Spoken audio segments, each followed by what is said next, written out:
People want to feel known. Really building technology fast. The lack of personalization and consumer trust cost businesses $756 billion last year. Email itself is going to evolve into something very different. Automation, Messenger and SMS, business process optimization, customer experience, inventory planning. Be more visual, be more tactile. What's the future of e-commerce? The heyday is just beginning. Hey, how's it going? Can you hear me all right? I am Derek Haney, your host for today and tomorrow in this epic two-day event called Building a Digitally Native Vertical Brand. Hopefully you've already got your brand off the ground, and this is going to help you get traction on getting to the next stage of business for you, including things like busting into retail, working with influencers, and improving return on ad spend. We'll go over all that in just a second.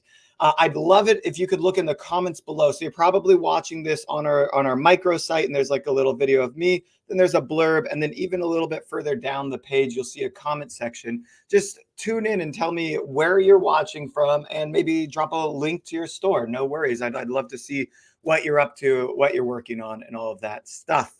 If you haven't seen me around before, I am the founder of eCommerceTech.io, where e-commerce merchants go to research, discover, and purchase the right technology tools to grow their store. I'll give you a little bit more about that in just a minute. Some quick housekeeping before we get into our first session. All of these sessions will be available for you on demand. We'll have it released on Monday. You can follow along on our YouTube so that they'll be published there and you'll get a notification automatically. And since you're signed up here already, you'll probably get an email in your inbox with the link to the playlist. All of these sessions are free thanks to our sponsors. So please go check them out, and you will hear a little bit more from them later in today and tomorrow's sessions. First up, we have Gorgeous, the help desk for e-commerce, seriously taking the processes of e-commerce customer service and streamlining them in ways that no other tool is doing. You've got to check this out. It saves your customer service team time, which means it makes you more money and improves customer experience. I'm very bullish on this tool. Big fan of theirs. Gorgeous. You can check them out at ecomtech.link/gorgeous.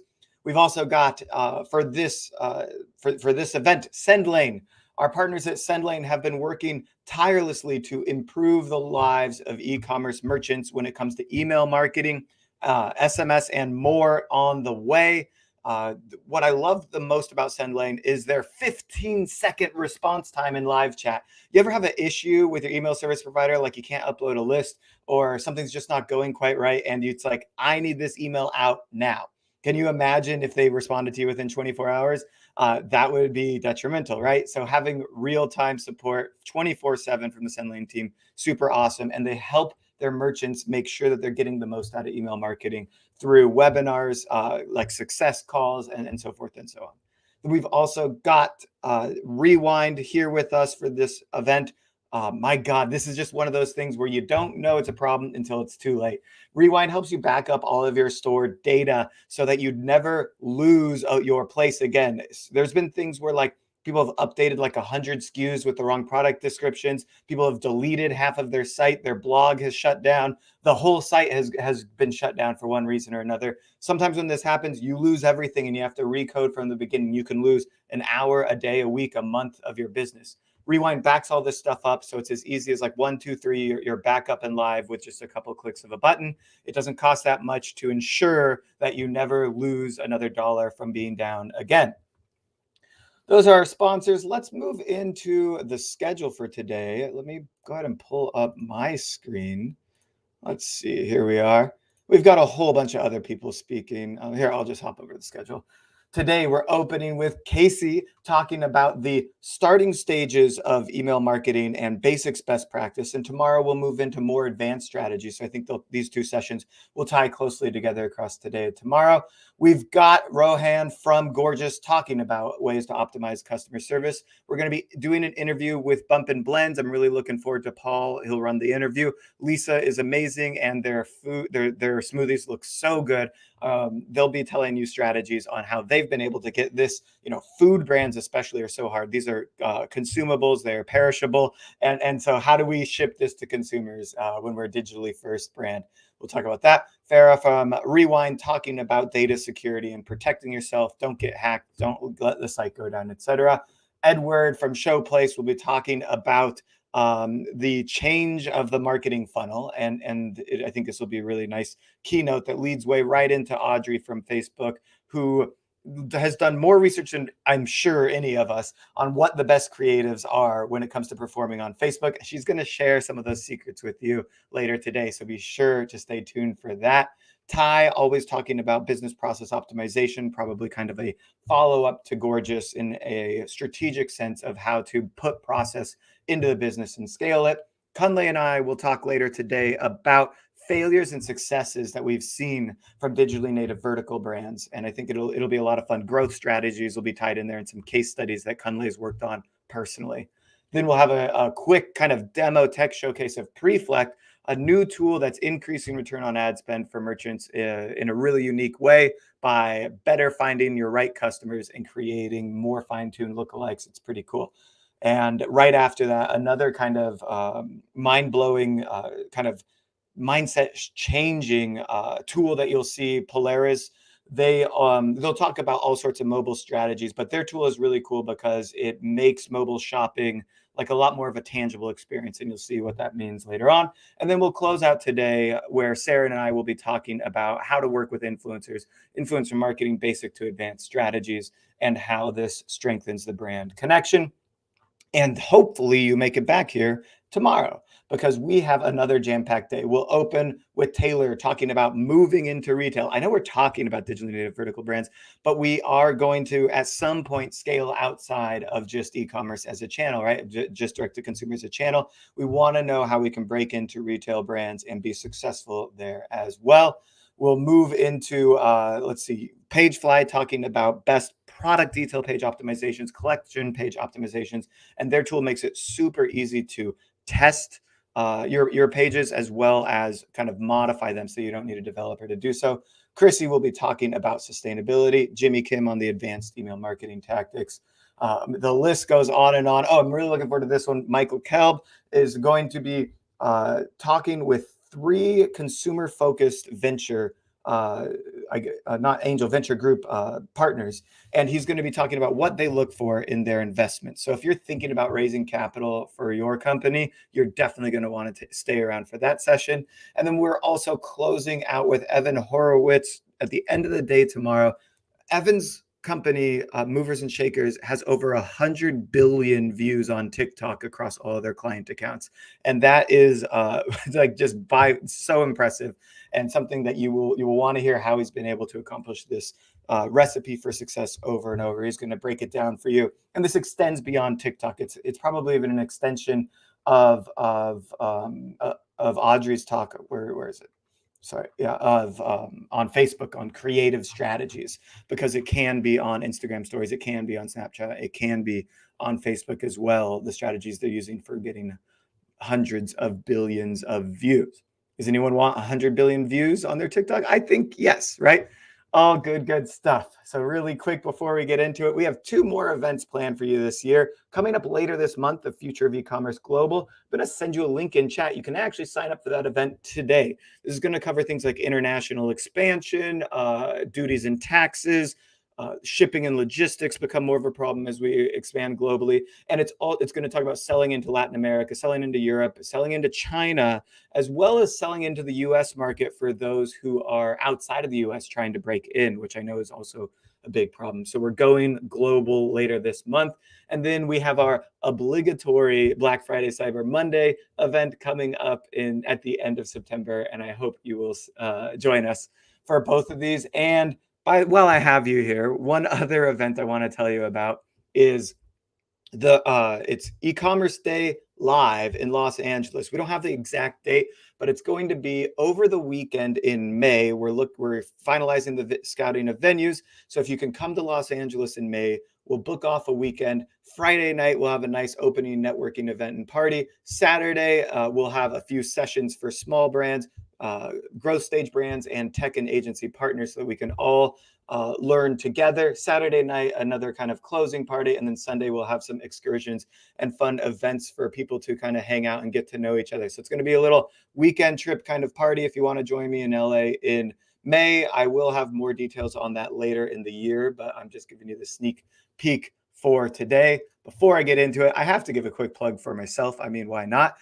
It's really simple. I give free consultations on the tools you're using in your tool stack. If you feel like you're neglecting tools, if you feel like there's a lot of tool overlap in your stack, if you feel like you just don't understand, like what could be better in my business, it's almost like just a free growth consultation, but we stay focused around the tools that you can use to grow your store. I talk to you for 30 minutes to an hour. We break down where the business is at, and then we make some recommendations of tools for you to firm up that tool stack over the next 3 to 6 months.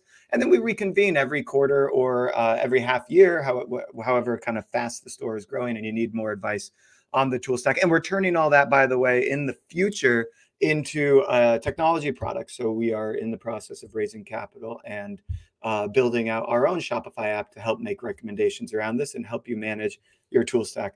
All right, let me find the right screen here. That's enough from me. We're going to go straight into Casey. Casey, are you ready for me? Hey, you're on mute. Go ahead. Yep, I am here. Perfect. Awesome. Without waiting at all, I'm just going to add your presentation to screen. I'm going to let you take it away. I'm really looking forward to your session and kicking off today's event. Awesome. Thank you so much for having me, Derek. I'm so excited. One note, I don't see the chat when I present. So if I go over time, please just let me know. It's totally fine, but I will keep an eye on the time. So my cutoff is 45 minutes. 43. Yeah, you'll 43. be good. I promise. You'll be good. I added 2 minutes for myself. Yeah, that's fine. That's fine. All right. Hi, everyone. So excited to be with you here today, be one of the opening speakers. You have one heck of a day prepared for you. And we're going to start with talking about email, which is super important. And if you haven't heard already, email is super important because it's an owned marketing channel as opposed to social media, as opposed to a lot of other channels that you rent where you don't own the audience. Email and SMS are your owned platforms.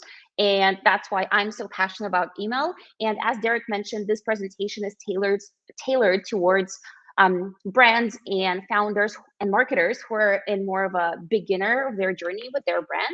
And so I will show you a case study of how we went from zero or almost $0 in email revenue to $17,000 in email revenue in just 30 days. And this is like an actual case study, and you see screenshots from an email platform, Klaviyo, right here, where you see that in June, this brand was making $776 in email revenue, and then next month in July they were at over $17,000. So I'm gonna tell you how we do that and how you can do that as well. And I encourage everyone to stay until the end because I prepared some bonuses, free bonuses for you. So if you stay till the end, I'll tell you how to get a PDF from me on how to set up the most overlooked email automation. Like if you look up 10 most important email automations in Google, you probably won't see this one. And then I'll also send you the deck of this presentation as well. Very shortly about me, my name is Casey. I run Luck & Co agency. I also am the founder of the agency. And we are a retention-focused team. We work with 7- and 8-figure e-commerce brands. So we're super focused, just work with e-commerce and just do email and SMS. And we help our clients grow their email revenue 2x, 3x, sometimes even 5x. And I've been in email my whole professional life. I've been featured in the Huffington Post, Growth Hackers, a few other online publications. And I just love email and always have loved it, even though it sometimes is a little weird. Not everybody gets it. As a team, we've generated over 20 million in revenue for our clients. And again, all of our clients are e-commerce brands. And as you can imagine, in doing so, we've tried every strategy in the book, ran hundreds of A/B tests by now. And now in this presentation, I condensed all of that experience and all of our trials and errors into one framework that we're now using for every client, with every client that we work with. And it works every single time precisely because it's a framework that is based on our experience and based on what works. And this is just another case study to show you that this strategy or framework works not only for beginner brands, but also with brands like this one, for example, that is making about $4 $100,000 in total Shopify revenue, and about 50,000 of that was coming from email for them in February. And then in March, we took them to $187,000 in email revenue. So in just 30 days, we 3x their email revenue, and as a percentage, it went up from 13 to 30%. So these are the kinds of results that we drive for our clients and that I want to teach you how to drive for yourself. So if you're ready, give us a thumbs up in the chat and the comments. And I'm going to share 2 secrets to going from 0 to 5 figures in email revenue in 30 days. Secret number 1, how to make revenue from email on autopilot. At Luck & Co, we always say that everything that can be automated should be automated. And we believe that 10 to 15% of your monthly online revenue, like your monthly Shopify revenue, if you're in Shopify, should be automated and should come from automated emails. And if you're super new to email, I want to make sure that we're on the same page. So overall, there are 2 kinds of email communication. One is automated email triggers. Automated or triggered emails, and the other kind is one-time emails. And frequently, they're called flows and campaigns. So flows are series of automated emails that start sending based on the trigger, and then campaigns or newsletters are just one-off. You decide when to send them, and you send them. And so in the first half of the presentation, we're going to talk about flows. And as I mentioned, they should be about 10 to 15% of your overall monthly online revenue. On the screen right now, you see an example of a super simple flow. If you're not familiar with what an email automation is, it always starts with a trigger at the top. There are time delays. And then the most exciting part of the email automation is, of course, the email itself. And speaking about the benefits of automated emails and why you should have them and why you should focus on them first before you do anything else, automated emails by default and by nature and definition are extremely timely and relevant, because a good way to think about automated emails and non-automated emails or campaigns is automated emails is when your customer or your shopper tells you, hey, I want information about this. And they tell you that through some type of behavior that they're just displaying. And campaigns or newsletters is when you decide when you want to send the shopper some kind of information. And of course, when the shopper is requesting that information, your email is going to be super timely. It's going to be super relevant because it's delivering exactly what they want when they want it. And of course, such emails are super effective.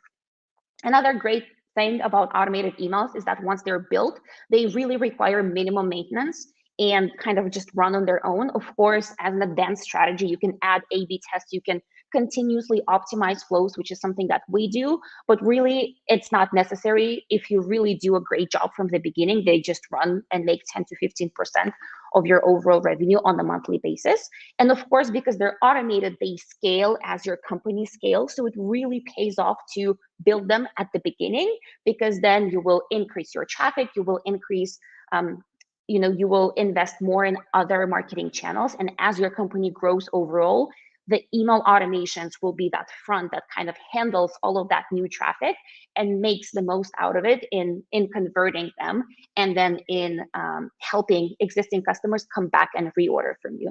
And of course, because of that, point number 4, they improve your customer retention, which is something we are all about, because retention makes or breaks your company in the end. So here's another case study, and here I'm going to tell you exactly what we did. So we're looking at February right now, and as you can see, look at this in this pink box, the second number that you see, the revenue from flows that this company was doing, is about $1,300. And as you can see here, all $1,300 were coming from the welcome flow that they had. They had one single email in that flow, and that was it. They didn't have any other flows back in February. Then we came along, and in the first month, we've improved the welcome flow, and then we added one more flow, the abandoned checkout flow. And so now their flow revenue, their automated revenue, jumped to $21,500. And then in the next month, and as you can see here, we go from February to March to April. Now they're making almost $75,000, $75,000 speaking too fast, from their flows or their automations. And as you can see now, there are lots of different emails.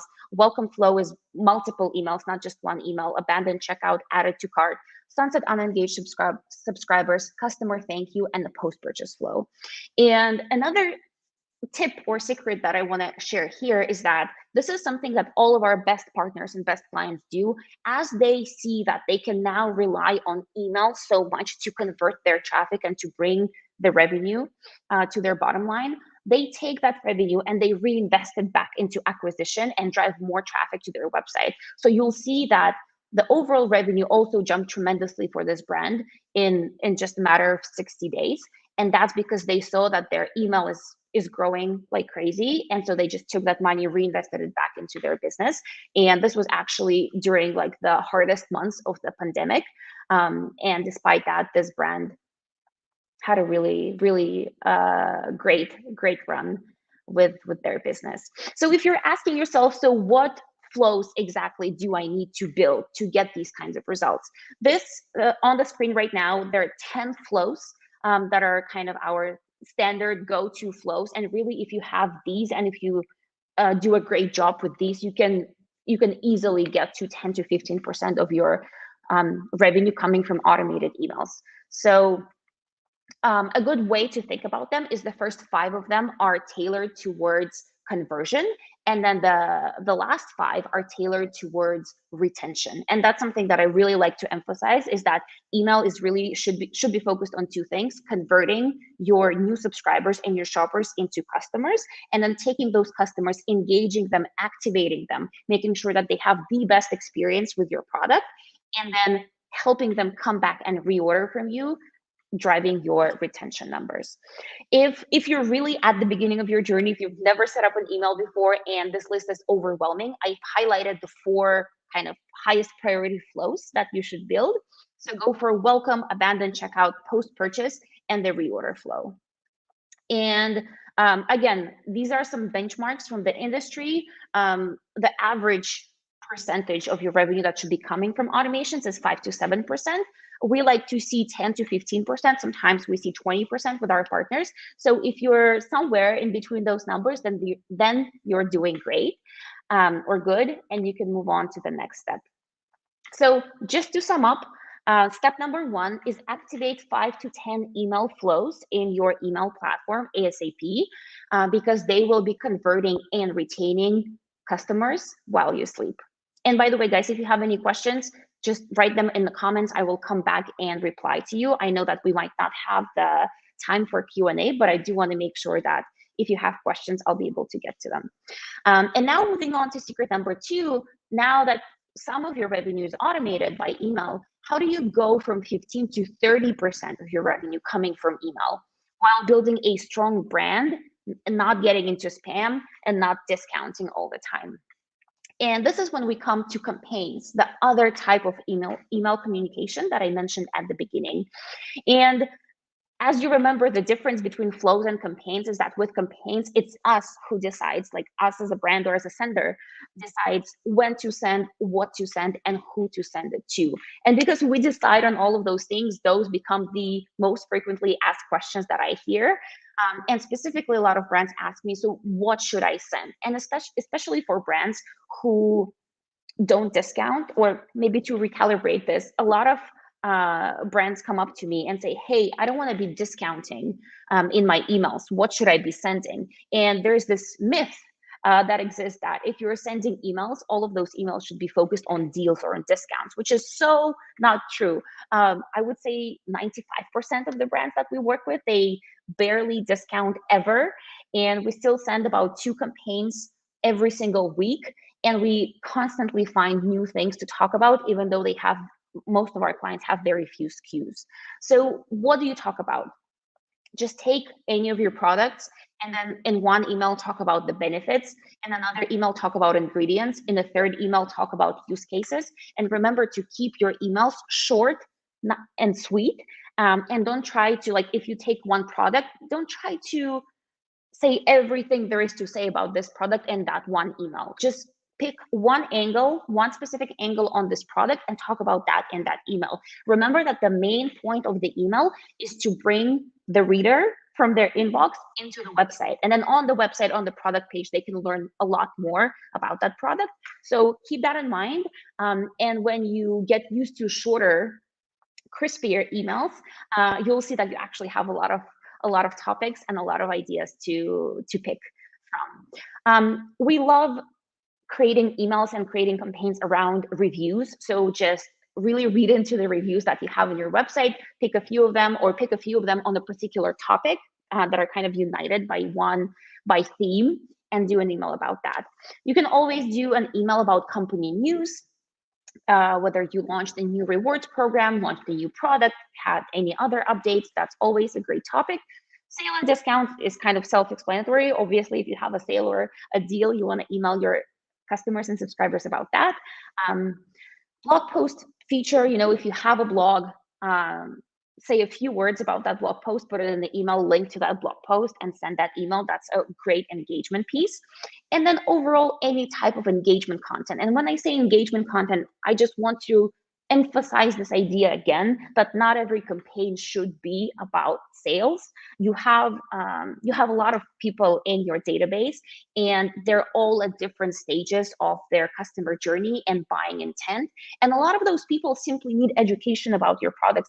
Maybe they need education about your brand and what you stand for. If you're building a digitally vertical brand, that branding and your philosophy and your mission and movement that you're a part of is almost as important as your products. So talk about that in your campaigns as well. And that can be a great relationship building content that you can send directly to your people.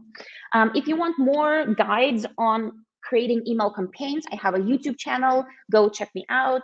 Just type in Casey Luck email. I'll probably come up, and I have 2 cool emails. One is about building a whole, planning a month full of campaigns. And then this other one that you see on the right, Mother's Day e-commerce email. I picked Mother's Day as the topic, but really I just explain how I approach planning an email campaign. So watch those for a lot more info on how to do that. When it comes to the next question, when should I send my emails? All of that question is very specific to your audience, and I always say test it out and see what works for your audience. Depending on what email platform you use and how many subscribers you have, you might have features such as smart sending that Klaviyo has, for example, where you send your campaign with that feature, and Klaviyo automatically sends it in chunks over the course of 24 hours, and then you send a few campaigns that way, and Klaviyo figures out at which times your particular audience opens your emails the most. And so that is the most reliable data, and that is the most reliable answer to the question when to send your emails. If you don't have those features with your email platform, or don't have enough subscribers yet to test this with, then our go-to days are Tuesdays and Thursdays. They seem to have the best open rates and the best engagement in terms of clicks and revenue as well. So I recommend those. For most brands that we work with, the weekend doesn't really do well. I've heard that for some brands it works great, but in my experience, it never really worked. So we stick to Tuesdays and Thursdays. Wednesday is also a great day to send emails on. And then last but not least, when it comes to campaigns, who should I send the email to? The rule of thumb here is please don't blast everyone on your list. The most important thing when you're deciding or when you're planning your campaigns is to decide who to send it to. And what we do, and what I highly recommend, is to send campaigns based on engagement. And think about it this way: you have people who are opening a lot of your emails. We take that as a signal that those people are interested in your stuff and interested in your email, so you should send more stuff to them. There are also other people on your list who subscribed, so they want to be on your list, but they're not really opening your emails. That is a signal that they're not as interested. They might still be interested in your brand, they just don't want to see an email, every other day from you. And so you want to send to them less frequently. So what we do is we build segments based on engagement. Let's say engaged 30 days. That means opened or clicked or took another action, such as adding to cart. in the past 30 days, and then the same thing for 60 days and 90 days. And so the engaged 30-day segment gets the most emails from us. So we send almost every single campaign that we create, we send to them. And then engaged 90 days only hears from us maybe twice or 3 times per month. So that is kind of the go-to strategy for segmentation. You can always create segments based on the particular products that people bought. So for example, you want to do a promotion on product X. You say, hey, who in my subscriber database ever bought this product, or who in my subscriber database ever added this product to cart? Maybe they didn't check out, but they've added it to cart. You build that segment and then you just send the email to them. Or maybe you send that's a big promotion. You send the first email to everybody in your database, and then you create a follow-up email. And then that one you only send to those product X interested people. When you send when you segment, when you send campaigns, it really helps with your deliverability, which means you are staying out of the spam box. That means you get into the primary tab on Gmail much more often. And it just ensures that your sender score is great and that your email metrics, open rate, click rate, are high. And your overall reach in terms of how many people are actually seeing your email, that number goes up as well. So that is something that I recommend. Just as important, so the segments that you do send to are important, but the segments that you want to exclude are almost as important. So for example, if somebody purchased from you in the past 21 days, you don't want to be sending a campaign to them unless it's like clearly an engagement-based campaign and not a sales campaign. So create a segment like that and just exclude it from most of your campaigns, and you're going to see your ROI and your email metrics go up with that as well. I always feel a little bad when I talk about segmentation because it's a huge topic. And if you're just a beginner, you might be overwhelmed. But most importantly, don't just blast to everybody.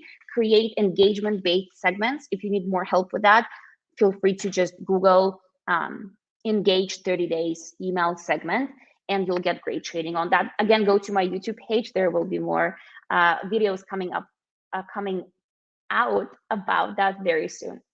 And to summarize this part, secret number 2, send email campaigns once or twice per week, and make sure that you mix promotional and educational content, and send based on engagement, and don't blast to everyone. How are we doing so far? Is all of this helpful? If it's helpful, please give me a yes in the chat. If you have questions, ask your questions. Putting this all together, secret number 1, create and activate 10 essential email flows. And secret number 2 is, on top of that, send campaigns once or twice per week. Now, and then very soon you'll see your numbers come up. And again, we've talked about some of the benchmarks where you want your overall email revenue to be about 30% of your overall revenue, and then your automated revenue should be at 10 to 15%. What should be your next steps from here? Option number 1 is you can do it all yourself, which is totally a viable option. And if you're at the beginning of this journey, then just start slowly and do one step at a time. Option number 2 is you can hire an agency, which is also a great option if you're a little bit further in your journey and you have resources and you just know that an experienced team will be so much faster and so much more effective at getting these kind of results for you. However, if you don't have the resources to hire an agency, and you also are just not prepared to do it all yourself because you have a ton of other things to do in your business, there is option 3, and that is assisted DIY. And this is something that I wanted to present to you that I'm super excited. And assisted DIY is when you can follow our blueprints. So I prepared a special offer for the attendees of today's event, today and tomorrow. As I mentioned, like, we do this all day, every day for e-commerce brands, and we've built a ton. I don't even know how many email flows and email automations by this date. And so what we did, I have people reach out to me like every week, multiple people, and say, hey, Casey, can your agency help us? And they're at the very beginning of their journey, so we can't help them because we won't be able to get the results that they want, and they just won't get the ROI that I want them to see on the fee that they pay us. And so I say, hey, you can take our blueprints and do everything that we do yourself. And so what we did is we put together the templates and the blueprints for all of those flows that we built, that I just showed you, that list of 10 flows. And we call it Flowmaster. So what it looks like is it's a platform. You go in, I'll share the link in just a second so you can check it out yourself. And there will be an email, like there will be a blueprint with an exact example of the email that we've built for that flow, for every single flow and every single email in each flow. And then on top of that, if you guys wanted to join this today, I also prepared a bonus where we actually install all of these automations into your Klaviyo platform if you use Klaviyo. So it's only available for Klaviyo users right now. And Flowmaster, we usually sell at $14.99. And then the Klaviyo installation of all flows is valued at $550. So the total comes to a little bit over $2,000. But then today I want to offer everything, all of that, at $990. So if you're interested to check it out and see what it's all about, go to flowmaster.vip and check it out. Again, if you are attending this event or watching this event in the recording, this deal will be available to you, but just this join today bonus is only available today. I'll extend it until tomorrow because this is a 2-day event, so August 4th and August 5th of 2021. If you stayed until the end to get those bonuses that I promised at the beginning, the PDF and the slide deck of this presentation, to get them, just email me. My email address is on the screen right now. And in the subject, put ecom future bonuses. And then I'll just send those free bonuses to you. Again, this is the Flowmaster deal if you're interested. And that is it. And I really ran through this all. Sorry if I was too fast, but I wanted to make sure that I go through it all. Derek, thank you so much for having me. I don't know if we have time for Q&A now. We've got just a minute. That was amazing. And certainly later tomorrow, or was it today or tomorrow? Wow, I forgot already. I think it's later today. Preflect is going to be demoing their tool, which actually pushes, they analyze your user base using AI, very fancy, and then they can push custom segments to your Klaviyo and to your ad platforms, which I think, and to like any email service provider really, which I think is a little bit, it kind of is like icing on the cake of what you're talking about with segmentation. Amazing. And exclusions. Because the truth of the matter is, especially for subscription brands, sometimes you don't really know who your best customers are, and you're looking at one purchase, but maybe not all of the purchases, and you're also not understanding demographically and psychographically who your best customers are. So there's a lot that can be done in that segmentation component. We've got a question here from Matthew. So he said, wait, I want this question first. Sorry, he's got a few questions. He says, does design matter for email flow? So, well, like I think I know what you're gonna say, but where does design come into play for email marketing? Design is super important, but I think that most people don't really understand or have a misunderstanding about what design is. For me, great email design is when your email is very clear, it's very easy to digest, and it's super easy for the reader to understand what you're trying to communicate and take action on that. So if you achieve all of that, you have great email design. And if you have amazing branding and you're achieving all of that, and then it also looks beautiful and matches your branding across all of your marketing channels, then that's an icing on the cake. But that's kind of my take on email design. What do you think, Derek? Yeah, I think people sometimes optimize for design over optimizing for user experience. So here's just one simple example. Might be like how we might have a very big header bar and this image that these are the first starting points of a newsletter or an email blast, or maybe it's a flow campaign or an abandoned cart or something like that. But at the end of the day, a 2-liner text with a hyperlink link going back to the cart might convert better. So user experience is about getting the information that they need to make their action. And so good design enables that, but sometimes beautiful design is not good design. And so this Exactly. is that fight that Exactly. I think is always going on. That's my point exactly. And I think when I say design, actually what you mentioned, if we're talking about abandoned checkout email, having that two-liner and the image of the abandoned product at Yeah. the top, that's good design for me. Like that's good design for this type of email. And that's why I say yes, design is super important, but first we need to make sure that we understand the word design the same. Yeah, you know So what? yeah. I think we could have a whole battle on that, and I think we're on the same side.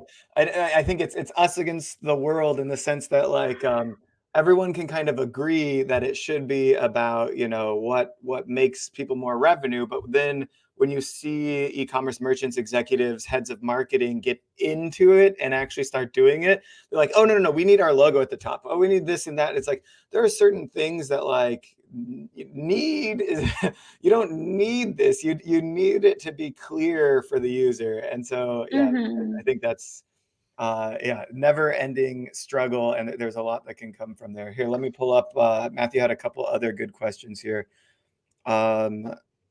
So the question about sending campaigns daily to, well, yeah, I think we want to send campaigns. You said, the right time, the right place is when we send campaigns. I don't think it's about daily, but what do you think about sending campaigns daily, and how you might segment, what is there a frequency that's too much for sending email?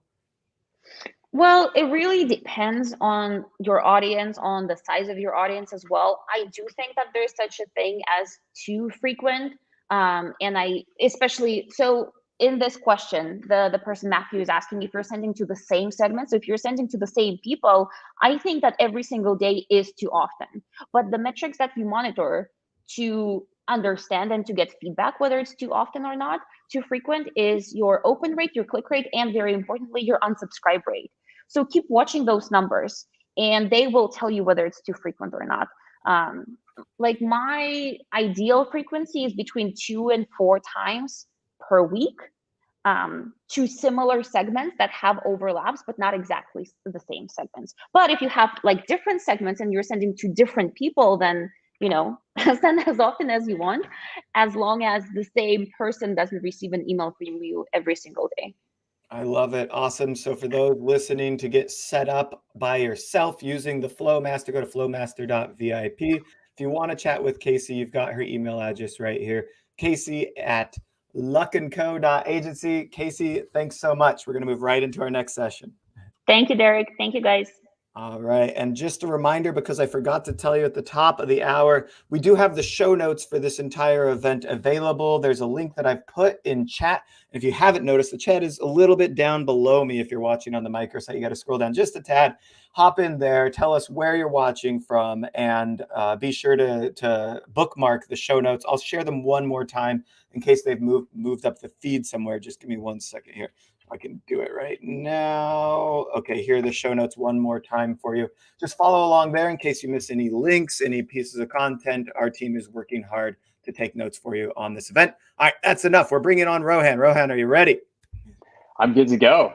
Awesome. Perfect. I'm just going to share your screen right here. I gave the blurb about Gorgias at the top of the hour, and I'm really excited for this session, especially excited to hear about the new Instagram DM functionality and where Gorgias is heading, because every time I hear from your team, there's something new that you guys can do, which I love. Absolutely. Thanks a lot, Derek. I appreciate that. Glad Derek ran through Gorgias at the top. Hi, guys. My name is Rohan. I manage our VC and private equity partnerships here at Gorgias, and I also work really closely with platforms, so Shopify, Magento, and BigCommerce, which are the 3 platforms that we integrate with. I've been at Gorgias for a little over a year now, and we've absolutely just scaled throughout that time frame. We've grown to about 140 people at the company. We manage about 6,600 brands in the portfolio, all across the D2C spectrum, early stage e-commerce, all the way through to enterprise level companies that are accepting a crazy number of tickets on the CX side of things. And obviously looking forward to continuing to trend up, and really want to talk to you guys about building a successful omni-channel strategy here today on the customer engagement side of things and how you can implement that for yourselves at your own brands. I want to start by highlighting some trends in customer engagement because I find it's always helpful to set a high level overview of what we're looking at in the environment we're diving into here. Point number one in terms of trends, there are more channels than we have ever seen with respect to customer support and how brands are accepting tickets from customers or prospective customers, right? No longer is it just about accepting things through email or just accepting things through phone call, but now we have email, we have phone, we have SMS, we have live chat, we have social media. There are so many different channels and streams for brands to accept tickets from customers and help customers out from a variety of different perspectives. And taking it one step further, things are no longer just purely reactive in terms of just helping out customers when they need help, but how can you get in front of customers before they ever hit your website? Which leads me to point number two is turning browsers into buyers, right? Social media, and Derek talked about this at the top with Instagram DMs. Instagram, Facebook, when you throw ads on either one of those two platforms and people come and comment on those ads, or they're messaging you through Facebook Messenger or hitting you up in your Instagram DMs, these are potentially customers of yours, but they are potentially prospective customers of yours. Somebody who's never ever been to your website that sees something that they like and they want to ask more questions about that. Instagram and Facebook are two things that we bring into the Gorgias platform, and I'll talk about this a little bit later too, to centralize the view for everybody so that they get one clear, concise view of the customer, no matter where they're coming from. And if you can get in front of that customer before they ever hit your website and maybe hit them with a discount code or something to that tune that induces them to come over, you're finding a new shopper and potentially they turn into a new return shopper for you and they're coming back constantly to your brand. Point number three, driving efficiency through machine learning and automation. So traditionally in the past, customer support agents have spent so much time interacting with customers that are asking very, very common and repetitive questions. Things like, where is my order? What's my shipping status? When is it going to get here? And these things are, something that agents shouldn't have to spend so much human interaction on, right? Agents should be able to spend their interactions on issues that are a lot more complex, right? A lot more that they can actually focus on to drive revenue out of the CX function, right? So how can we use machine learning and automation to automate a lot of these repetitive tasks and actually get back to customers that are asking about their shipping information without barely ever touching that ticket? These are something that you can do really, really intently. It's important to automate tasks, in the repetitive environment, but it's also super important not to over automate. Don't automate every single thing on your customer support side because then you take the personalization out of it. And this all builds us up to point number four, right?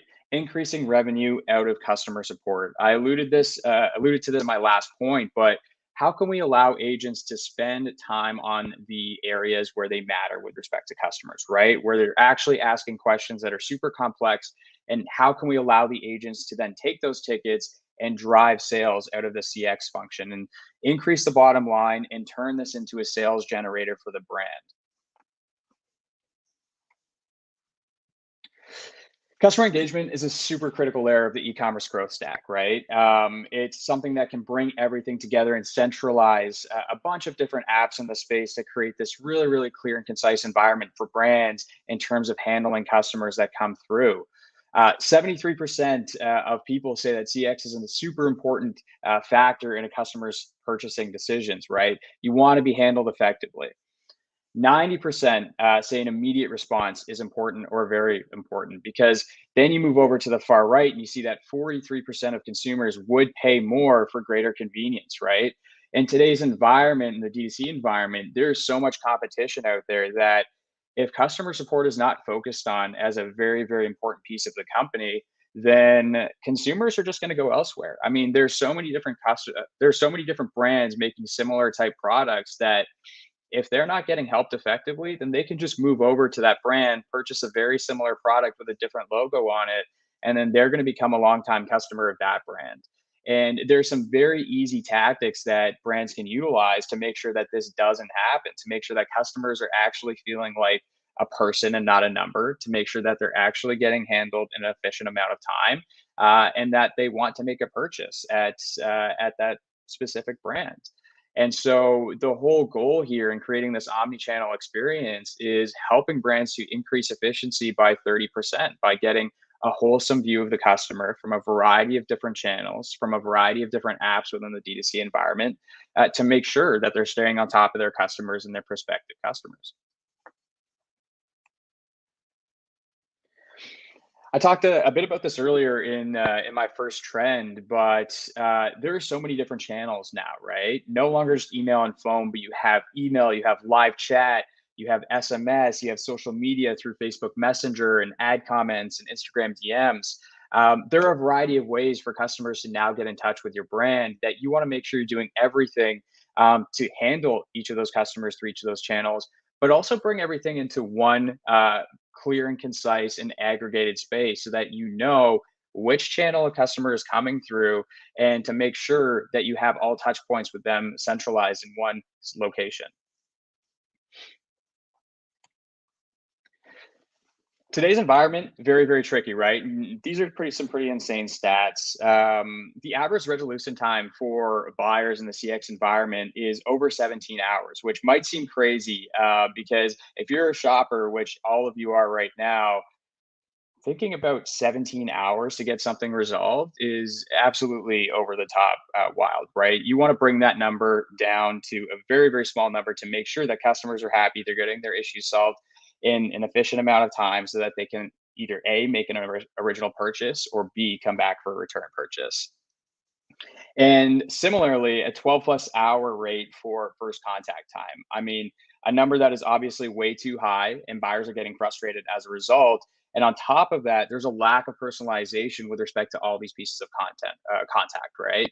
So people are coming in to ask questions to brands, but they're not necessarily feeling like a person, like an actual shopper, or like it's someone that they know, but they're feeling just like another ticket number or another response that's coming through to the brand. And not being personalized actually can turn away a great number of customers, again, to a lot of competitors that perhaps will make a similar product in that environment.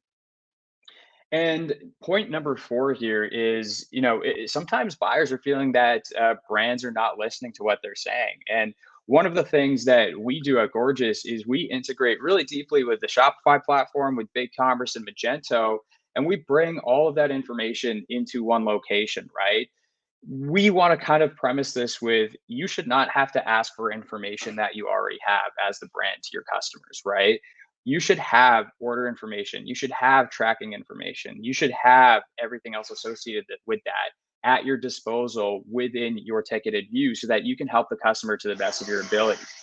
And not only that, but I'm going to get into this a little bit later, but we integrate with 40 to 50 other apps in the D2C space that allow you to bring in all this information from different apps that consumer brands may utilize in order to handle tickets much more efficiently, and to ensure that brands are not repeating themselves constantly to get every piece of information they need to handle the customer. And as a result of these things, merchants are paying the price, right? So as you can imagine, a slow response time equals a high service cost. A lack of personalization equals lost sales opportunities. People don't feel important. And siloed data, it leads to lost efficiency. If you have different channels coming in through different streams, then you're not going to be able to centralize your focus and aggregate all of these channels to handle the customer the most efficiently that you can. You're not going to be able to see if they came through Facebook Messenger, if they came through email, or if they came through phone or SMS. But you're going to have to figure out where they're coming from and then ask them for pieces of information that you should already have at your disposal, thereby frustrating the customer, thereby inducing them to go somewhere else.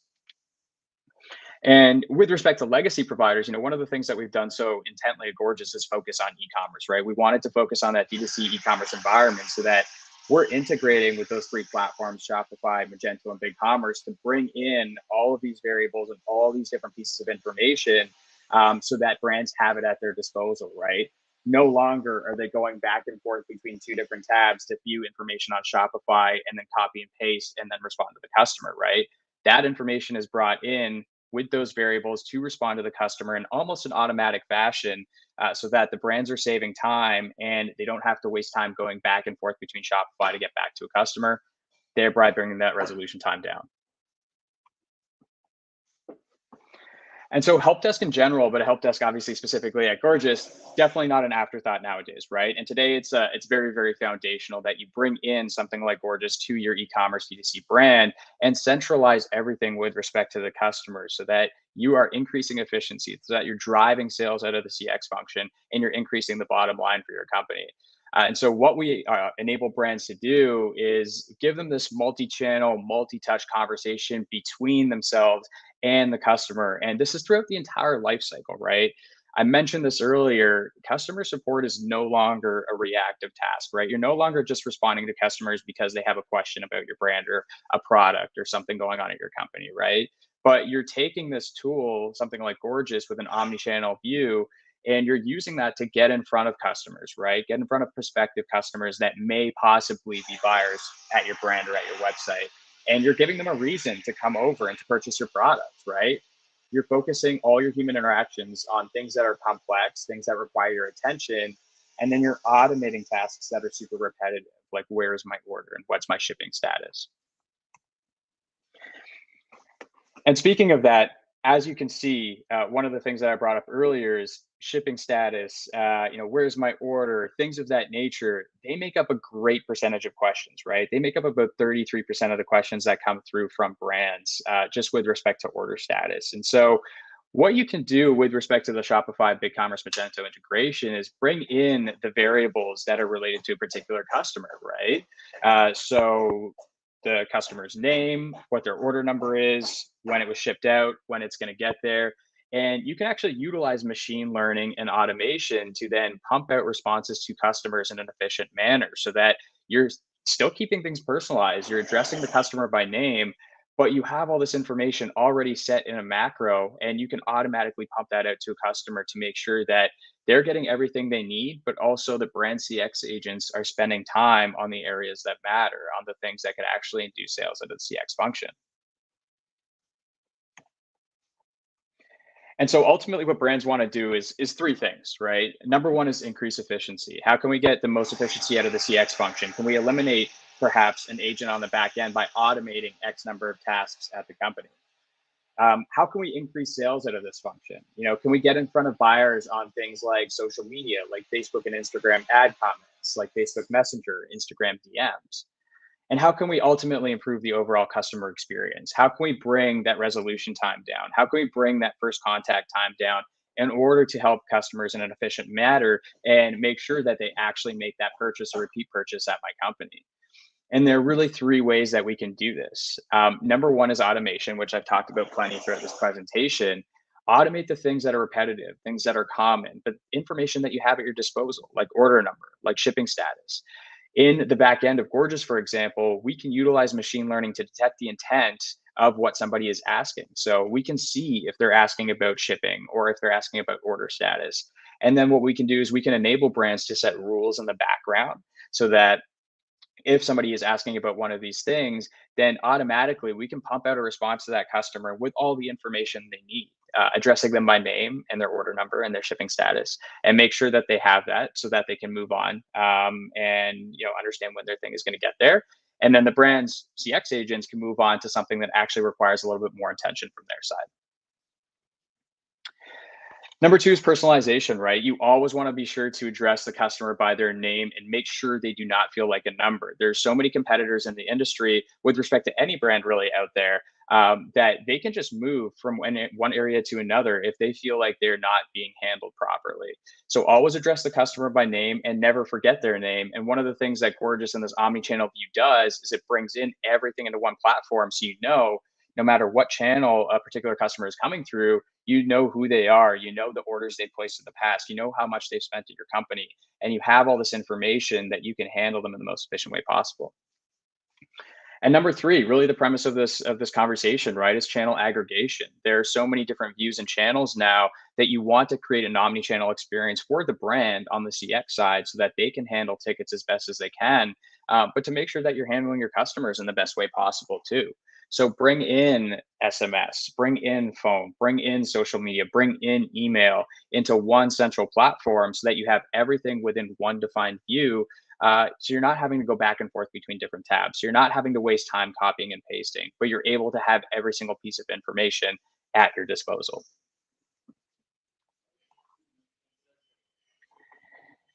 I talked a little bit about this earlier, and up top you see BigCommerce, but obviously Shopify and Magento as well. Those are the three platforms where we integrate really deeply, but we also have 40 to 50 other apps in the D2C space, in the voice and phone category, in the SMS category, reviews, returns, shipping, marketplaces, subscription, email marketing. All of the apps that are most commonly used in a D2C e-commerce environment, we can integrate with a lot of these apps and bring information over from these apps into one central platform that I was talking about earlier. So if any of your brands use an app in this environment, then they get this really big picture, wholesome view of the customer, and they're able to respond to that customer within Gorgeous with all the information that they need in order to help them the most efficiently. So not only are they seeing they're coming through email, but they're getting information from some of these apps in this D2C environment that's going to help them in perhaps making a sale or inducing a return sale. And some of the trigger questions that you can ask as a brand is, first and foremost, number one, the premise of this conversation is, does your help desk have an omni-channel view of the customer, right? Do you have siloed data where you're bringing in different channels in different areas and having to go back and forth between different tabs? Or are you bringing everything into one central platform to make sure that you have that big picture view of the customer? Number two, do you save time by automating your most repetitive questions and prioritizing time on the VIPs, right? One of the things that I mentioned is that with the integrations with Shopify, Magento, and BigCommerce is you can prioritize people that have spent a lot of money at your company, right? If they come back for repeat purchases constantly, if they spent a lot of money at your company, you know that they could possibly be a VIP, and you might want to hit them with perhaps a discount code or a loyalty reward of some sort. But you can mark those customers accordingly within the Gorgeous platform. And then you can also automate those repetitive inquiries so that customer support agents are not spending time on areas that they shouldn't have to, but they're spending time on areas that matter a little bit more for sales of the CX function. Number three is live chat, right? Live chat is something that we have built into Gorgeous, but with respect to any help desk, is this something that you're utilizing to increase your conversions and also reduce costs, right? A lot of people don't realize, but like phone calls cost more than live chat. Are you using call deflection to put someone through to a self-serve in the chat function on your website? And are you inducing people to make purchases on your website using live chat? An example is if you're a shoe brand and your shoes tend to fit a half size bigger than most other shoe brands out there, you might want to institute a live chat on that particular page, indicating to the customer that, hey, you might not want to shoot for a size 10 and a half here, but you might actually want to get a size 10. And just by doing a simple task like that, you're going to reduce the return rate that you have coming through for your company. You're possibly going to induce a purchase on that side of things, and you're also getting in front of the customer. Are you personalizing customer engagement with data from your commerce engine or your tech stack, right? Are you always addressing the customer by name and making sure that you're utilizing all the information that you have at your disposal through not only the major platforms like Shopify, BigCommerce, and Magento, but also the other apps in the D2C space to make sure that you are handling them the most efficiently? Does your help desk use sentiment detection to turn browsers into buyers? On Instagram and Facebook, Derek brought this up at the top.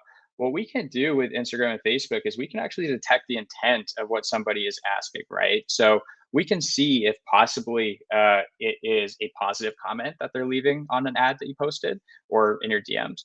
We can also see if it's a negative comment, right? So if somebody comments on something that you put on Instagram or Facebook and they let you know that they hate this item for whatever reason, you can go into the Gorgeous platform and you can see that and it tags it as negative, and then you can go in and either hide that comment to not hurt your ROAS, or you can respond to that comment if it's something that's more in line with the communication of your company. But either way, you have that option, and you can also see if something might turn into a social lead, and if it does, maybe you hop through in Gorgeous and provide somebody with a discount through Instagram and Facebook and give them 15 or 20% off and turn them into a buyer. And does your help desk pricing model limit you from scaling up and down for seasonality?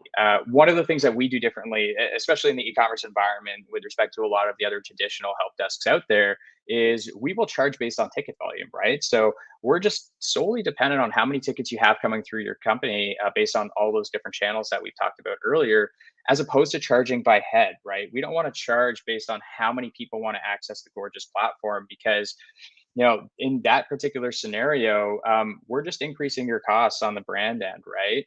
And we don't actually have all these add-ons like live chat and other things integrated, but we bring everything into one central platform so that you're only looking at your ticket volume, and you're not getting charged more for something you shouldn't be charged for. And that's one of the things that makes us different and the reason why we focus so intently on that e-commerce vertical too. So 3 key points that you want to focus on. You obviously want to increase efficiency. You want to automate responses, but ultimately what you want to do is turn a cost center into a profit center, right? You don't want to have your CX function cost you money, right? You want to be able to have your CX agents utilize the function to turn that into sales for your company, right? Get in front of the customer, get in front of past customers, and make sure that you have all the information at your disposal. Support agents into salespeople, turn them into hunters. Find those customers, get in front of them actively. The customer support function is no longer a reactive function; it's much more of an active function now. And turn these conversations into conversions, right? Whether it's through email, whether it's through social media, whether it's through live chat. If you can get in front of those customers or those return customers, you can either turn them into a first-time purchaser, or you can increase the average order value from a past purchaser. And ultimately what this leads to is saving the agent time. They're focusing their effort on things that matter, things that are a little bit more complex, and they're automating the tasks that are very repetitive and utilizing information that you already have through the integrations. You're saving money. So we don't charge obviously by agent seat, but perhaps you also, by implementing automation and machine learning, are saving an agent at the company on the CX side. And you can use that person, laterally throughout the company somewhere else to, again, increase sales throughout the company. And unlock those revenue opportunities, right? So utilizing proactive chat, getting in front of customers on Facebook and Instagram, turning those customer support agents into salespeople, right? These are unlocked revenue opportunities that the CX function traditionally has not looked at in the past, but now is totally an option via automation, via aggregation of all these different channels that brands are now accepting tickets through. And it's an option for everyone and something that should be implemented. And that's it for me. I wanted to touch on obviously some high level topics with respect to the omnichannel experience and some tactics that you could also utilize in order to automate, utilize machine learning to make sure that CX agents are handling things in the most efficient way possible. But Derek, I would love to obviously open it up to questions if there's anything. Yeah, that was a lot to take in. I loved it so much. I am looking at the questions right here. One of them we're going to push to another session later in the day because I think it has more to do with advanced email marketing tactics. And so with that, let's go ahead and move into our next session. Really great presentation. Thank you so much, Rohan. Appreciate it. Awesome. We're going to bring you off screen and move straight into this interview with Lisa from Bump and Blends. And we've got Paul from Sea Monster Studios who's going to do the interview. How are you guys doing? Great. How about yourself? Great. All right, you both sound great, looking good. I'm going to back out here and let you two start the conversation. Awesome. Well, thanks, Derek, for having us. And I want to thank Lisa for taking the time to sit down and talk with me today and being a great client to work with. We've enjoyed working with Bump and Blends. They've got a very unique and impressive story that I think people can learn a lot from. So a couple of quick facts about Bump and Blends. They started in business in February of 2019. They've got over 400 current subscribers. They have served over 10,000 customers. Their current retention is upwards of 6 months. And at this point in the game, they're closing in on the $1 million gross sales mark. So pretty impressive and excited to dig in a little bit. I'll let Lisa say a couple of things and we'll get right to it. Thanks, Paul. Thank you for having me and inviting me to be here. I'm really excited to chat with you. And I think you kind of nailed Bump and Blends. We are frozen pre-blended smoothie cubes. So our customers can order on our site and subscribe, hence the 400 active subscribers. That's current customers who are subscribed to get their bundles every other week. And just add liquid and blend. We've kind of made smoothies super easy for people to have at home. Awesome. Well, on that note, Lisa, maybe you could talk a little bit about how you got into the frozen smoothie game and where, what your background is. Definitely. Slinging smoothies. How did I get here? I am a registered dietitian with a master's in nutrition, and I was working one-on-one with patients in hospitals, and then I ended up landing at a scientific wellness startup. It was really innovative and exciting, and I really liked that startup atmosphere.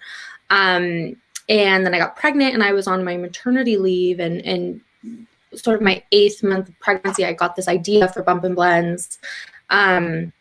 Because I had been having smoothies every day of my pregnancy to keep my symptoms at bay. And I, as a dietitian, would take certain ingredients and combine them together to optimize different symptoms I was having. So if I was feeling really moody, if I had low iron, I would sort of make this concoction that would solve that problem I was facing. And that would be a smoothie. And so my husband was like, this is amazing and delicious. You could sell this. All kind of saying the same thing. And the idea for Bump and Blends was born about a month before my daughter was. And so when I went on my maternity leave from my regular job, I just strapped her into a baby carrier, went into my garage and got to work. And so we launched right around the time she was 6 months old. Amazing. What were the first few things you did when you actually had this idea and realized it was going to come to fruition? What was your kind of out of the gate moves? Yeah, the first thing I did was sit down with my husband and say, okay, how much money can I spend on this before it becomes a problem? And so we sort of made this agreement that I would take, X amount of money, took $18,000 up front of our savings and said, if at the end of this $18,000, we're making money and it's got legs and it's going well, super, let's keep going.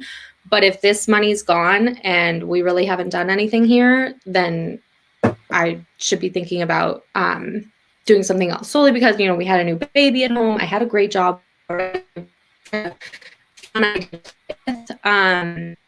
And so the first thing we did was think of the name, get the domain. And then I was like, let's be, how can I be as scrappy as possible? How can I do this the right way without blowing through all my money and then get funding and kind of go this huge, kind of take on debt or anything else. And so the first thing I did was build the website myself on Squarespace. And I chose Squarespace, even though it's not ideal for e-commerce like CPG products, because it was really user-friendly and it was cheap. I didn't need to pay for all these expensive apps. I didn't need to hire a developer. I could do it myself.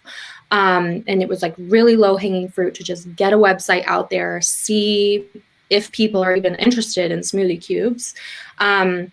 So I built the website myself, got the domain, and wrote out a business plan myself and started doing little focus groups with friends and with competitors' customers. So I went to bigger kind of smoothie products, smoothie delivery, found their customers, reached out to them, asked if they were smoothies, and did focus groups with them to find what was working and what wasn't working with our competitors. Awesome. And then what did you do once you decided you wanted to move forward and had all that taken care of in order to get your first customers? So once I had the product, and I did everything really scrappy. I bought packaging on Amazon. I know that's not scrappy at scale, but I was like, before I place a huge purchase order, let's just start slow. And I did little pop-ups at stores in LA. I did little expos and fun little pop-ups in person where I got to talk to people and get to know them, get our first few customers, our first 20 customers, our first 30, 50, and was literally making these cubes in silicone ice cube trays in standing freezers and popping them into bags that I was ordering on Amazon, putting stickers on the bags. Like my husband and I, every other night would be, even when we had hundreds of customers, every other night would be putting stickers that I printed on Vistaprint on bags from Amazon. Like we'd throw on a movie and just sticker bags for hours. And just kind of DIY to make it work. And yeah, that's kind of how we started to grow with these little in-person word of mouth events. Awesome. Well, and as you grew and started shipping and fulfilling orders, obviously the logistics side of things came into Caught up play. to us. If you didn't look into ahead of time, you certainly kind of ran into headlong once you realized you were going to be dealing with shipping frozen products. So talk me through that sort of process a little bit and, you know, the growth that went along with it. Yeah. Number one tip for frozen product, CPG, shipping, don't. That's like, I've had people be like, I really want to get into the frozen food business. Can I take you out to lunch? I'm like, you don't need to take me out to lunch. Don't do it. It is it's a logistical nightmare. I mean, it's really hard when it comes to shipping frozen food, especially if you are scrappy and you don't have a ton of funding, you don't have, you know, a board of directors who all have experience in big frozen food companies and connections. If you're starting small, frozen food can be really stressful. Even if something as UPS would just like decide not to come and just be like, oh yeah, we were too busy. And I'm like, yeah, but we have standing pickup and like, you have to come. And they're like, we don't really care. We're not coming today. We'll come tomorrow. We'll get them tomorrow. Like, we've added you onto tomorrow. And I'm like, well, I've got thousands of boxes with tens of thousands of pounds of dry ice that I paid for, like sitting in a hot warehouse. So you kind of have to go. So things like that where UPS just doesn't show up and you got to figure out what to do. Major logistical problems, freezers going out, lots of problems like that. And I think with companies starting and you've got upfront funding, you've got a lot of mentors and people to talk to, you know, frozen foods, a lot of people use co-packers, which is great. Highly recommend that. But if you are trying to sort of do the manufacturing and logistics side yourself, you just always have to have a plan B and then a plan C and a plan D, and just always being prepared for all the problems that could arise when it comes to handling your own manufacturing and fulfillment. And that's something with Bumpin' that I've learned a lot about. My husband kind of jokes that I'm like not just the CEO to like a frozen food company, I'm also a manufacturing company. So we have like our own factory and warehouse in Los Angeles, where we make all the blends and ship them out from there. And I've definitely learned a lot about manufacturing. Yeah. I know you mentioned to me, and it's something that stuck out that I think people can learn from about the whole logistic things, and that is about negotiating your pricing and just make sure that you're leveraging your partners and finding ways that, you know, that you can negotiate the best deal for yourself. So in regards to marketing, what's worked best for you? It seems like you put a pretty big priority on influencer marketing, or that's been a part of your strategy anyways. And so tell people a little bit about like what your runway to marketing was as you ramped up. Yeah, influencer marketing has been really huge for us. And on the manufacturing side of things, like you mentioned with negotiating pricing, I mean, same goes for marketing, but really with everything, that was one of my big things when I first started Bumpin' Blends. People would like give me a price for something and I was just like, okay. And I overpaid for so many things, like event pop-ups where they were like, yeah, it'll be 15 grand to serve the breakfast at this event. And like, now I would think, wait, I'm providing breakfast to all your attendees and you want me to pay you? And now like, but back then I was just like, sure, seems reasonable. And so negotiating pricing is huge in manufacturing when you're talking about sourcing materials from different countries or, even within the United States, it's I think a big part of that. But additionally, when it comes to working with influencers and marketing, you know, one of the mistakes I made starting out was paying PR companies. I feel like you just make that assumption as a small business that you're like, oh, well, every company has a PR company and that's how you get press and that's how you get influencers and stuff. So let me just pay these strangers, you know, $5,000 a month to get the word out about my business. nobody is going to sell your business as well as you do. Nobody's going to sell your business a quarter of as well as you do. So to pay someone else to be doing that is like extremely foolish, in my opinion. I did it myself. But no PR company that I think I paid 2 different PR companies because I was like, well, the first one didn't work. Let me try a different one. They didn't last longer than a month and a half or so before I was like, this is clearly not working because, you know, when I'm doing our own PR, which is what I do now, and I've done other than those, you know, couple months with PR companies, I do all of our PR and marketing myself because I'm the one who's going to be following up and, you know, thinking of these creative, unique ways to get our smoothies into the hands of the right people.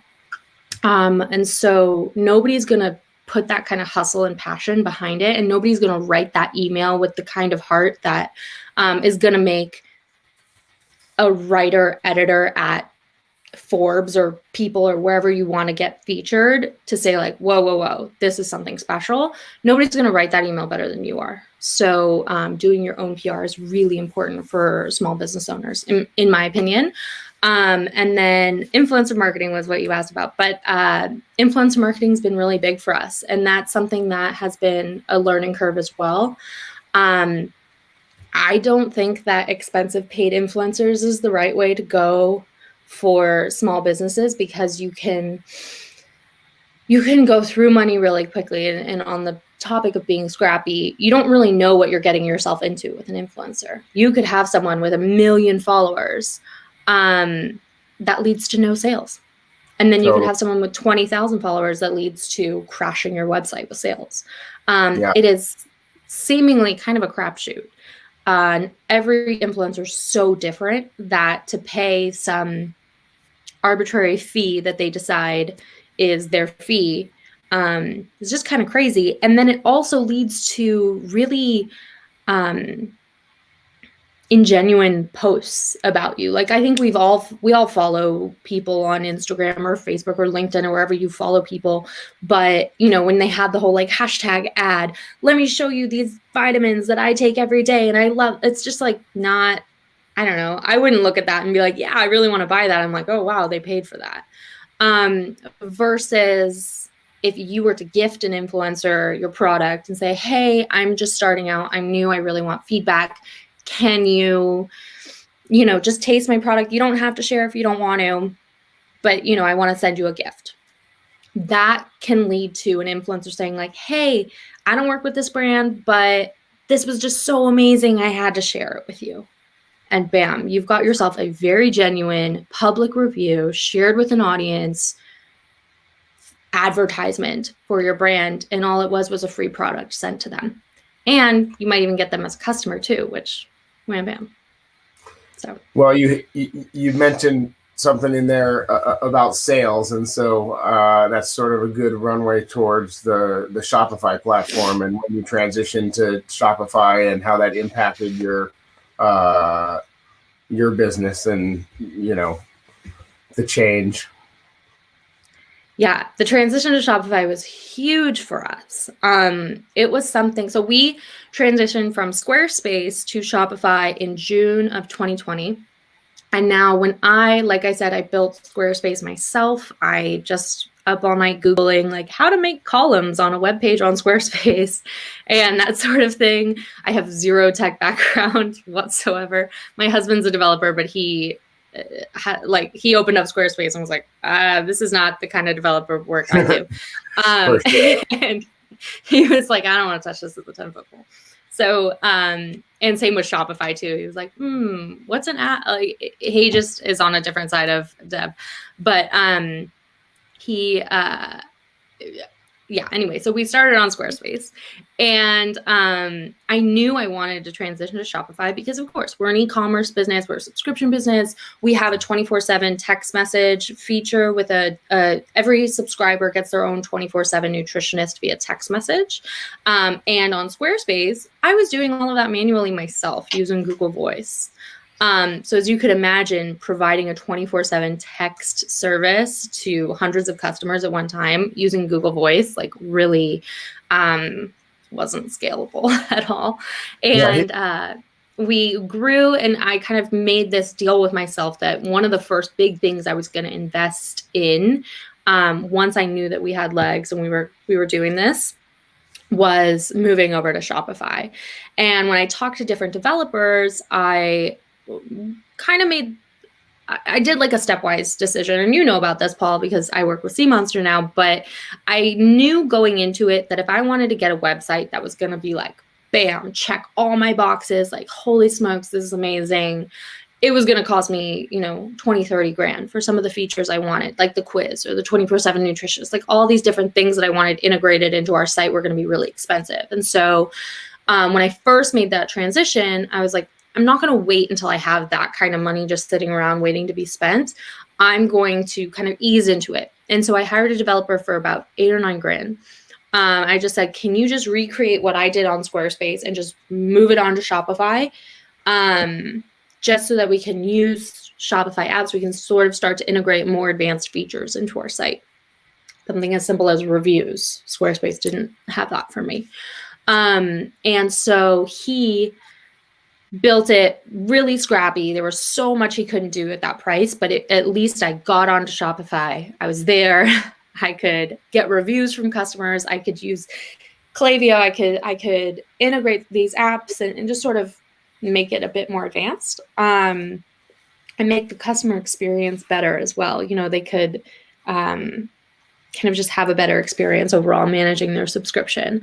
And then I knew I was going to continue to save up so that I could make those enhancements as I went. And so it was wildly successful. Like, just switching from Squarespace to Shopify, we went from, 10, 12 grand a month being like a really exciting, awesome month to 50 grand being an exciting, awesome month. So it was funny how like only 1 or 2 months prior, I was like jumping for joy when we hit 14 grand in a month. And then 2 months later, I was like crying. I was so upset because we only made 36 grand that month or something. And my husband was like, seriously, this is like, pump the brakes, put things in perspective. So Shopify, like, it was instant. Like, it just completely transformed the business. We had all these different kind of like flows and ways that people could enter in their email and then get into an email flow. It just, as anyone in e-commerce knows, like, that's huge for a small business. Yeah. Yeah, for sure. And you started to talk about some of the tools that are out there and kind of your tech stack and what you're using. And if you can maybe talk a little bit about the ones that you feel like are making the biggest impact to your business and share with people like some tips there. Yeah. I just switched from Yotpo to Akendo for reviews and cannot say enough good things about Akendo. I started with Yotpo because I was really naive and I was like, everybody uses Yotpo. Like, it's the biggest, it's the best. Why wouldn't I use it? Why even explore anything different for reviews? And it was super expensive every month. And to pay for some more advanced features, like being able to send review emails that are branded through Klaviyo into our existing flows, etc., adding photos and videos, those, or integrating it into a loyalty program, those sorts of features were so expensive that I just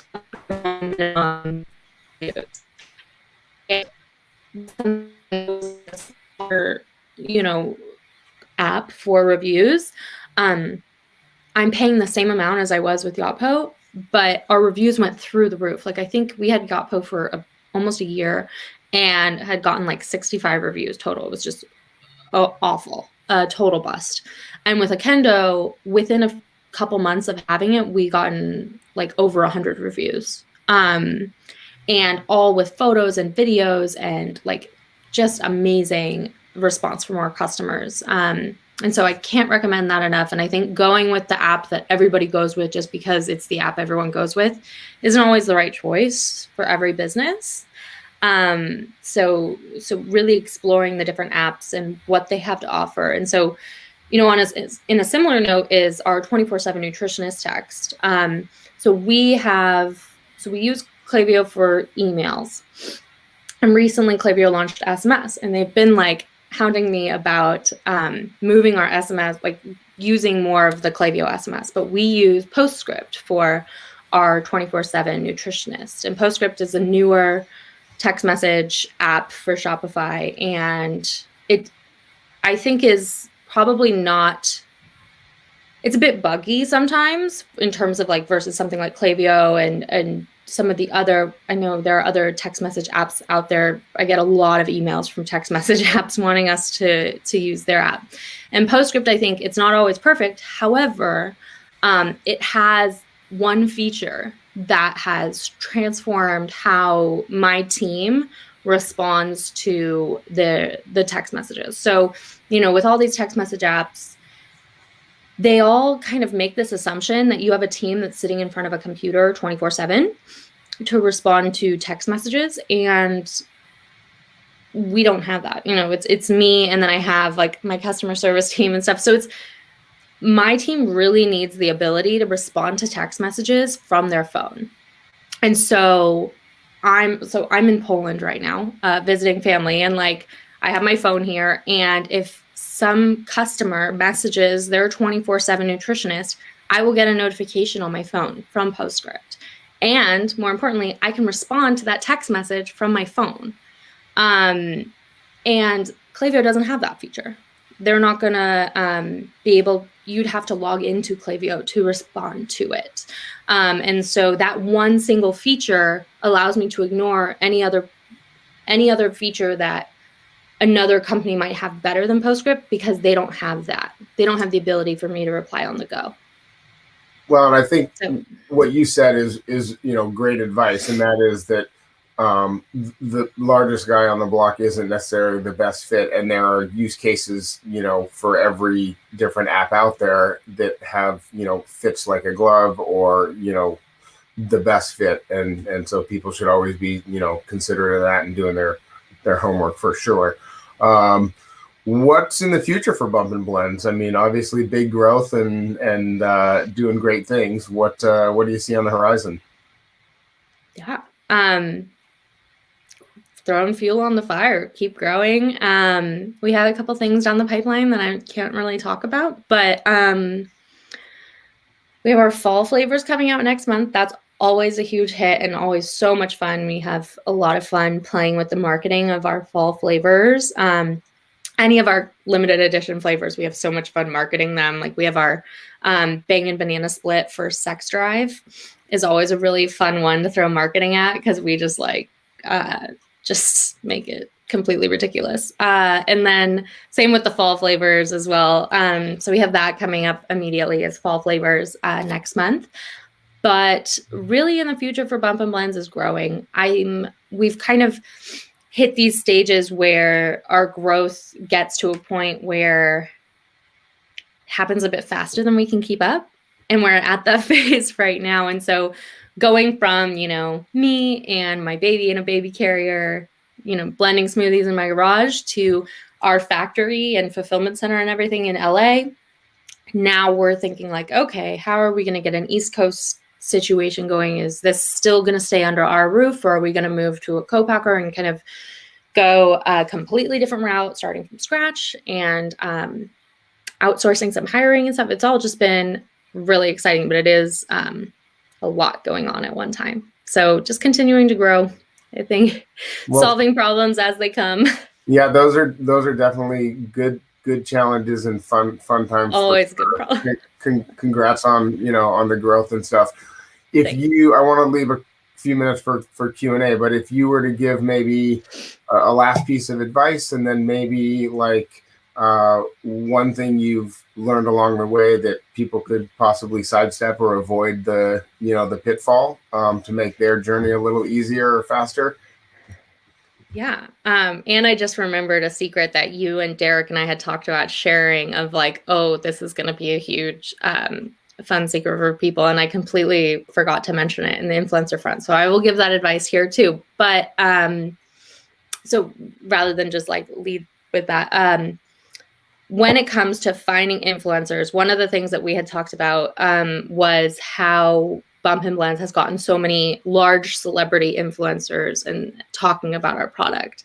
And I mentioned gifting and sending it to them for free, because if you were to have someone like, Chrissy Teigen or Ashley Tisdale, all these big celebrities talk about your product, it would probably be extremely expensive. And so one way that we've gone about getting our product into celebrity hands, my kind of secret sauce is, obviously you can't just like slide into their DMs on Instagram. No one will ever reply to you if that's what you're doing. And you certainly can't like email like hello@jessica@honestcompany.com or something like that.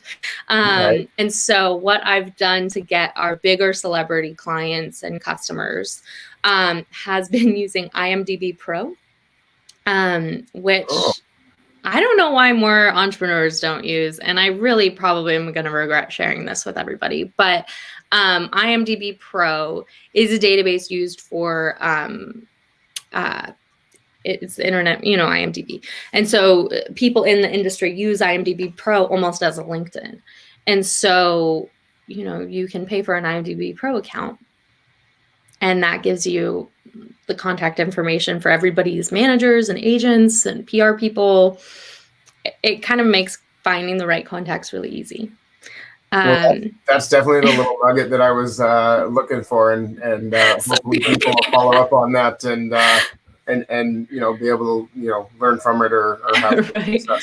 I felt bad that I had mentioned I would tell people that, and then I didn't. I glossed over it and forgot to mention it. So now we'll see if I regret that.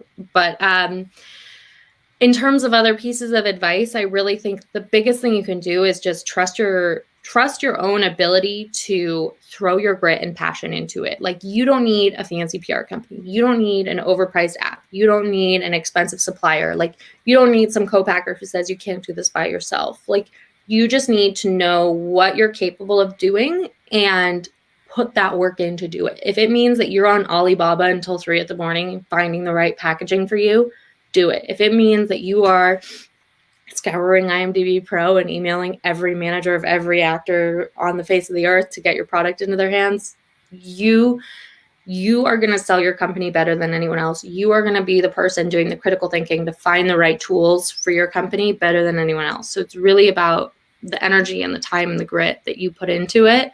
That's going to be more valuable than any agency, any app, anything that you could throw money at to do it for you.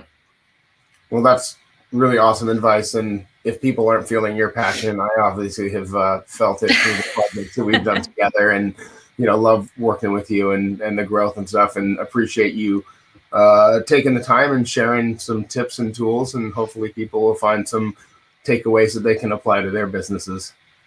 Thank you. And I think I mentioned to Derek too, we are happy to share a exclusive code with everybody, right? Yeah. I don't know if I'm supposed to share that or. Where is that code? Give me the. I believe the code is just eCommerce Tech, all one word. Let's share it here in chat. That is awesome. I think I'm going to take you up on that because this looks amazing. Here, let me share my screen really quick and show everybody what we're looking at here.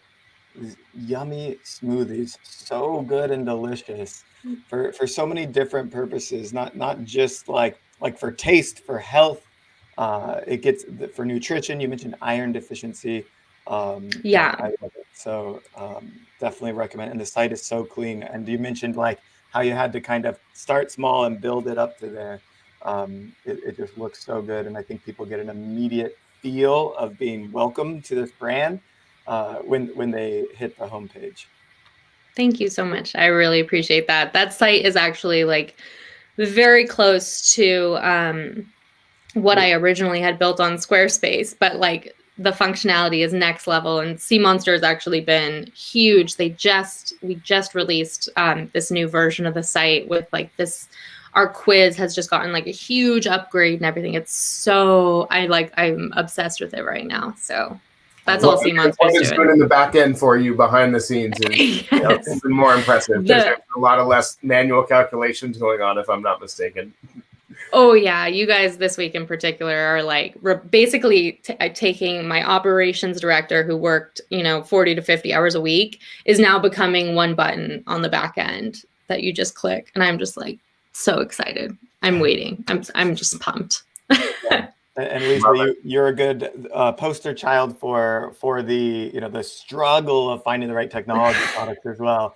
So you're like, don't always go with the big successful one. And I'll have a session tomorrow where I talk more about it, but it's exactly that. Yeah.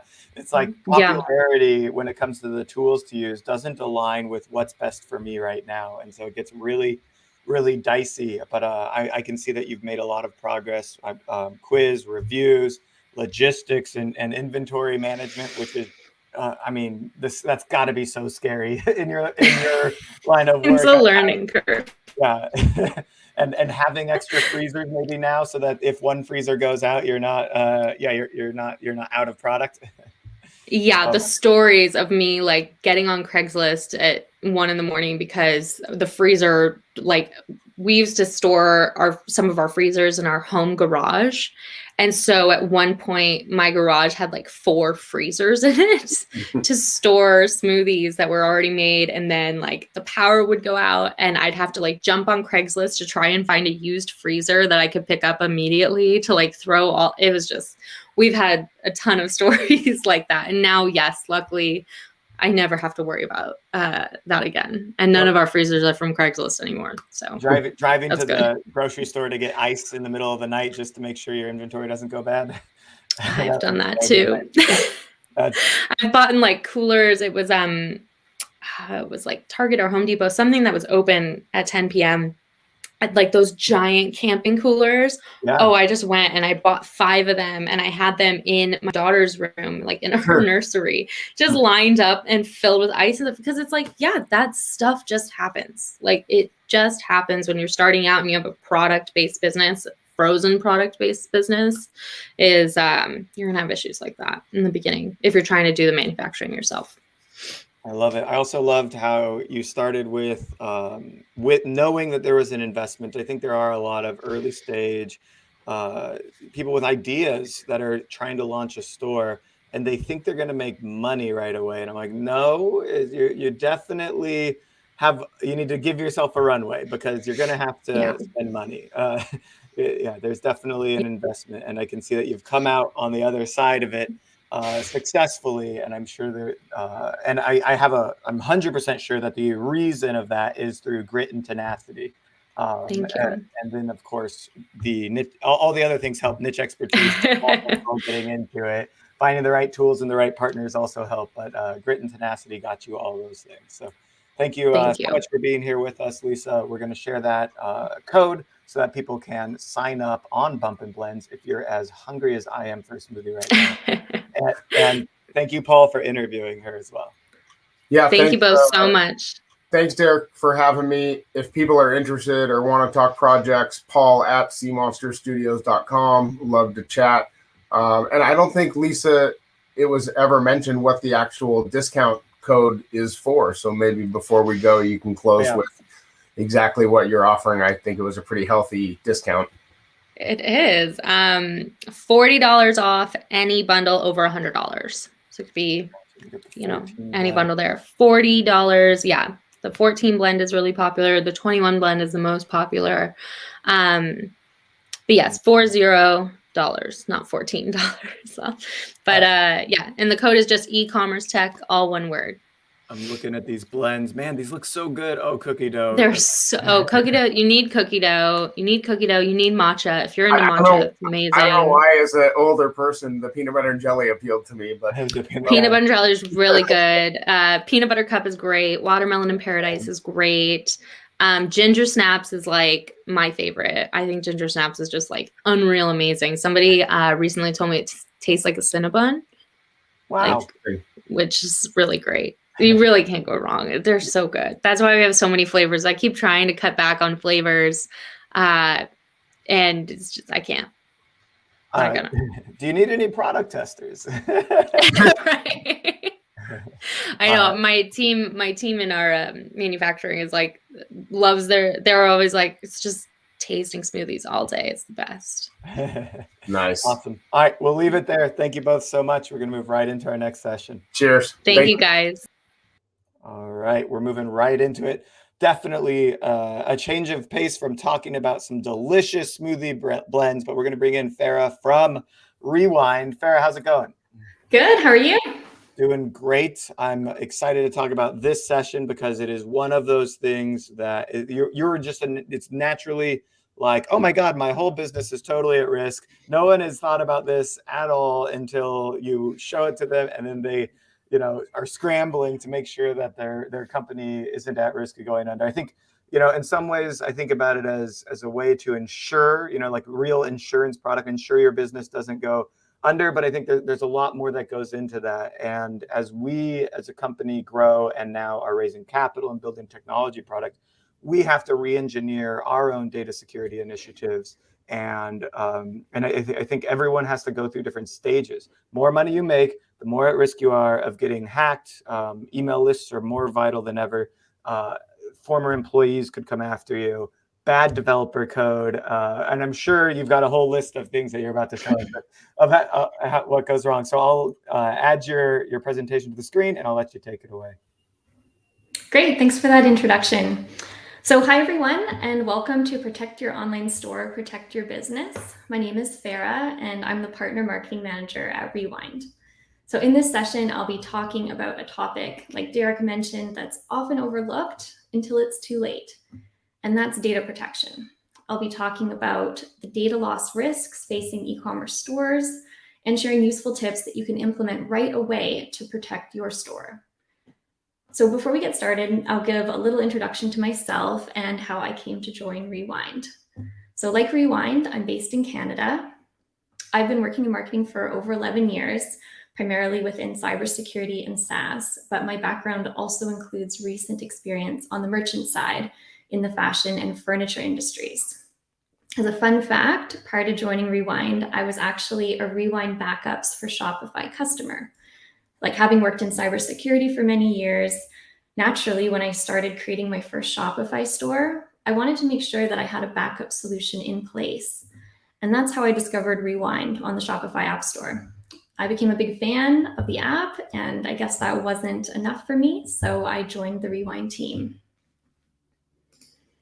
So here's just a quick agenda of what I'll cover today. I'll start out with a quick introduction to Rewind, and then I'll cover why there is no undo button in Shopify and BigCommerce, as well as many other SaaS platforms. Next, I'll talk about what can go wrong, the common ways that data loss can occur for e-commerce stores, and what's at stake.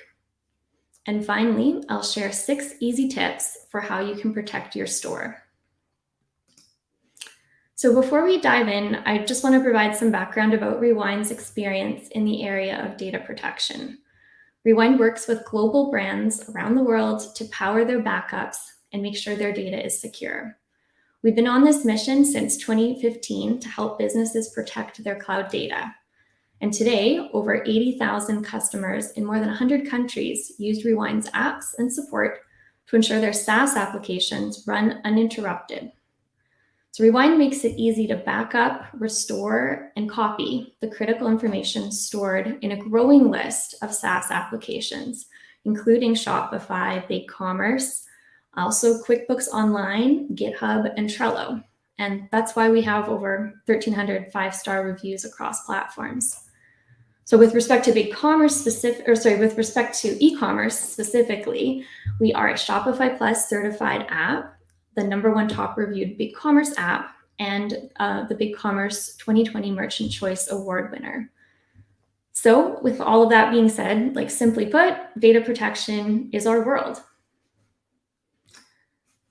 So I'll start with why is there no undo button? So selling online, as you all know, is entirely dependent on whether your store is up and running and available to accept orders. Anytime your site is down or not working properly, you are losing customers and revenue. Many of you are probably using platforms like Shopify and BigCommerce, which have infrastructure in place to make sure your store is up and running. But at the same time, there are still ways that your store can experience downtime as a result of actions, and let's face it, mistakes made by you, your team, or contractors while editing your store. So why is there no undo button in these kind of platforms for this type of mistake? The reason is that Shopify and BigCommerce, like many SaaS platforms, use the shared responsibility model for data security in the cloud. This model shows that the e-commerce platform is responsible for platform level data, while the merchant is responsible for their account level data. This means that you are responsible for securing the data in your individual store, which includes everything from store themes to product images and descriptions. This is the data that you rely on to populate your store, display your products, and generally provide an excellent shopping experience to your customers. And this data is your responsibility to back up and protect. There's a common misconception about what SaaS platforms in general provide when it comes to backups. Taking Shopify and BigCommerce as examples, they perform platform level backups to protect all of the stores on their platform from natural disasters, data breaches, and other threats. So in this unlikely event that something extreme occurred and their whole system failed, like for example, if a meteorite were to strike their data center or they had a mass data breach, Shopify or BigCommerce would be able to restore the data of everyone on their platform. However, if something happened to your store in particular, that backup is not useful to you. You don't have access to it. That's because these platforms back up all of their merchants' data in bulk, so they have no way of determining whose data is whose. So if a third-party app causes a problem, or a CSV import goes wrong, or if someone accidentally or maliciously deletes products from your store, you can't call Shopify or BigCommerce and have them recover your lost data, even for a fee. So this all comes as a surprise to most people, not just for e-commerce merchants, but really across SaaS in general. So I touched briefly on some of the most common risks that e-commerce stores face, but now I'll do a deeper dive into what can really go wrong. So we'll start with human errors, as they are the single biggest cause for data loss. In fact, a study commissioned by the UK's Information Commissioner's Office recently found that human error was the cause of 90% of data breaches. So no matter how much experience you have, how much training you do, or how many times you've done the same thing, mistakes are bound to happen, and it can sometimes be catastrophic. You might be trying to delete a blog category and end up accidentally deleting all the blog posts in that category. Mistakes with CSV imports and theme code edits are some of the human errors we hear about the most. So I'll share a quick case study for each. So CSV imports can be helpful when making bulk edits to a store, but they can actually do more harm than good if even one column isn't accurate. Before they became a Rewind customer, Whisker Seeker, the largest manufacturer of catfishing equipment in the US, learned this the hard way. They added a bulk import of changes that resulted in accidentally wiping their entire product catalog, which contained over 300 SKUs. Every product, every SKU, and every photo was permanently deleted. The worst part was this happened just 3 days before Black Friday. They faced $120,000 US in potential losses if their site was not restored. Their founder, Matt Davis, told us that he thought he was literally going to have a heart attack. So theme code edits. The easiest way to break a website is by making a small mistake in its code. If you're making any customizations or edits to your theme code, you need to have an easy way to reverse changes that didn't work out the way you expected. Unless you have a backup, reversing changes might mean spending hours redoing work or even hiring someone to help you clean up the mess. Before becoming a Rewind customer, the fitness brand Crossrope made an update to their theme code that broke the ability for customers to add products to their cart. This, of course, brought sales to a halt. They had to turn to their last manual theme backup, which was over a month old. Restoring this backup caused its own set of problems, as any theme updates they had made over the last month were all lost. So after a full 24 hours of work, they were back up and running, but those lost sales could never be restored. So now let's talk about third-party app errors. You've probably installed a number of apps through the Shopify or BigCommerce app stores. In fact, there's a stat that Shopify merchants have an average of 6 apps installed. Apps are wonderful. They add functionality to your store, but when they don't work properly or they have bugs, they can cause serious problems. If you look closely, the majority of third-party apps require read and write permissions, meaning they can also change, manipulate, or delete your data. Not all apps are created equal, and some are created by very small teams, and their QA processes can be really quite minimal, which makes bugs more likely. Revival Rugs learned this lesson at possibly the worst time, right before their big launch. After a third-party app accidentally set all of their inventory to 0, their staff had to scramble to manually fix the inventory on their 500 products. They were up until like 2 or 3 in the morning for at least 3 nights in a row, just fixing this mess. Another thing is, although it's not something that any of us like to think about, an intentional data deletion by an employee, ex-employee, or contractor is a real risk. Employees often have access to your online store and thus the ability to delete important files if they feel motivated to do so. One of our customers lost over 3,000 products and over a year's worth of work when a developer maliciously deleted the data from his store. The only thing that saved him was his backups. Hackers and malware are another serious risk. Cybercrime, including malware like ransomware, is now a $45 billion industry, and it's increasingly threatening e-commerce businesses. While historically, cybercriminals have targeted large organizations, that has all changed. A 2020 Verizon study found that almost a third of cybercrime victims were SMBs. And while Shopify and BigCommerce take extensive precautions to protect their servers against any malicious attacks, hackers target individual accounts, and they get increasingly creative with their methods. One of the ways they do this is by sending phishing emails to try to trick you and your team into giving them access to your store. So next I'll cover what's at stake.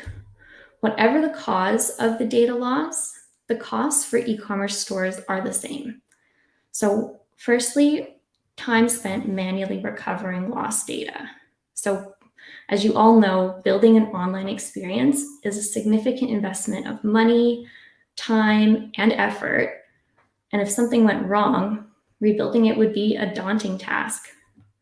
Like, for example, products can be accidentally deleted in an instant. It's a really common mistake. But just imagine the frustration and time required to manually rebuild all of your product pages from scratch. It happens. Next is lost revenue from downtime. So when the data powering your store is unavailable, business as usual just comes crashing to a halt. Data loss often results in downtime, hindering a store's ability to sell products as usual, which can mean thousands in lost sales.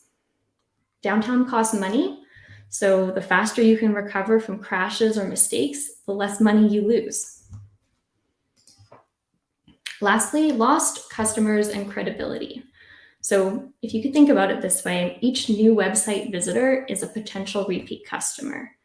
If your store isn't functioning properly, visitors have a negative impression of your brand, resulting in a poor customer experience, loss of trust, and a bad impression.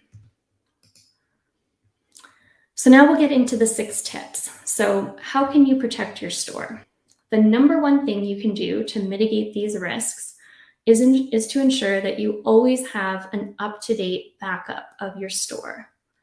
A lot of us don't think of backups as a security feature, but it really is. It gives you the freedom to update your products, experiment with new messaging or images, and work with your team without the fear of mistakes. So it's important to look for 2 things in a backup. They should be automatically triggered and they should be consistent. A good rule of thumb is to use daily backups. But realistically, manual backups just don't work in today's world.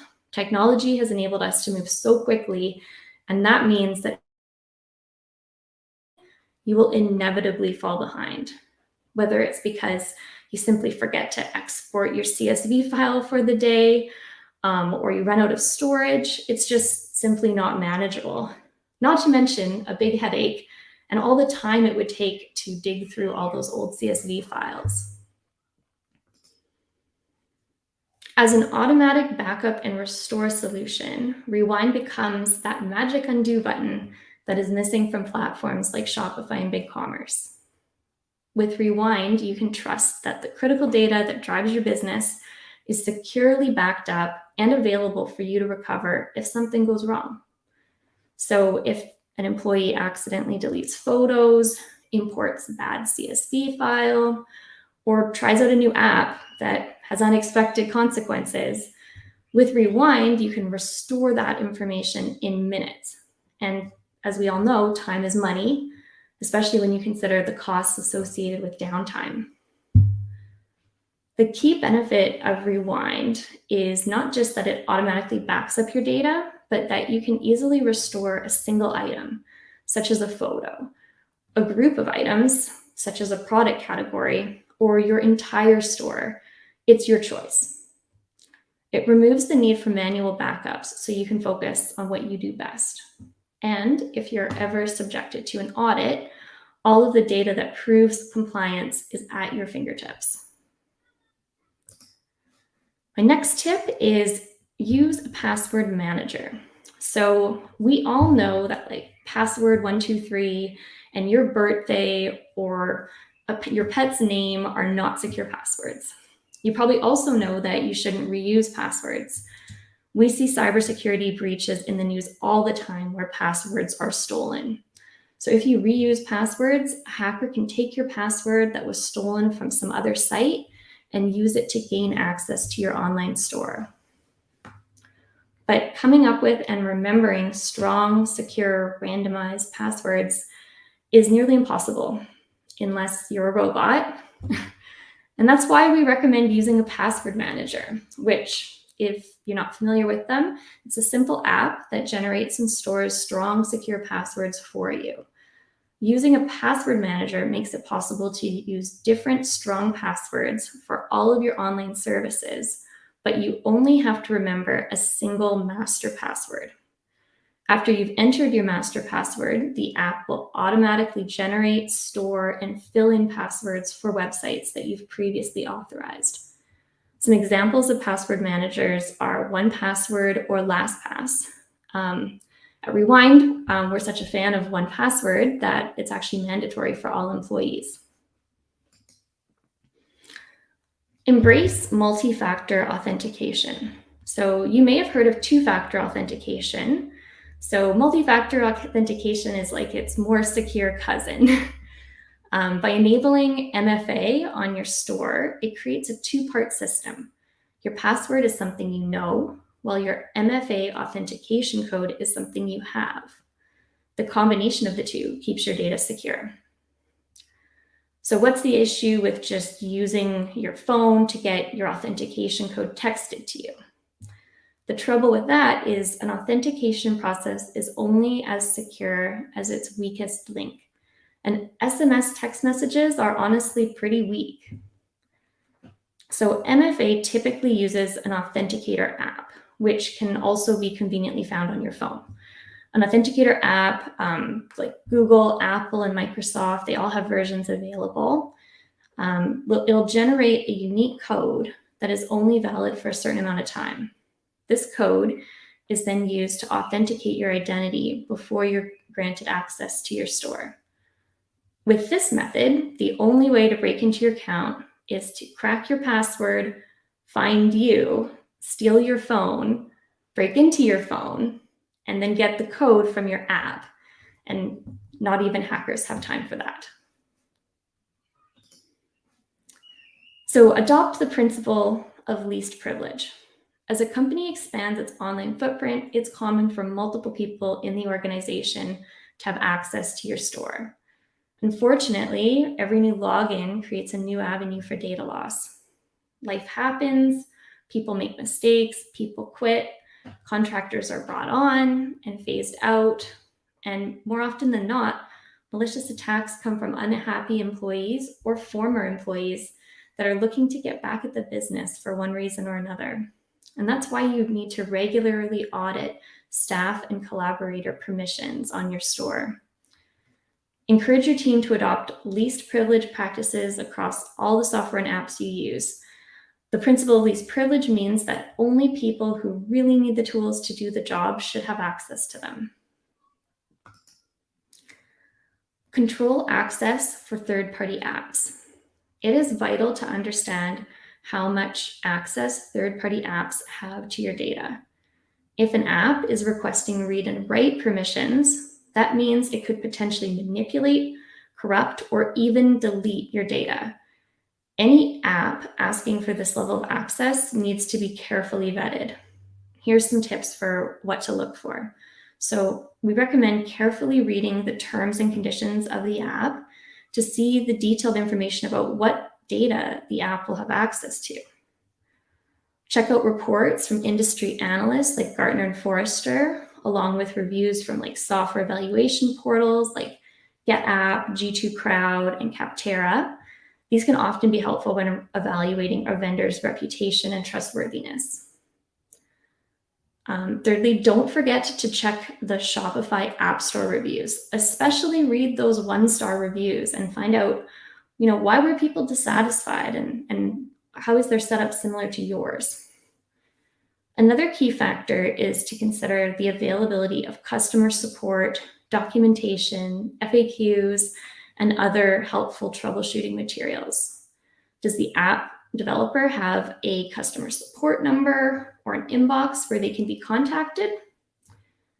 Another question to consider is if the app is supported by a team of developers or a well-established SaaS company, or is it just built and maintained by a few people? If you're planning to use this app in the long term, you'll want to make sure that the company is going to be committed to releasing updates for new operating systems, new features, and bug patches. So another one is watch out for phishing attacks. I touched on this a bit earlier. So you want to make sure you educate yourself and your team on how to avoid phishing scams. Everyone that has access to your store is a potential avenue for hackers to gain access to your data. And that's why data security is a team sport. So here's what to look out for. Verify suspicious emails and texts with the sender by sending a new email or picking up the phone and giving them a call. Ignore and delete unsolicited emails or texts from people outside of your organization. Do not open or click suspicious documents or links in an email or text. Always verify with the sender in a different channel before taking action. Unsolicited instructions via email should make you incredibly cautious, if not downright suspicious. So if you are unsure, best to leave it.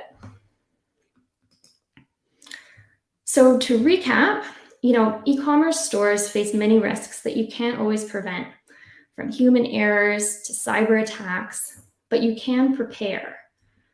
These 6 tips for preventing data loss don't take long to implement, and if the worst were to happen, they could save you days of recovery time. Understanding the limitations of the platform level backups provided by SaaS platforms, when you look at what can go wrong, I really can't stress enough how important it is to have an up-to-date backup and to be able to restore it quickly. If the worst were to happen, you can rest easy knowing that the data you rely on is safely backed up and you will avoid that costly downtime. So if you would like to try Rewind Backups, we offer a 7-day free trial and it's available on the Shopify and BigCommerce app stores.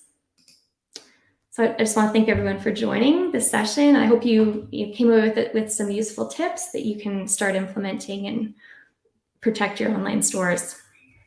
Farah, I almost had a heart attack as you go through this presentation with just the idea of my store disappearing right before Black Friday. That scares me. I think fear is a healthy motivator here for you to go install Rewind today and make sure that you never have to face those risks. And I know you kind of mentioned it before, but like there's two ways that this can go. Either something bad happens on your site and you have Rewind there to back you up, or something bad happens on your site and you realize you should have had Rewind installed before it went wrong. Those are the only two things that happen. There's really no other tool in the space that can do all of the things that Rewind can. Because in all honesty, if there was a close competitor, I would mention, I would say, well, Rewind or somebody else. The truth is Rewind owns the market today, and for good reason, because you have a great product. And so highly recommend everyone check out Rewind. Make sure that you never lose your data and mitigate all those risks as quickly as possible. So, yeah, with that, Farah, I'll let you go. We're going to move right into our next session with Edward. Thanks so much. Great. Thanks, Derek. All right. Edward, can you hear me? Can you see me? You're muted. Gotcha. I can hear you now. Awesome. And what's interesting, your session, I think, will go like we're going to talk a little bit, I believe, about a new channel as with your tool, at least. And tomorrow we're going to talk about breaking into retail. And I think about your channel as a stepping stone to retail in a weird kind of way. But I'll let you take it away from here and explain to everyone what's going on. And I will just step aside. Here we go. Thank you so much. Hi, everybody. My name is Edward Hu. I am one of the co-founders at Showplace. We are a marketplace that enables brands to reach new customers through vacation rental marketing. My presentation today will be on 2020, the year that Airbnb entered the marketing funnel, and highlighting some of the ways that you can leverage vacation rentals, property managers to introduce products to new consumers, collect feedback, and drive sales. So in 2020, we all faced a pretty huge problem. It was called COVID-19. Most brands used that as an opportunity to go fully digital, right? Everybody was marketing pretty much in the same formats, Facebook ads, Google ads, but it became really hard to stand out in a very noisy world. You were also limited by the ability or by the lack of ability in reaching customers through scalable experiences, and then timing the interactions with your customers or potential customers was also very challenging. So brands got pretty creative. Some people came out with really funny marketing campaigns like KFC. Others went to new social media platforms like TikTok, and others decided to sample and trial products through a wide variety of sampling boxes, but it didn't work for everybody. These are some of the brands that I found Showplace. We worked with everybody from Nectar Mattresses, Theragun, Monster Energy, Hush Blankets, brands that really thought, let's try vacation rentals as a new channel to reach our customers.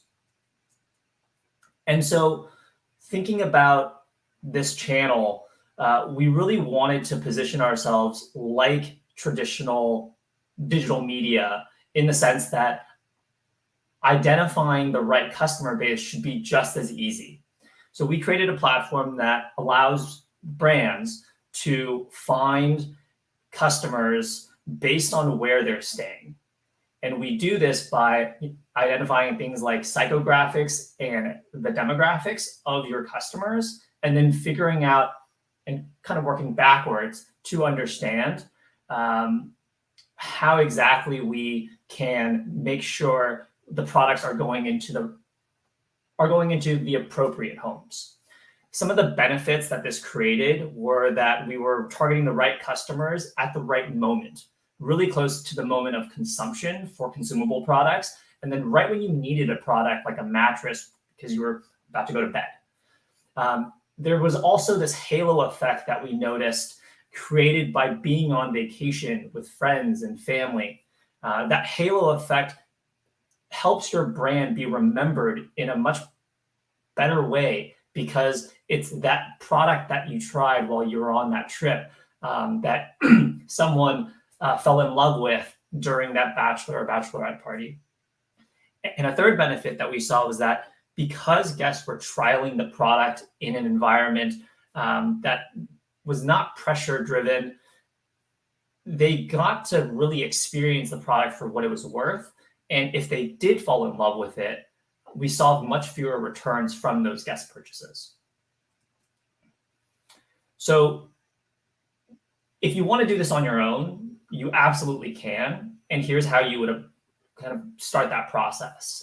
You can go out and do outreach to hosts on Airbnb. You can reach out to property managers and do partnerships with them. Some kind of tips to keep in mind: make sure that you are placing some sort of physical marketing asset in the home so that you're able to drive a conversion or a scan of a QR code that tracks how many people are actually engaging with your product. You can have that QR code go to some survey or the product page. Things like that can really help you understand how effective the channel is for you. If you do decide to work with Showplace, we have pre-built networks that you can opt into, and we already know what type of guests are staying in these homes, what type of amenities already exist in the home, and what type of deliverables the hosts are going to be willing to complete. So maybe the hosts that are in the Sunkist network are very willing to do surveys and social media posts. They can also do leave you reviews on Facebook and Amazon or your own website as well. So how does it work for the guest? When a guest makes a reservation, they'll get a message from the host with a link to what's called a My Showplace page. And for each host, it's essentially a unique page that acts as an e-commerce store for their home. That page will list all the different products that the guests will be able to experience during their stay, so that when the rental starts, the guests arrive into the home with some knowledge of which products are going to be there, and so that they can try the products in their own time. As they try more products and start scanning the collateral, we analyze the feedback that they're providing to us based on scans and their surveys to help draw them into different parts of your marketing funnel for you to retarget and to market to them. So one example of a successful program that we ran during the pandemic was with Peach Skin Sheets. They are definitely an emerging brand, and their goal was to drive trial and purchase of their very unique sheets. They wanted also to help generate more social media awareness from the hosts themselves, and then drive sales amongst hosts as well as the guests that were sleeping on these sheets. So our approach was to target about 30 hosts across the United States. We placed the sheets on the beds. We placed table tents and swatches in the bedrooms next to the products as well. And on the marketing asset, we tracked conversions through the coupon code redemption as well as the guest reviews. The program was very successful from our point of view. We were able to drive 48 attributable guest sales, which was about a 7 to 8% conversion rate per reservation. One of the major benefits was that the hosts who actually got the product themselves, they ended up being customers as well. And as a host, you're constantly replenishing these kinds of products. And so these lifetime customers, these new lifetime customers for Peach Skin Sheets will probably continue to buy from them for quite some time. So this is a program that, a lot of people think about and think, will it work for me? And I think what we've realized is that it definitely is suitable for brands that, or we used to think that brands that thought, try it to buy it or see it to believe it, these were the type of brands that we wanted to work with. Brands that really believed that their product was something that once you tried one time, you would actually want to purchase. And we've kind of transitioned and kind of updated our thinking on this. Rather than thinking about how a customer needs to see it to believe it, we actually think now that customers need to believe it in order to see it. And it's a fairly nuanced update to this phrase, but we actually think that, because there's so many similar products in the market these days, in order for the guests to actually believe what you're selling, they need to be in the bed. They need to try your product. They need to experience it and really believe it before they'll see your vision, your mission for your brand. And we think that by placing products into vacation rentals, allowing guests to actually try the products, you're essentially ingraining in them this belief that they're already your customers, that they're already using your products, and they've already lived with your products during vacation. And often, especially for the consumable customers, these products are being taken home with them. So they can continue being customers once they're at home. So if you're interested in, creating a funnel of marketing qualified leads, generating data to sell products back to hosts within this network, and then leveraging returns, that's one area that we think is a huge opportunity. So many direct-to-consumer brands are dealing with mass amounts of return products as well. And by having ShowPlace kind of take that inventory and turn it into a marketing asset, I think there's a lot of value that we can add for you there as well. 2020 was the year that Airbnb entered the marketing funnel, and we hope that 2021 and beyond is the year that your brand will start participating in the Airbnb marketing funnel as well.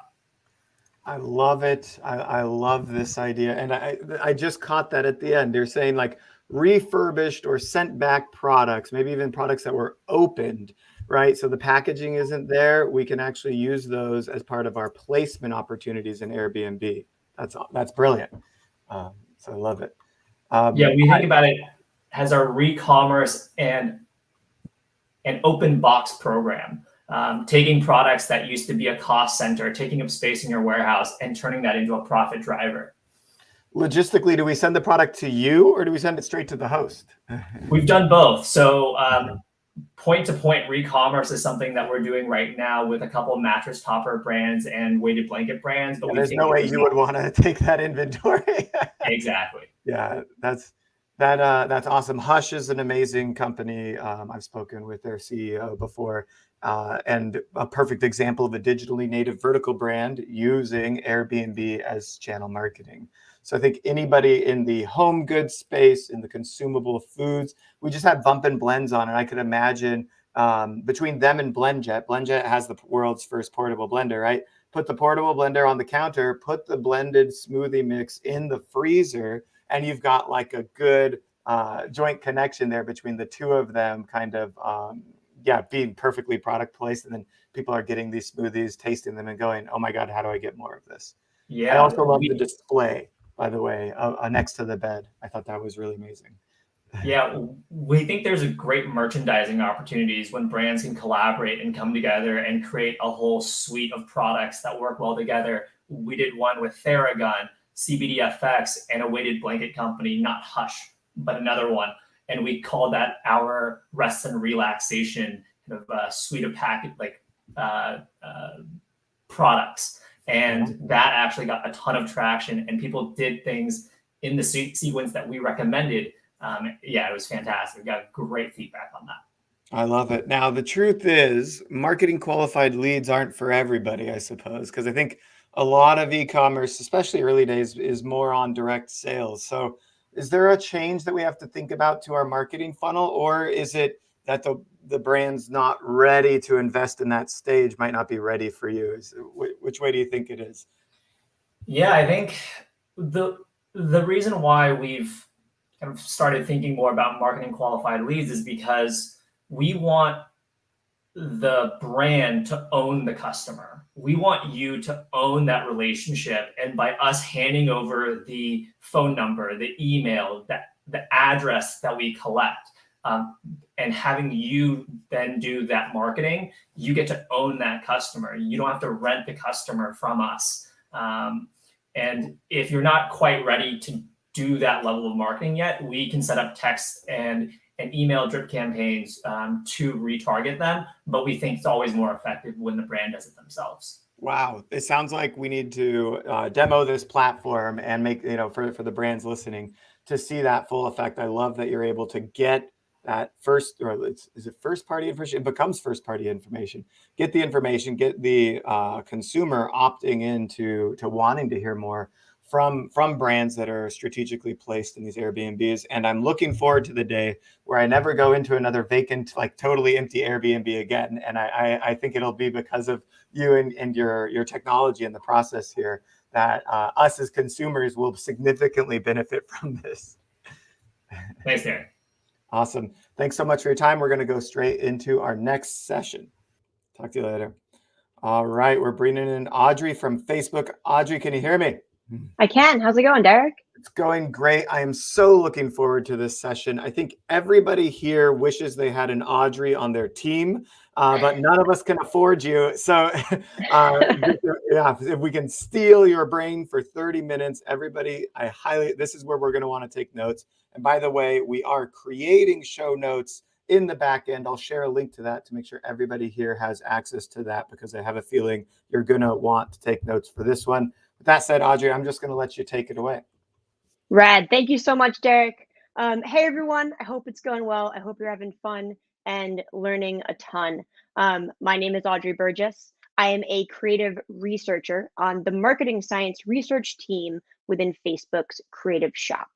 Stoked to be here today to talk with you about some creative trends that we've seen emerging around the world. So at Creative Shop, we have a pretty unique perspective on creativity because we sit at the intersection of the industry and people on our platforms, and we get to see what's happening around the world. And what we see from that vantage point is that the creative climate is always shaped, molded, and inspired by people and culture. I'm sure many of you have seen the same, and beyond that have seen the interaction of creative and cultural shifts. So we've started each year to take a look back at the creative trends that have emerged from leading advertisers around the world and to see what they show us about what might be ahead. We call this the creative forecast. Now, the work that we can study best is the work that we're most involved in with our client and agency partners around the world. So to get a look at what themes might be emerging, this year we analyzed 100 randomly selected campaigns out of the best work from our own internal creative reviews. We call these top-tier projects lighthouse and spotlight campaigns because they tend to show the way forward or illuminate something special. And as we reviewed these 100 campaigns from 2020, we focused on the themes and behaviors we saw happening in about 20 to 50% of them. The idea here was to find emerging behaviors that were shared, but not yet universal. Now, to step back for a minute, let's talk about what we mean by lighthouse and spotlight work. We select our lighthouse and spotlight work overall based on a number of factors like driving excellent results, making the most of our platforms, exemplifying great craft, and keeping people at the heart of creative. But business impact is critical because if creative isn't building brands and selling products, then it's not working at all. We assess the impact of the work on our platforms by comparing to vertical and regional benchmarks for brand and conversion metrics like ad recall or sales lift, and for off-platform metrics as well. We assign projects a score based on how they're performing compared to those benchmarks. The strongest campaigns become lighthouses and spotlights. And that's the work that we'll talk about today. So what did we learn as we looked back on some of the strongest campaigns across 2020? Well, firstly, it's safe to say that 2020 was a unique year, but in a lot of ways, the changes brought on by 2020 also marked a major turning point. And some of the changes that we've seen are definitely here to stay. And that includes our response to, relationships with, and expectations of creativity and businesses. Our chat today is focused on some of the changes that we've seen. And these are changes that will have impact beyond 2020 or 2021. And then what we can learn from those changes to excel in the future. First and foremost, creativity and connection start with people. And people are pushing hard for brands to become more culturally aware, more personal, and more participatory. The days of being talked at are gone. Connecting creatively is no longer about control and exclusivity.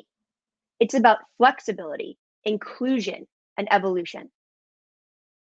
People are gravitating to brands that reflect, that captivate, that reward them. And folks are more than willing to spend their time with the ones who can do just that. So as we looked across the changes in people's behavior over the last year, we saw 5 themes for how we can build creativity for the future. Build inclusively, create edutainment, sell with ideas, speak platform language, and reward self-discovery. Today, we're going to talk through each of these. We'll break down the change in people's behavior that's inspiring it, how brands are successfully tapping into those shifts, and share some creative springboards to inspire our work in the future. Let's start with build inclusively. 2020 saw a social awakening on a lot of dimensions around the world. But one of the shared themes, what many people have been clamoring for, is a world that sees, recognizes, respects, and celebrates everyone for who they are. The brands that have been able to break through were the ones who went beyond just acknowledging that and actually started fully reflecting and depicting their audiences in a more representative and insightful way. Their reward has been wider acceptance and more relevance, in addition to the inherent value of contributing to positive and diverse representation. 69% of Gen Z and millennials say they think it's positive for brands to feature diverse models. Retail brand Chic Me wanted to rise to meet that expectation. So they teamed up with 2 body neutrality influencers. Body neutrality is a movement focused on accepting your body for what it is. And with those influencers, they work to foster an open conversation promoting body and self-acceptance. And they did this all through a shoppable live environment. The partnership and event broke stereotypes, and the results shattered expectations. Or Can-Am. They wanted to make the road more inclusive to women to ride their 3-wheeled motorcycles. So they built an inclusive Facebook group for women by women that educates and empowers them to ride. The group is led by the community themselves for maximum authenticity and impact, with Can-Am providing support to drive enrollment and celebrate the roads they're taking on together. Or L'Oreal. L'Oreal saw a chance to take an advocacy role, to get people buying again during COVID, but also to celebrate diversity within beauty. Not only did L'Oreal reimagine the beauty festival for the digital age, they reimagined the representatives of beauty. For the first time, They paired women and men to provide cosmetic and skincare tips via live. Then they gave their audience the opportunity to connect with 122 diverse beauty advisors in Messenger, so folks could get advice from experts that they could identify with. So if we want to build inclusively, what are some questions we could use as a springboard? How can we authentically and truthfully represent our whole potential audience? Is there a group of people we're currently overlooking that we could better serve to create more inspiring and inclusive work? Is there a topic or issue for which we could uniquely advocate? Or is there a cultural taboo that we could shed light on in an authentic way to make a deeper connection with people? Next up, create edutainment. 2020 shifted how we do a lot of things, but beyond Zoom call jokes, people had to embrace new ways of getting information because it just wasn't available the way it used to be. There have always been brands that want to share their origin story or educate on their value. But the brands that excelled in 2020 found ways to earn attention with experiences and to share information in a way that didn't feel like a lecture or a chore. During COVID, hand washing became critical, and not just washing, but washing well and thoroughly, which is not necessarily the most fun and engaging point to make with kids, but it's an important one to land. So Pinkfong created the Baby Shark Hand Wash Challenge. It's a participative tutorial on hand hygiene brought to life on Facebook and Instagram's AR effects. The camera effect allowed parents to film their kids while they wash their hands and add cool AR features.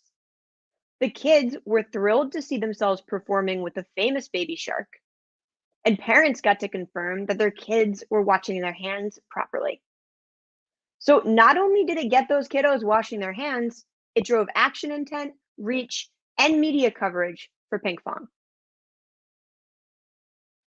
Todinho is a traditional chocolate milk drink for kids in Brazil, and they've been working on a healthier formula and also on new positioning as a partner for children's growth. In an effort to bring parents and kids together while they educated them on the product benefits, they created an interactive AR effects platform with music and dance to drive family connection and movement. Not only did this create a shared experience, but it drove effective and efficient ad recall. Research has found that only 50% of women do a breast self-check regularly. And women who are dissatisfied with the appearance of their breasts are less confident about detecting a change that could be a sign of breast cancer. So Copafeel, a UK-based organization focused on increasing self-checks, wanted to work to make a younger generation feel more confident and to make breast checks habitual. They drove awareness and action through an informative and inclusive tool, BoobBot. BoobBot is a world-first messenger bot that takes you through a personalized, step-by-step breast self-check through monthly subscriptions. It's free, it's got help for folks of all genders, it's informative, it's pretty funny, and it's effective. So if we want to create edutainment, how can we think about our work moving forward? Is there a problem we can turn into an opportunity and create a behavior for people to emulate? Can we turn our story into compelling entertainment that earns attention? If we wanted to reward audiences for their time and attention, what could we give them? And how can we turn our ideas into something truly useful for our audience?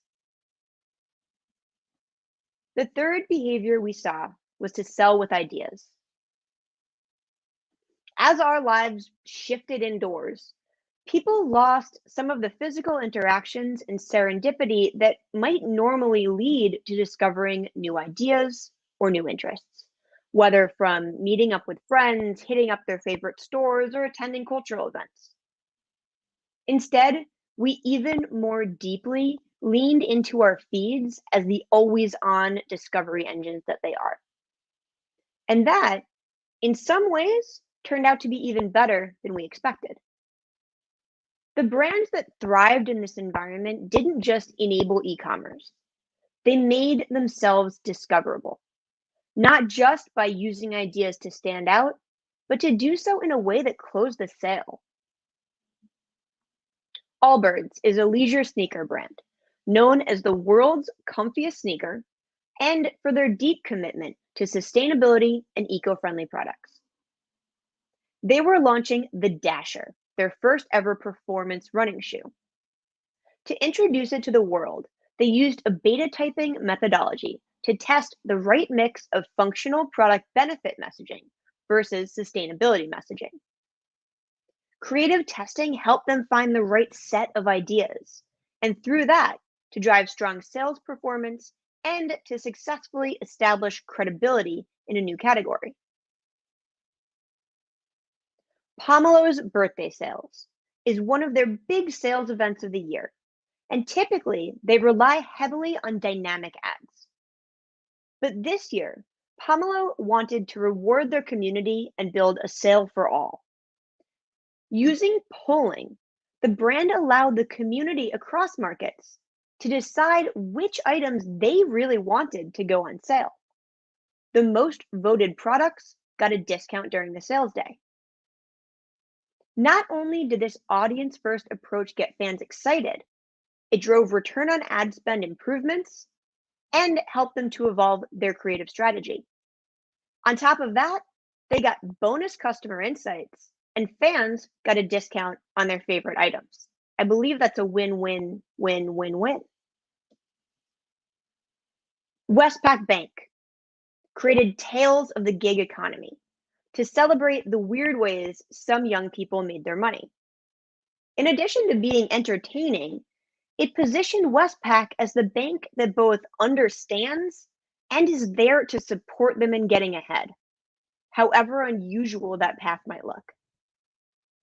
This campaign approach defied financial services category conventions with great success, reducing cost per install while driving brand love.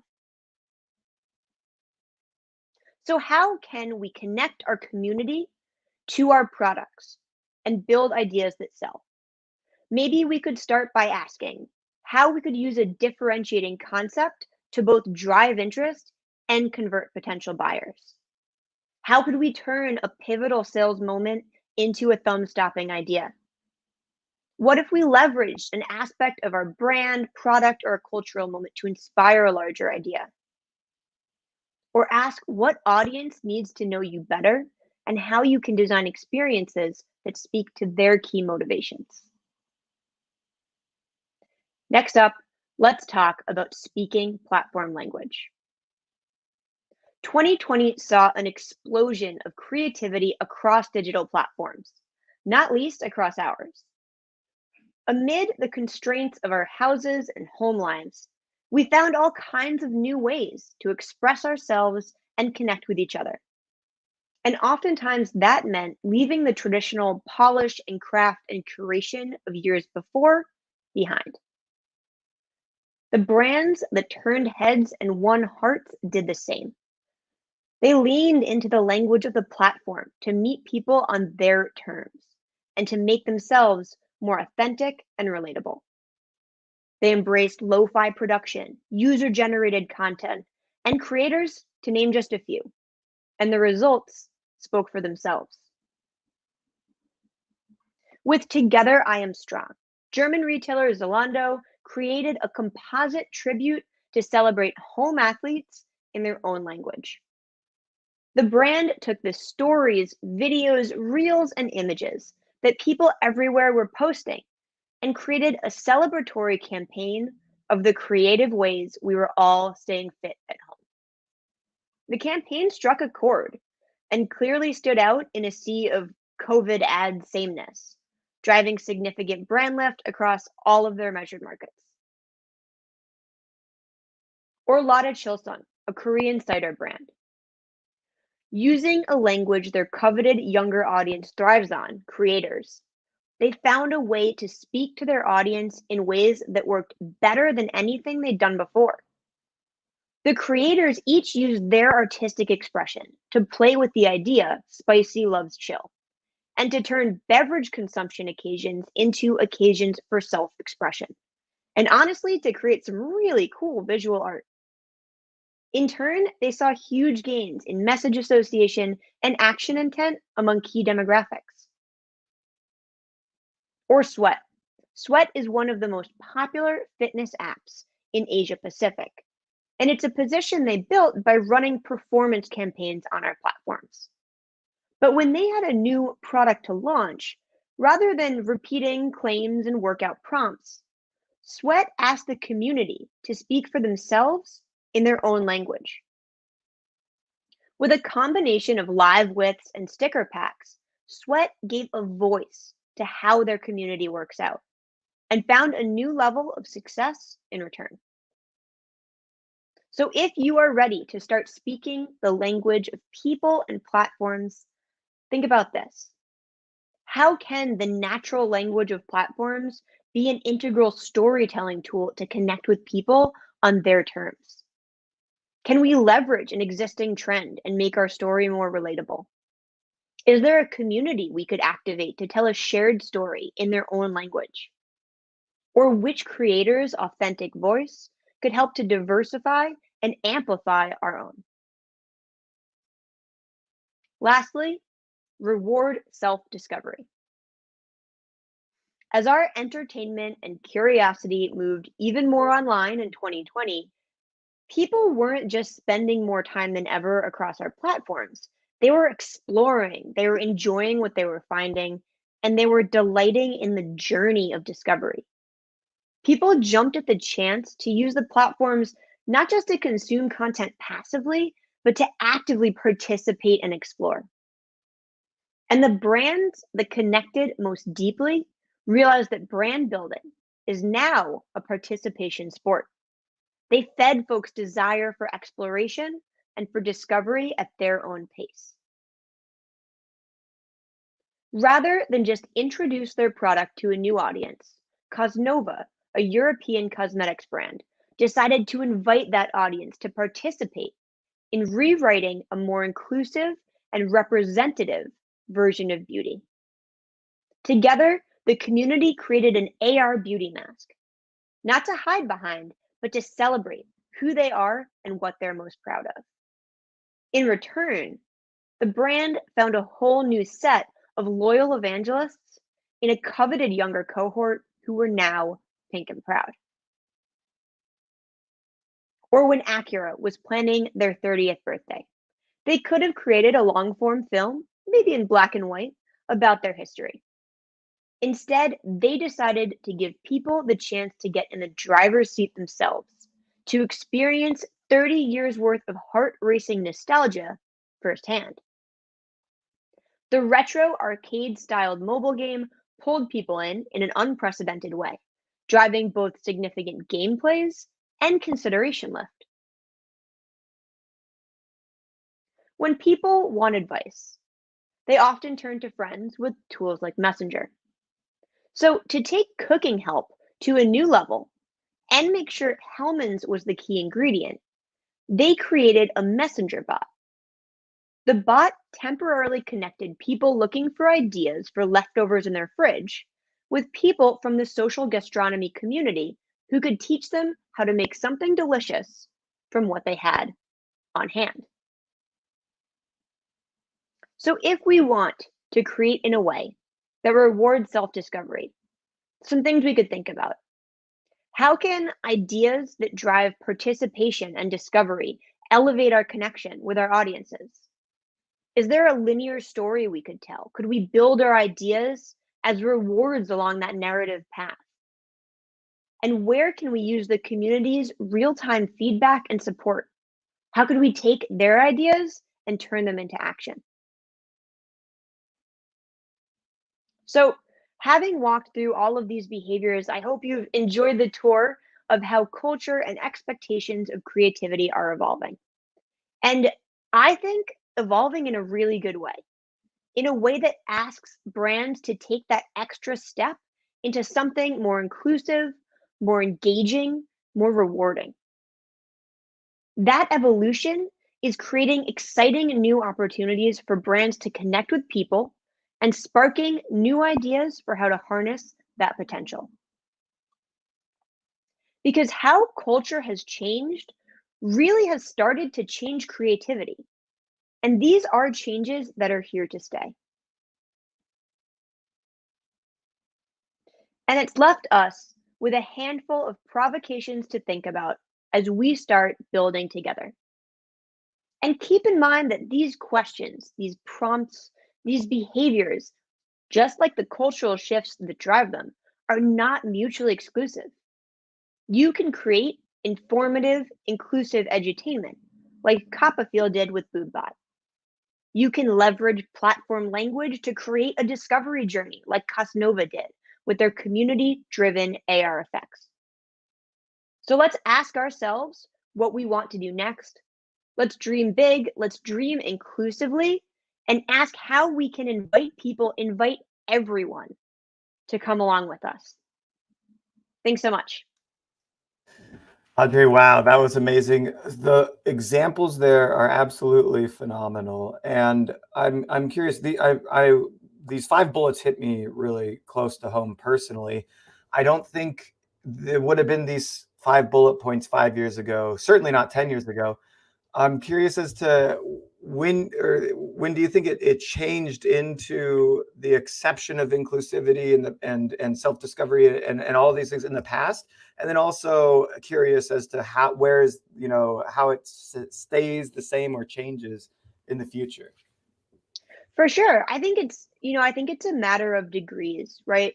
There's certainly going to maybe be a point where we're getting outside a little bit more and we're spending a little bit less time, so we're discovering things online for a while. But then if you look at the trends toward inclusivity, towards representation, those seem to be things that are going to continue, if not accelerate. I think the key here is that a lot of these are critical trends that we expect to evolve. And that's part of why we keep an eye on culture, but we don't expect them to necessarily just fall away. My expectation is that a lot of these trends are here to stay to a greater or lesser degree with greater or lesser evolution along the way. Yeah, I agree completely. And if you think about these points, inclusivity is simply good for humanity. So like we're not forcing it on people. We're helping them discover it in a way. We're helping them, be encouraged to be more inclusive. Same with, self-discovery is like a natural human phenomena that we want to, figure things out on our own. Edutainment is how we lower trust barriers and or raise trust, I guess, lower the barriers of worrying over a product and understanding how it works. So I think all of these, we can call them trends that are bubbling to the surface today, are, like you said, here to stay and just kind of natural parts of what should have existed prior, but have become more prominent today. Absolutely. And I think, people have said that we have gained 5 years worth of technology in a year. And that opens doors, right? Not just for what's going on right now, but for what's possible and how we can lean into the potential of those technological changes, that interactivity, and the ways that we can, have a great discovery journey for all different folks. Yeah, I love it. Awesome. Thanks so much. If people want to get in touch with you, or if they want a creative campaign like this, where should I send them? For sure. I think they can check out all the great stuff that we have from Creative Shop and some of our case studies, and take a look at Creative Guidance Navigator, where we've shared all the fun stuff that we've learned about how to do creative really well. Perfect. I'll share all that in the chat in just a moment. Denise says, Audrey is stellar, smart, and shared amazing insights. Thanks so much, Denise, for sharing. Thanks, Audrey, with that, we're going to move right into the next session. Thank you so much for joining us today. Thanks so much, Derek. Thanks, y'all. Take care. Bye. All right. We're changing gears ever so slightly, while we're looking at the creative aspects of customer experience, now we're going to dive into the business process optimization aspects and customer service experience aspects of that user experience with Ty Gibbons. Ty, are you with me? And you're muted. Haha. It's always something. That's fine. You're here. Perfect. How are you? Hey, doing good. Good to have you with us here today. I'm going to share your screen and I'm going to let you take it away. Perfection. Thank you so much. Hi, everybody. This is Ty Gibbons, and I am from a company called The Workforce Pro. A little bit about us, and that's me on a much, much better day. This is me all the time, though. So if we ever end up on a call, this is what you're going to get. But essentially what we do is we work with companies that are on the verge of change. So you could be growing like crazy, or you can just want to be proactive with what could potentially be coming and get ahead of the customer experience curve. And what we do is we help to set you up for scale. And as Derek mentioned, that's done through business process optimization, which honestly sounds super boring, but I'm a nerd and I live for this stuff, so I like it a lot. And we help you with what we all know to be people, process, and technology.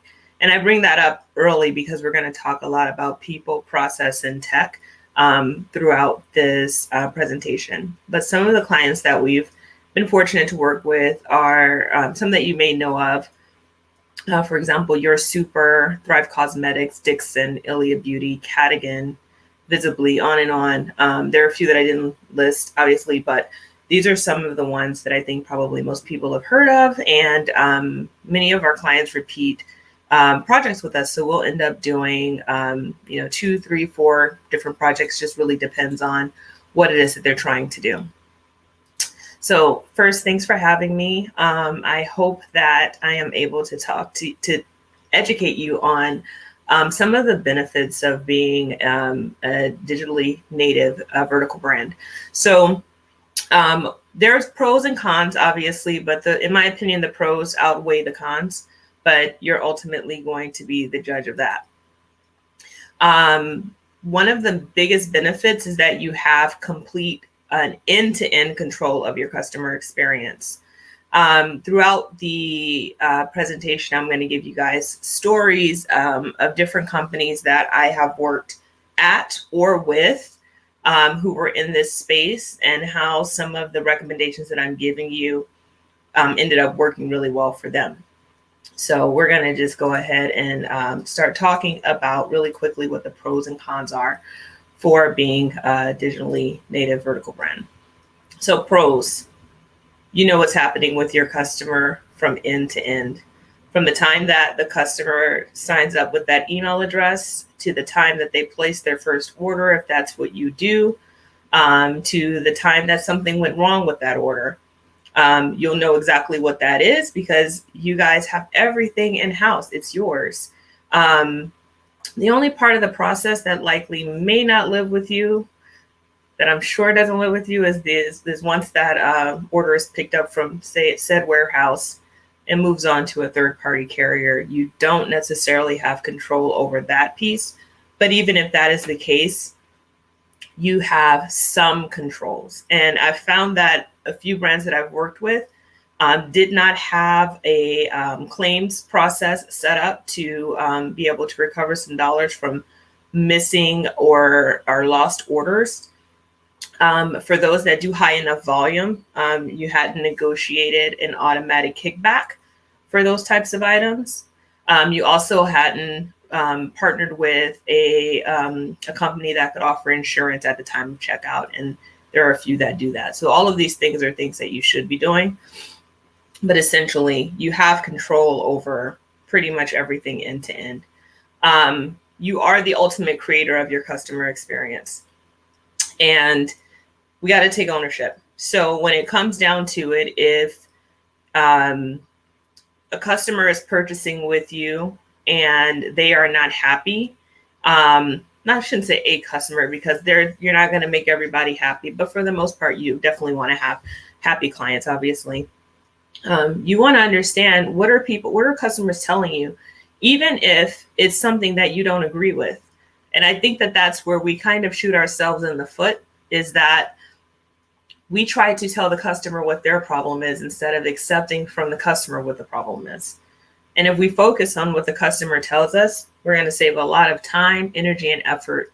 And we're going to stop spinning the wheel, because we're going to actually do what it is that they've asked for.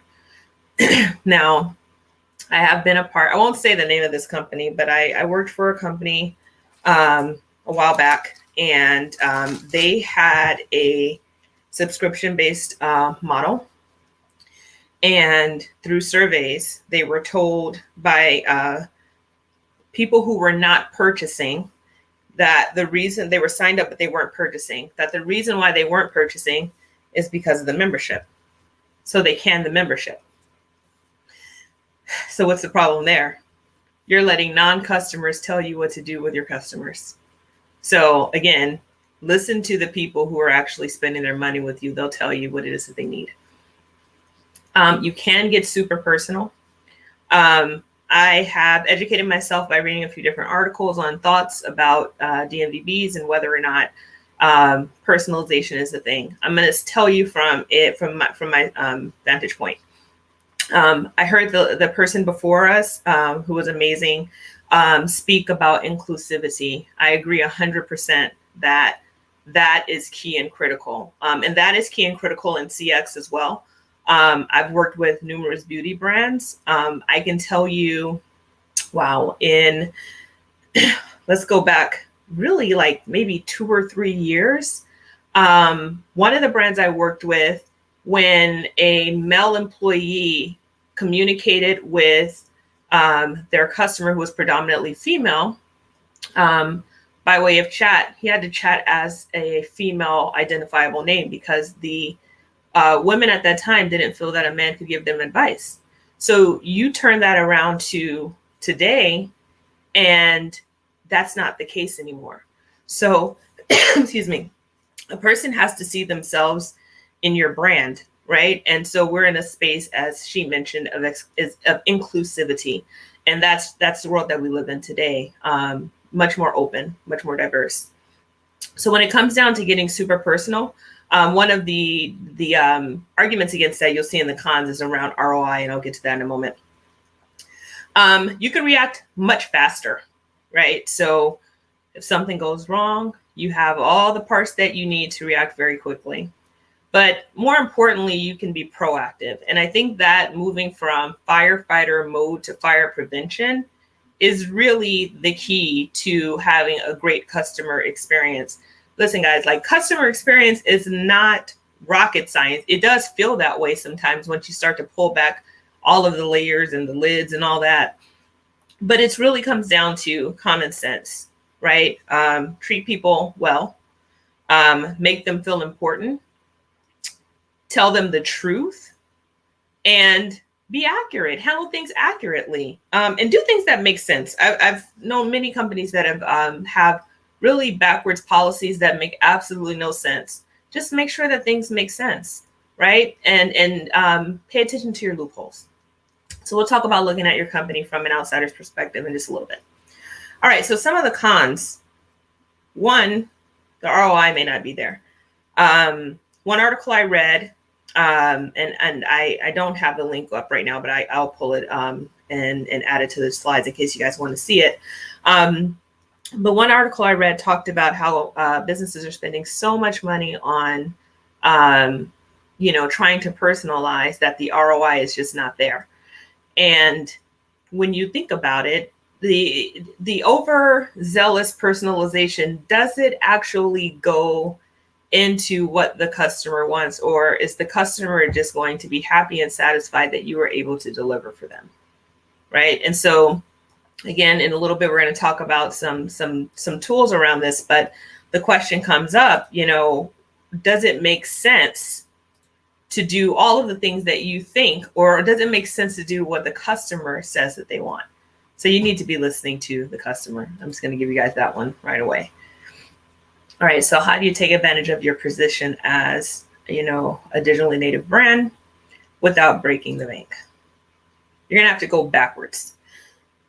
So what does that mean? Earlier, I mentioned to you, we work with companies and we help them with people, process, and tech. And so now what I'm going to say with you is to focus on the tech, process, and people. Why? Well, a lot of companies make the mistake of hiring a bunch of people to solve their customer experience problems. And I can tell you that continuing to hire people, it costs a lot, and it doesn't stop the processes from breaking down. There's just more people doing the processes poorly.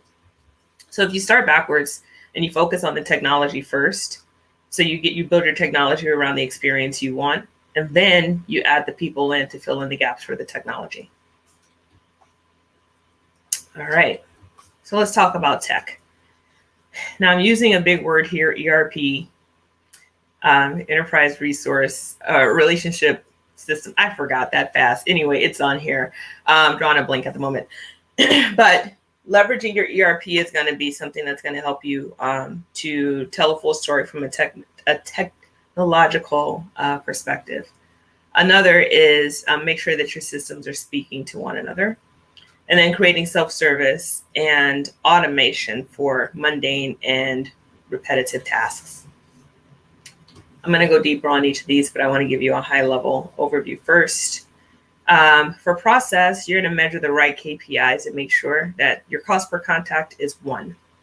I work with a lot of new leaders in the CX space. I actually offer an apprenticeship to help people build the skill and knowledge that they want to get to the next level in CX.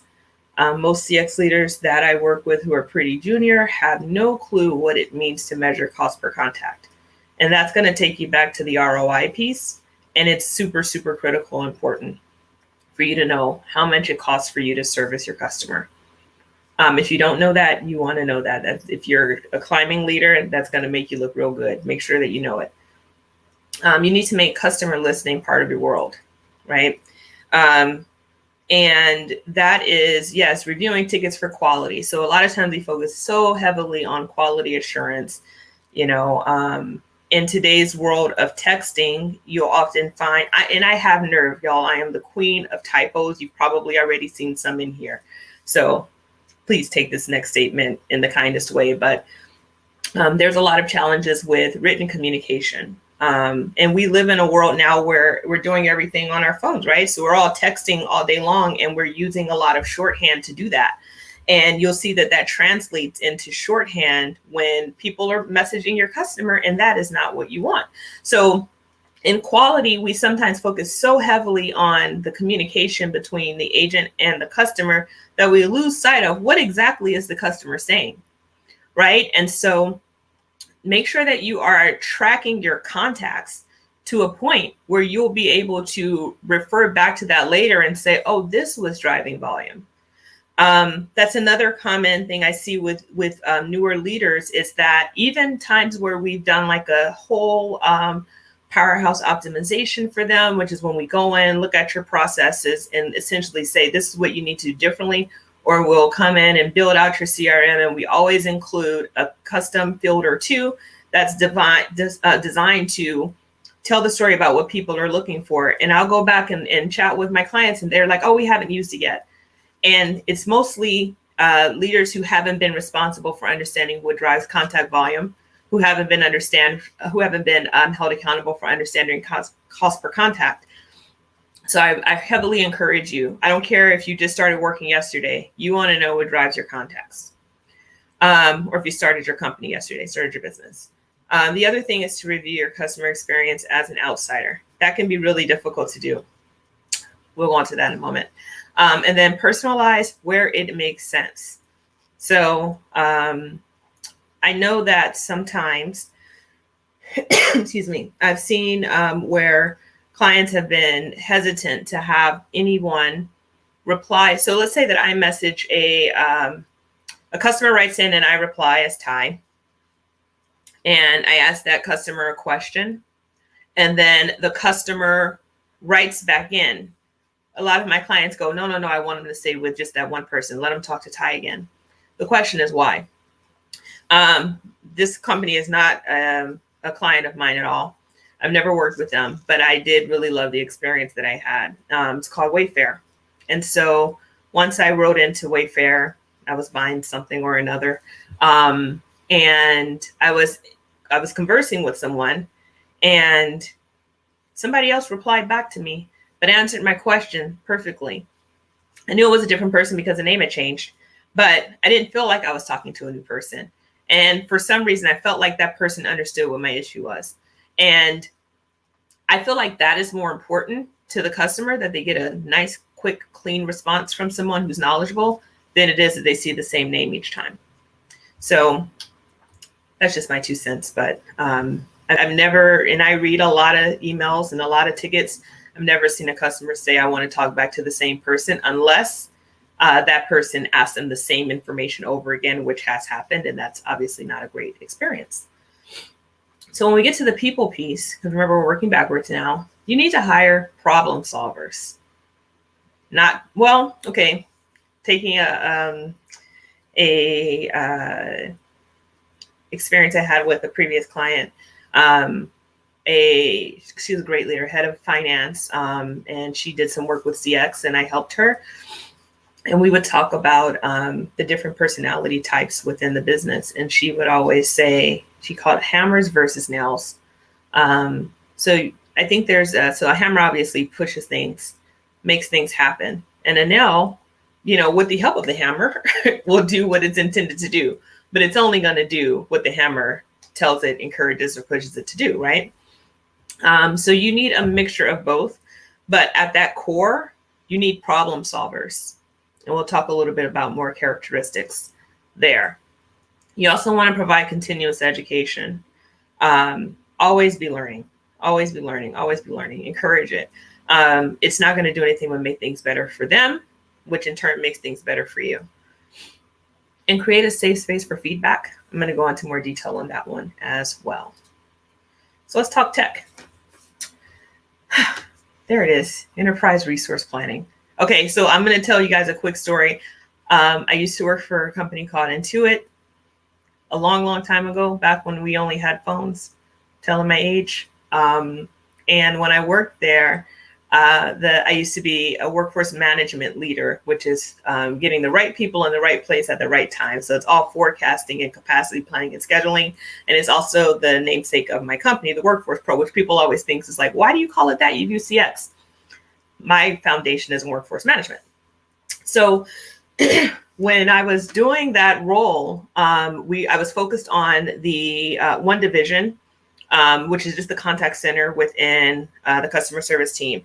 And I was asked to take the WFM practices across the customer care group, which included more than just customer service. So I was advised by my mentor at the time to change the name of the business to resource planning. So in my mind, long story I know, but every time I see resource planning, I kind of go back there. So that's why I got tripped up. But essentially, resource planning is a software that manages your day-to-day business activities. And it brings everything together. So I'll tell you a story about a company that I worked for. It is and was one of the fastest growing startups in Los Angeles. I started their customer experience team, grew it from 7 people to 130 in 9 months, and I still have gray hairs that prove it. So at that company, it was a DNVB. So it was very, I wouldn't say, it definitely wasn't simple, but everything was in-house. And so we were able to communicate in a way that was pretty simple. So we didn't have an ERP. And I use the term ERP because it's important, but it's more about what it represents than it is about having the system, because depending on your size, you may not have the budget for that. But communication is key and critical. So I'll use an example of working at that company. Some of the use cases I talk about here, I'm going to tell stories with. So understanding the impact of shipping delays to your customers. I had a team member who was responsible for liaising with the warehouse. And every morning she would meet with the warehouse leaders to find out how many orders are they able to pack for the day. We'd also look at how many orders are delayed from the previous period. And we would proactively communicate to the customer if there was going to be a shipping delay. So let me back up. We also had a forecast of the number of orders coming in that day. So let's say that the capacity of the warehouse, I need to use some really round numbers that are easy. So capacity of the warehouse to pack any day was 2,000 orders.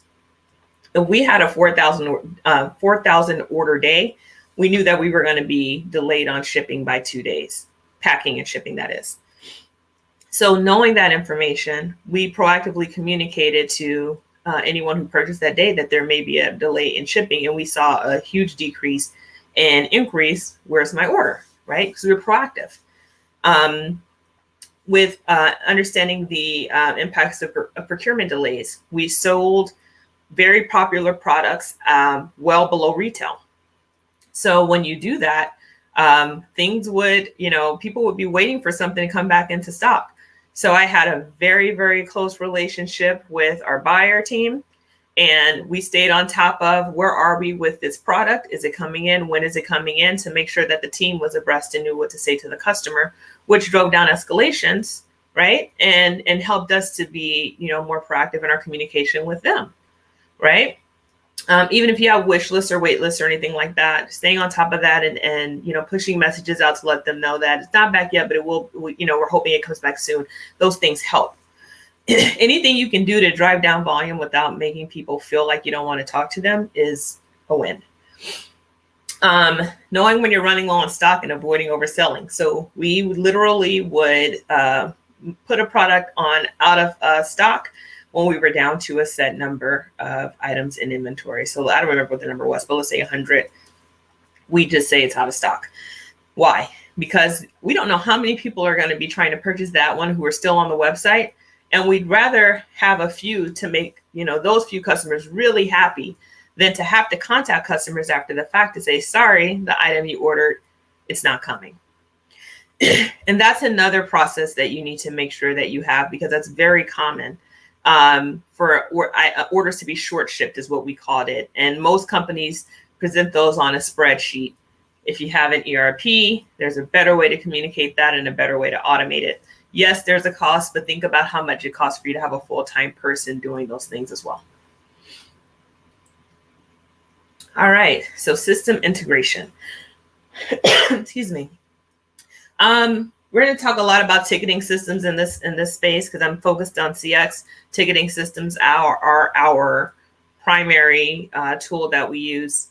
But essentially, all ticket systems are going to be designed to have really strong integrations. And they're all designed to simplify the workflow.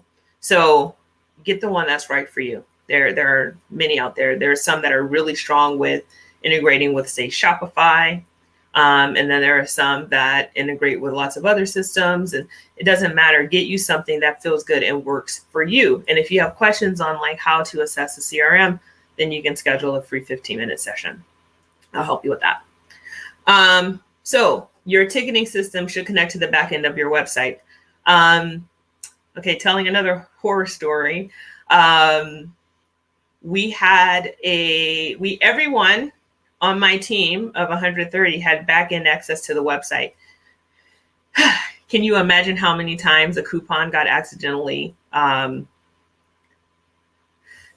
excuse me, how many times a ticket got, a coupon got canceled or deleted or anything of the sort? It happened a lot. And it could be very embarrassing for the person who does it, even though their intentions are really honorable and good. So if you have a good ticketing system and it integrates with the back end of your website, you won't have to worry about giving them direct access to go into the website and do anything other than what they're expected to do. So that's important. Another thing is that you want to bring in all messaging where you can, SMS, Facebook, WhatsApp, all of those things. Now, I do know how important it is to have proper engagement on social. So when I'm talking social engagement, I'm not necessarily talking about, when I talk about the messaging coming through, I'm not talking about engagement on social, which is different. So engagement is liking, comments from your followers or people who are engaged with your page, commenting back with thanks and hearts and all those great things to let them know that you're here. correcting some of the misinformation that people post. That's different. What I'm talking about is someone messaging you on the side, sending a support issue, DMing you because they have a problem or they need help. You want to connect that. Or you can also have a person from your CX team, if your systems are not able to integrate, because not all of them do, go and spend some time messaging or replying to customers who have challenges on social on behalf of you. So you want to have a process there. But ideal state is that there's a connection or an integration. And then you want to customize where you can and connect on a larger scale to tell a real story about the customer experience. So what do I mean by that? You know, I work, okay, so a current client of mine, one of the reasons why I was hesitant if I was going to bring them up, only because their tech or their CTO is borderline genius. I love working with them. I'm going to give them a shout out because I adore them so much. It's a company called Trust Calori.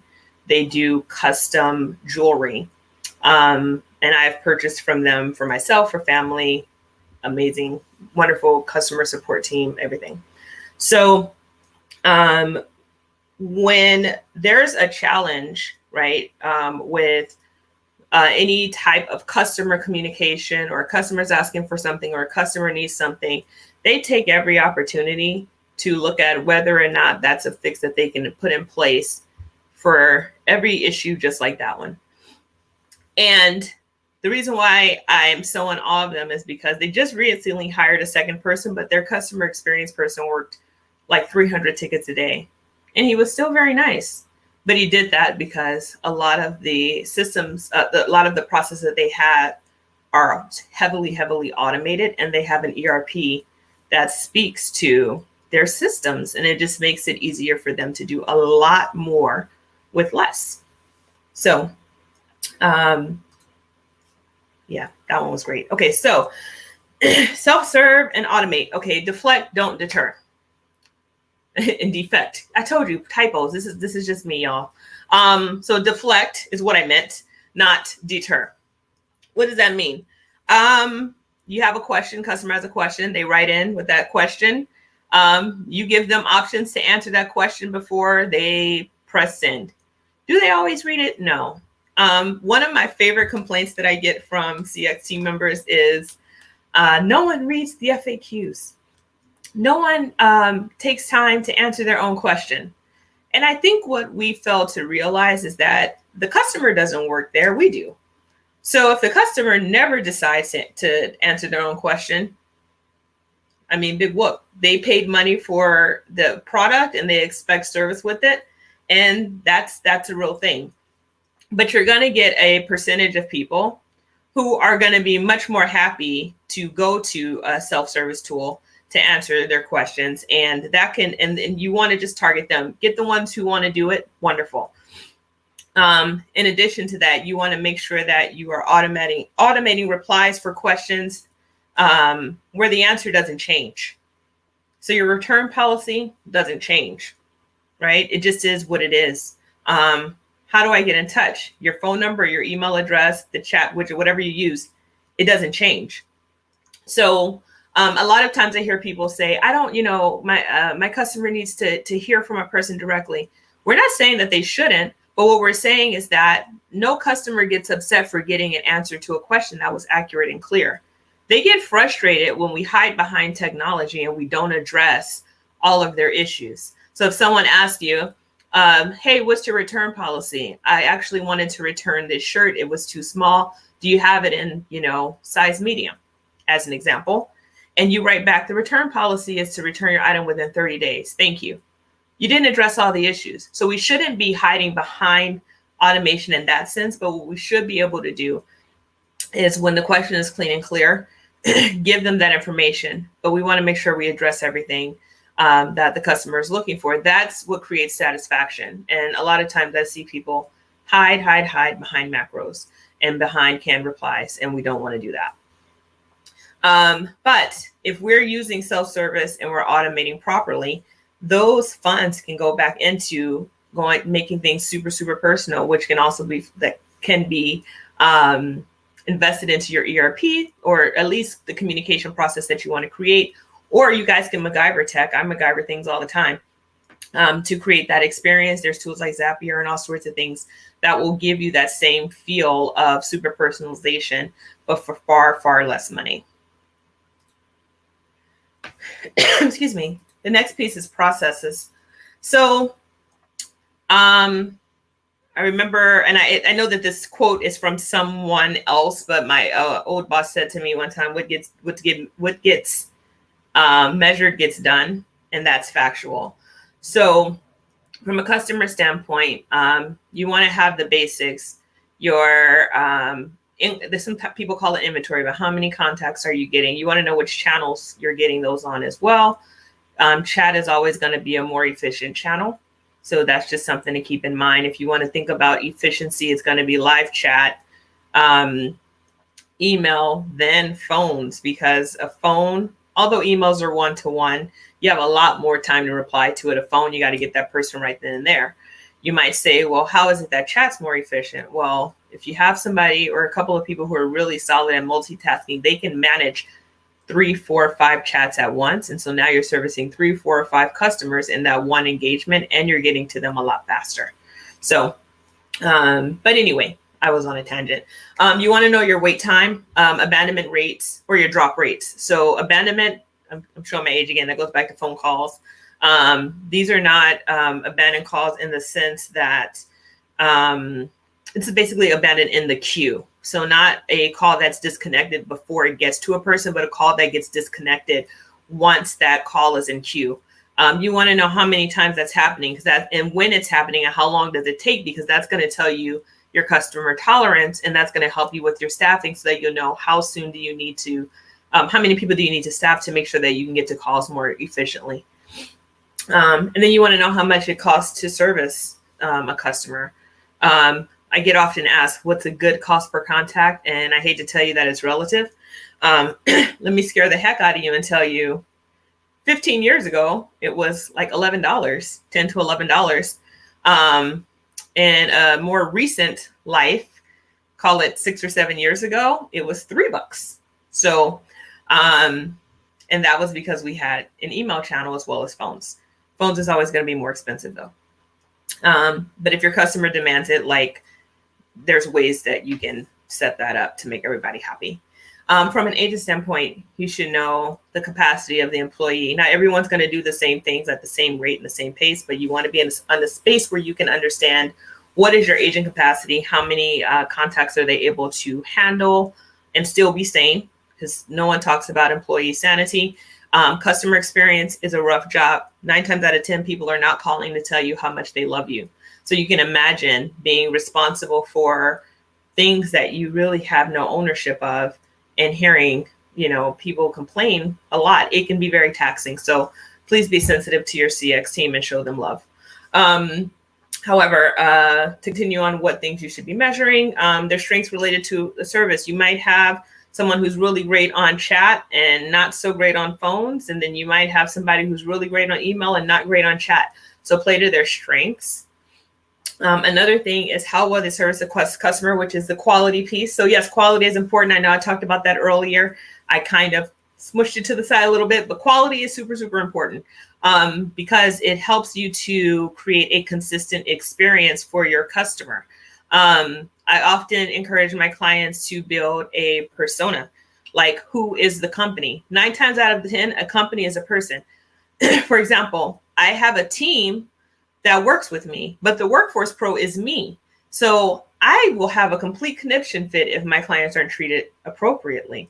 Even if we disagree on something, there's still an appropriate way to do it, because it's almost like the client is just talking to me and I'm talking to the client, right? So that's going to be very important. And we also need to create a way to funnel customer feedback. What are your customers saying? Again, this is aside from just quality. Did you handle it right? All that's important, but what is the customer saying? That's what you need to pay attention to. You need to stay objective and try to experience your customer as an outsider. It's hard, but you can't make excuses. One of the things I do, if I'm going to work with a company and overhaul their CX or even set up their CX, I have to be a customer. I'm going to purchase. I am going to see what that feels like. Sometimes I'll do a return. I want to see what that feels like. I'm going to engage with the frontline team anonymously. I want to see what that feels like. And I'm doing it all objectively. No excuses. What happened? What did I expect to happen? What needs to happen? So you want to make sure that you have that. If you're not able to objectively do it, ask a loved one to do it. Someone who's kind of critical though, so that they can give you some real feedback that you can action. And then the last thing is make it personal. Fake it till you make it, right? So your ERM is going to do well with personalized experiences. If you can get it all together with your MacGyver situation, be it Zapier or anything else. But making sure that the team understands the importance of the customer. I think that gets lost a lot. I won't say which coffee shop because there are a few well-known ones, but one of my pet peeves is going into the coffee shop and seeing people behind the counter doing things other than, doing things other than servicing the client primarily, if that makes any sense. So if you're watching the machine instead, and there are people at the counter, I think that that's not a good idea. But the customer, right, comes first. So if your team understands how important the customer is, they're going to be the ones to deliver that experience because they understand how important it is from you. And one thing you can also do is keep some really good notes on the customer itself. I'm going to speed up because I'm running out of time. So hire problem solvers, I talked about that. Some of the traits to look for is curious, intuitive, empathetic, and resourceful. Google is here for all of us. How do you do something? How can I do something? It's probably Googleable. So let's Google it first. I think that resourceful people are really key and critical to the success of any company. Make learning a requirement. Excuse me. That means that you need to provide continuous learning opportunities and you need to encourage them to go and find their own learning opportunities. So that's going to be a win for you. And then safety first. One of the things I encourage team members to do is to point out their own mistakes. And you should encourage that too. I always say I only make mistakes on days that end with Y. I've made a few today. I'm going to make some tomorrow, but the goal is to make new mistakes. So create a space where it's safe for them, and you'll be surprised what you learn about the customer experience through transparency from your employees. All right. So in closing, Six Sigma says that you should only be doing what the customer requires, whatever the customer expects. Anything else it's just a waste of time. And I know that that might be difficult to say, but don't advocate on something for your customer that the customer hasn't told you is a problem. Go after what the customer tells you is a problem, and you will see some results. All right. If you need some help, feel free to reach out. Awesome. Thanks, Ty. I'm going to share all this right now in chat. Thank you. How fast can I type? Let's find out. workforcepro.com and Ty at workforcepro.com. I love it. Amazing. Oh man, I had a thought. It's escaping me just now. It's going to come back to me in a second, but I wanted to talk to you. Oh, forgetting about the term ERP. It's funny because that's why we don't use acronyms in our companies, because like if we can't remember it off the top of our head 100% of the time, then what you're doing is making other people figure out what that acronym is. But, that was just one thing, but it was a great presentation. Really appreciate it, and we're going to move right on into our next session. Thank you so much. Have a good one, y'all. Thanks. With that, we're changing gears to talk about growth. I'm bringing on the growth expert. If you aren't listening to his podcast, you will subscribe by the end of this, I certainly hope. Kunle, how's it going? I'm very well, Derek. How's it going? It's going great. I'm really excited to have you. Thanks for coming in. It was a little bit short notice, and I'm glad you could take the time this evening for you to hop in here with me. It's ever a pleasure. Ever a pleasure. I jumped at the opportunity.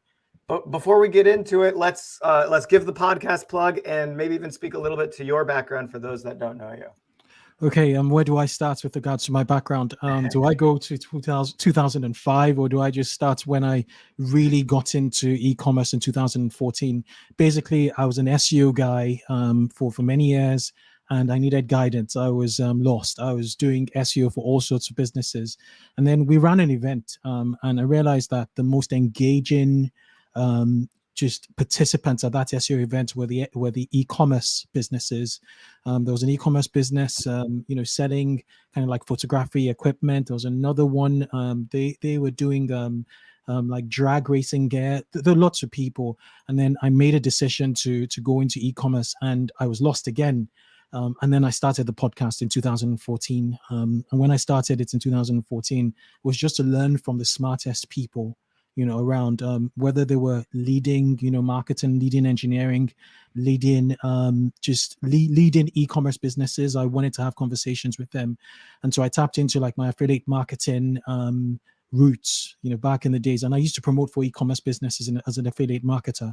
And those are my first sorts of guests on the show, the founders of these companies. There were small companies doing well. And that time there was no Shopify, and it was largely Magento. And I saw the tsunami, a witness to tsunami right at the front edge, cutting edge of Shopify.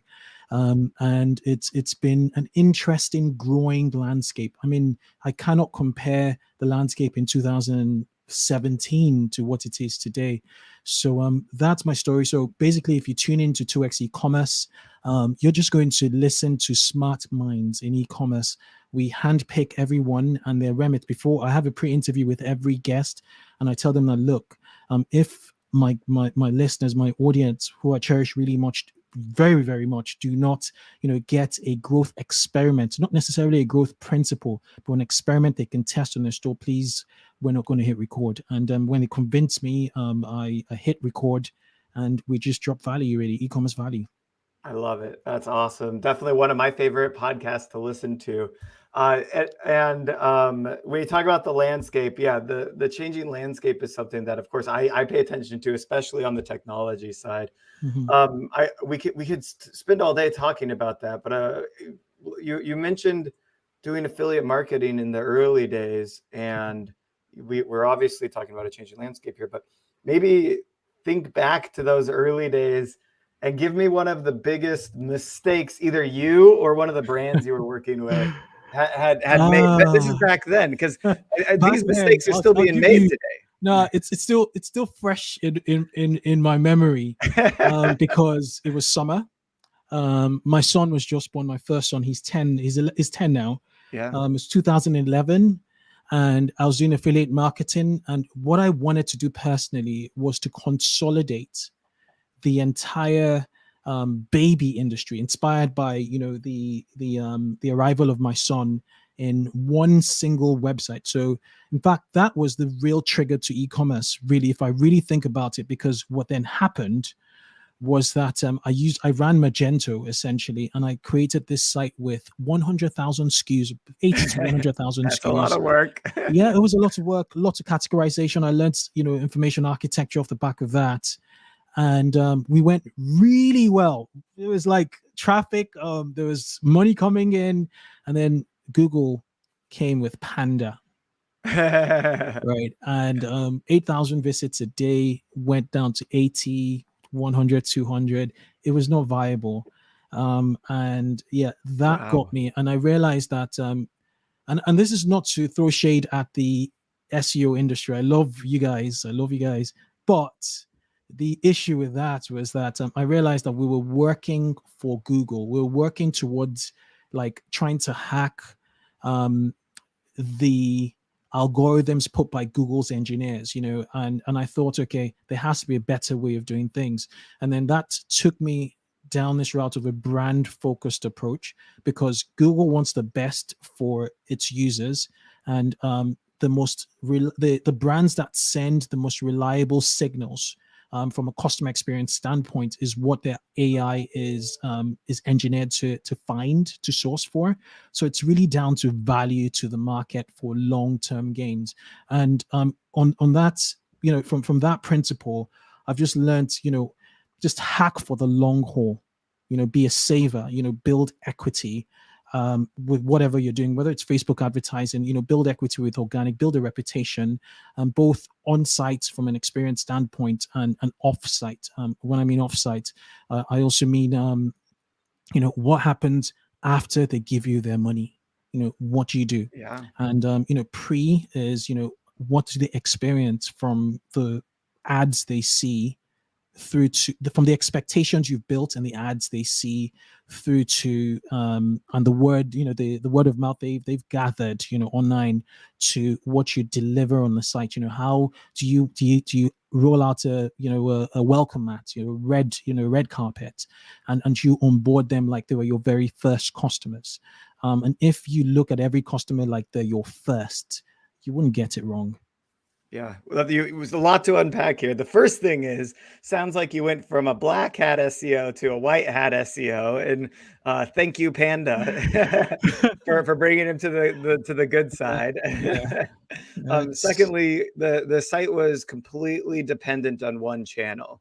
So I think the lesson here is there can be a channel that grows the business, but diversification needs to happen quickly in order to mitigate risk. And we hear this a lot. We've had acquisition experts on that say that channel diversification increases the valuation upon exit of an e-commerce brand. So if you're just relying on content or just relying on advertising, the brand value is significantly diminished. So channel diversification, I think, is another kind of big takeaway there. And then you mentioned the offsite experience. There's a lot that we could go into there. Give me perhaps your favorite growth hack of like the offsite experience. What is it something that happens with the packaging? Is it it's SMS? unboxing? It's unboxing. It's the unboxing hack. And the reason I find it, so when they unbox, right, just think about the steps before unboxing. Did the times, the shipping times, the expected shipping times actually match or even surpass what you put? So I said it's 2 days shipping. Did it arrive in 2 days or even less? One, that gives a happy customer. You surprise and you delight them if you say 3 and then you deliver in 2. Now when it gets to them, and they're excited with the unboxing experience, make sure you get them to make sure you have word of mouth inserts, stickers, that trigger. Also, like communication that you're going to send via email or SMS anyway, on their packaging. In the sales world, you never really get responses on the first sort of email you send out to potential prospects. It's usually the follow-up that triggers the sale. So look at it as a very connected, coherent message that you'd send in your post, your post purchase email, whether it's for a review. Trigger a call to action in the unboxing experience and do it multiple times. You could do it on the box, you could do it in inserts, and you could even, some people have sent videos, as in actually given, but that's a bit of an overkill, but that's another, sort of hack. Try and increase the frequency for a request and a call to action. The call to action is not just that buy button. The call to action is telling other potential customers, their friends, family, colleagues, about the experience with you. Yeah, I love it. And I think that the review component is in there somewhere. It depends on some products. Some products you can get value from seeing the product. So maybe like fashion, you touch it, you feel it, you try it on, you see how it fits, and the review component is there. Other products, the value happens over time, maybe in one way or the other. I don't even know if I have a specific example necessarily, but I met with a founder yesterday, completely dedicated to video reviews. It's called VideoWise, the tool. And so he would say that you want that video review right at that unboxing experience. And one thing to add to the power of unboxing is if you can create an unboxing challenge, depending on your brand. If you have if the unboxing experience is anything more than casual, if it can be exciting, you can invite people to have an unboxing experience, show that in video format, get that video. You can stitch multiple of these videos together, becomes great for a social ad and for social proof. So yeah, exactly. And repurposing to your own social accounts. And then you're tagging the people who made it and they're becoming part of the brand. So that as we saw with Audrey earlier in the Facebook talk on how to, first there was discovery and inclusivity, of course, meaning like gender and diversity, but also I think including customers into the brand is another kind of type of inclusivity. Yeah. Absolutely. So all things that I'm certainly bullish on. All right. So we covered a failure from the past. Let's talk about a more recent failure. And I like to focus on failures, at least to start, because once we know failures, we can avoid them forever, hopefully. It's easier to avoid failures than it is to find success sometimes. Thoughts are racing through my head now. A failure. Whether it was your fault specifically, you were running a growth test with one of your clients, or whether it was a this client one. came I'll to you tell you. after. I'll tell you this one. This is very recent. So, very little of what I do. These are legacy clients. Is like performance marketing, Facebook advertising. I have like a handful, and I work with a small team on very specific D2C, businesses. And we were experimenting on a membership sort of. This business is built on a YouTube channel, and they just hit 1 million subscribers on YouTube. It's a small business. They're doing like 15 million or so, and then if you add what they do with resellers, they're like a $25 million or so company. And we said, okay, we know we have a 5%, like this 5%, they use their products, every year, they book the dates, if not more. So we decided to create it's more like an incentive program. It's a special, so that they always had an incentive program. This was a membership, like a Prime membership. And for $100, you get 5%. For $100 of subscription per year, you get 5% discount. You get free expedited shipping, so faster shipping. I love and it. You get early access to releases. So we got a team of web developers to put together the landing page, right? So I went through to like that hacky long form where you're telling a story, it just goes forever and ever. So we went for that sales format. page. Yeah. A sales page, exactly. Yeah. You got it. So a squeeze page, sales page with a call to action. Shopify, by the way, Shopify needs to do a lot about how it sells subscriptions. It's still not perfect, but we need to. Well, that's a discussion for another day. The API rollout was pretty bad, and it hurt a lot of brands. And somehow Recharge still raised $200 and something million in the middle of literally having to lock people down and not being able to take new customers. But anyways, I don't know. I think they're gonna figure it out. They've gotten really close. I think they'll be figured out by the end of the year, if not. It was. We almost thought about replatforming, but there's just the loyalty with Shopify for this business is forever. So we didn't, because the Shopify business setups that just do this perfectly seamlessly. Sorry, Magento. Magento. Anyway, so we built out this page on an app called Pagefly. Yeah, and we set that page to home. Okay. So I get why. On the soft launch date, where like we hit publish, very, very, very, happy with it, and confident that we're going to, and then the entire, basically that squeeze page just took up the entire website, all the redirects. There's SEO concerns, and that was terrible because they were losing money. They were losing money, as in the frequency of sales.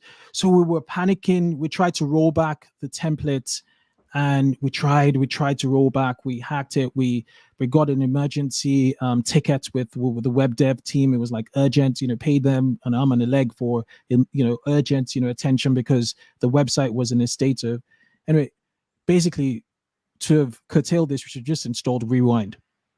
Yeah. Right. They were just on earlier, and Pagefly is on tomorrow. By the way, clearly not Pagefly's problem. It's not Pagefly's No, it's fault. our problem. It was our problem. Yeah, it was our problem. Pagefly doesn't recommend you just swap out your home page for a sales page. Exactly. So, that was a cock up. Everybody was upset. here are the two things that the one thing that I talk to every merchant doing over about 20,000, 30,000 website visitors, split testing. Can you split test your product detail page? Pagefly will actually show you how to do that tomorrow, but you can split test your homepage. Now, here's what I would do. You might roll out the old homepage versus the sales page in a true Google optimized split test. And this would allow you to have seen the drop in conversion rate and known that this would have prevented the whole thing, right? So we would have had evidence that the sales page is going to underperform, and then we have to rethink how we're going to do it or roll it out. Yeah. So I have seen this happen time and time again. On the flip side, for one of my biggest failures when I was working in-house in a brand, we had a core subscription product, and that was the only thing we really sold. Below it on the homepage, very simple homepage, we had the 3-month, 6-month, and 12-month options as well as the 1-month options. So we had 4 options below, but at the end of the day, it's the same thing, just different pricing, right? Right. So I said to the team, I said, I think if we just remove that, and then on the next page of the checkout, we can incentivize through a drop down people buying annual over regular, this is the best deal. And we can show it to them in a different way after they've started the chain reaction of committing to purchasing. I think that'll be a lot less confusing than showing people 4 options on the homepage that are all essentially the same thing. And I couldn't get buy-in for this. I couldn't get buy-in for the test. So I ended up recreating an exact replica of the homepage in Unbounce. And when we drove Facebook traffic to it, we saw that the one without the options increased conversion rate by something like 12% or something like that. It was quite massive. And technically there, because of that structure, we weren't able to test the second stage of whether they would upgrade or whatever. But we knew that we got 12% increase in total subscribers, and percentage wise, the number of people that hit those other options was a lot smaller anyways. So 12% at the revenue we were doing was about $100,000 a month in revenue. I took the results to the team and I said, here's the proof. Can I change it? And they said no. So every month I said to them, we just lost $100,000 this month. And they go, what happened? Oh, because we didn't implement that test I told you guys about. And so I said it over and over again until they fired me for being so annoying. So that's my story. And that's a classic, data versus consensus, I wasn't focused on getting buy-in. I just had answers. Just buy-in. Yeah, where the most paid person in the room has to say, the highest paid person in the room has to say, rather than data dictating next steps. So, but yeah, you are where you are. Good takeaway. It turned out really well.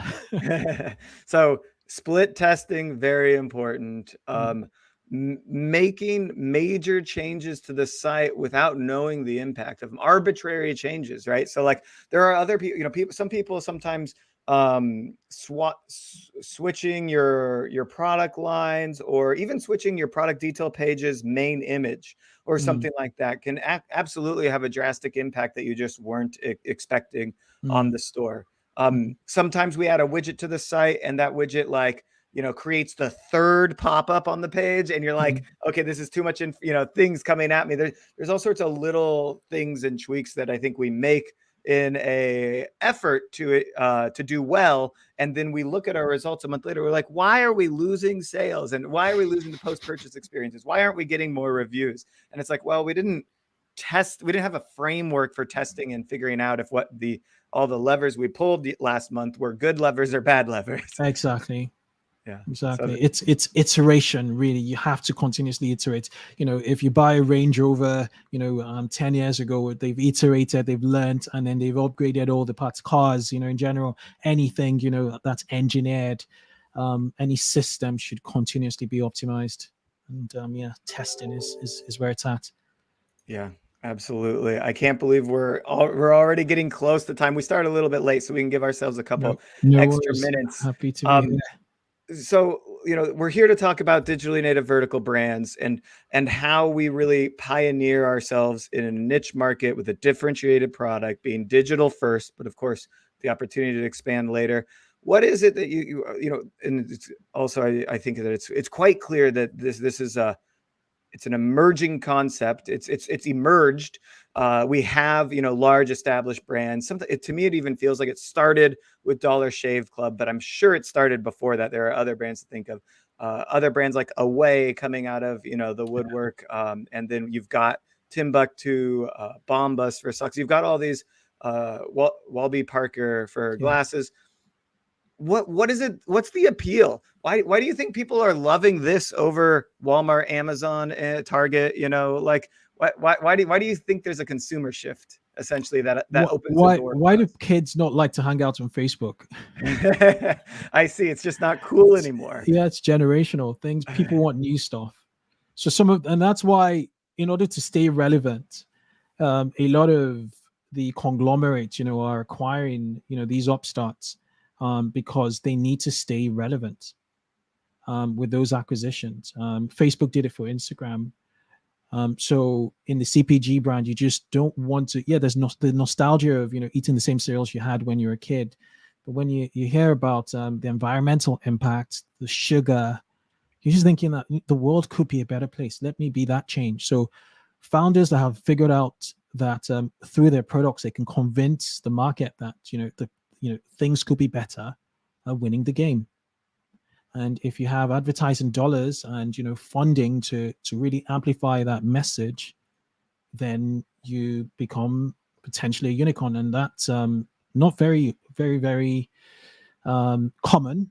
But purpose is everything. Purpose is everything, and just showing that you can change. You can be. Apple did it in '84. Maybe again in the late '90s and yeah, early and again, so it's really having that, and then that's why I'm really excited about like crowdfunding. That world first concept, because it's always about new, on crowdfunding platforms. But yeah, I think that is really the reason. From an economic standpoint, because I'm a pseudo economist, I studied it in college. Same here. It shouldn't. Yeah, this is what we do now, right? Because sometimes to me it doesn't even make sense. Like it's the same way that like Tesla shouldn't have been able to enter the car market because of this fierce competition in industry. Like, why would Dollar Shave Club ever beat Gillette? And it's, what I mean? Like there are some of these industries where it's like, why, like how, like you shouldn't actually be able to win here because the competitors, they have scales, industry scales. They have more money than you. They can just outbuy you customer wise. They have better product lines. And then all of a sudden you come in, you have a unique social brand with a purpose, like you said, and people relate to it and it works and it grows. So it's, to me, sometimes it feels counterintuitive, but it also feels like very right, if that makes sense. Yeah. And I think the second bit to that layer is just being available on the platforms, that under 40s hang out on, even under 50s, so we're spending more, and the conglomerates didn't really see this. They saw the Google, they saw Google, in terms of like they're all over Google. They spend so much on Google, but they didn't really see the ownership of conversations, genuine conversations, online, that triggered solutions. They didn't treat every customer like their first customer. Nope. So there you go. That's where the door opened from that brand perspective, is that the younger brands that understood social media better made real relationships with people that I think, in the age of the internet, real relationships were becoming, harder to find. Everything started to be more passed through. And the larger companies cared about top line revenue. They looked at large graphs. They didn't look at individual users. So, all right, I have 4 quick yes or no's, and we're maybe with one line follow-ups for you, and then we'll move on into the next session. All right. Direct mailers, good idea or bad idea? Yes, good idea. How would you do it? Just like I'll use it as a follow-up channel to email communication, to the data implications on that. I'll use handwritten notes, and I would collaborate with brands that I think are at my level. Okay, so nice. In the UK, you have brands. So we have some like really big D2C businesses. There's one called Naked Wines, and what they do is I think they're in America too. They work directly with small wineries, small wine. What's the word again? Yards. They work with small wine yards. Let's put it that way. And the direct to consumer business. So things like other sorts of D2C companies just team up with them in their delivery. So when you get a package, you're getting not just Naked Wines, you're getting craft beer, you're getting other brands with very high affinity and reach. So there's synergy. I think you should build synergy. So there's partnership opportunities and then bring that to the direct mail channel. I think I'm sure it goes to the rest of the business as well. But I like absolutely. how you tie those together. Find 5 brands and then just cross sell. All right. Should I get on TikTok right now? Yes, to learn it. And then after that, make a decision. If you're selling to, under 30s, yes, as in absolutely. All right. Amazon. Now we're talking about digitally native vertical brands. We're talking about direct to consumer for the most part, but Amazon is our double-edged sword. Clearly increases revenue, but is that good for us? Yeah, it depends on what you sell. It depends on what you sell. It really depends on what you sell. Some people ethically do not shop on Amazon, but they're becoming a minority. Like they're actually, they're unicorns. So and this is anecdotal. We're an Amazon family. There are many Amazon families out there. Some people who have the convenience of time and justify to it with consciousness and all that will just prefer to support smaller brands. I think the ecosystem is there for both. And if you're looking to exit, longer term, it's just another channel. What I would say is probably don't expose your entire, SKU list, your entire catalog to Amazon. There might be some sort of you could create, or you could put out some sort of gateway products on there that reel them into your entire suite. So on Amazon, make sure you have your inserts, have a direct to consumer play in your Amazon inventory to bring people through to your store. It could be an activation channel. Just don't put all your baskets, all your eggs in that basket. And if you really want to control the experience, then avoid Amazon. But it limits your choice because they're taking 50 cents and 50 p on the dollar and on the pound at the moment in both the UK and the US. So yeah, it's a lot. I'll add one kind of comparison here is that if you're a discoverable product, like a kind of an innovative discoverable product, stay direct to consumer. If you're a searchable product, that might lend you more towards that searchable product being up in the Amazon search kind of ecosystem there. And so we'll leave that one there. Final one, discounts, good idea or bad idea? It depends. Great idea over particular event. So don't make it a reason to buy, from you. That being said, the brands, again, the Naked Wines I was telling you about, because they're selling subscriptions, they discount, upfront. So discounting should be a magnet to get people to subscribe to you, to try your product and be convinced that so long as you have replenishability, yes, discounts. But I worked with another sort of discounted so these guys sell tiles in the UK. They never ever discount, never have. But there's value. They sell at a value price, and it's kind of like a mutual respect where what you get from them is 10% less than going to your garden center, your local tile shop. And so, that's the advantage. And they never discount because they also know that their purchase frequency is in years, right? It could be like, I'm doing tiles for my bathroom and I'm not going to do my kitchen till 2 years or a year. It could be at one go, high AOV, but they're not, discounted. So if there's frequency, like monthly frequency, or there's quarterly frequency, and you're very convinced about the experience and the utility of your product, then you can discount up front, just to get people in, and then also measure that discount to frequency conversion. Very, very important to look at the retention rate, the CLV and retention rate of discounted customers. Let the data sort of dictate your next steps or decision. Yeah, too many people aren't doing. They're just kind of choosing numbers arbitrarily. And ironically, our next presenter, he's not going to talk about it today. He knows a thing or two about how to analyze discount code results with their other platform, which is called Price Stack. But all right, Kunle, we're out of time. We're well over time. I've got to send you off. I love this line from you. Don't make discounts a reason to buy from the store.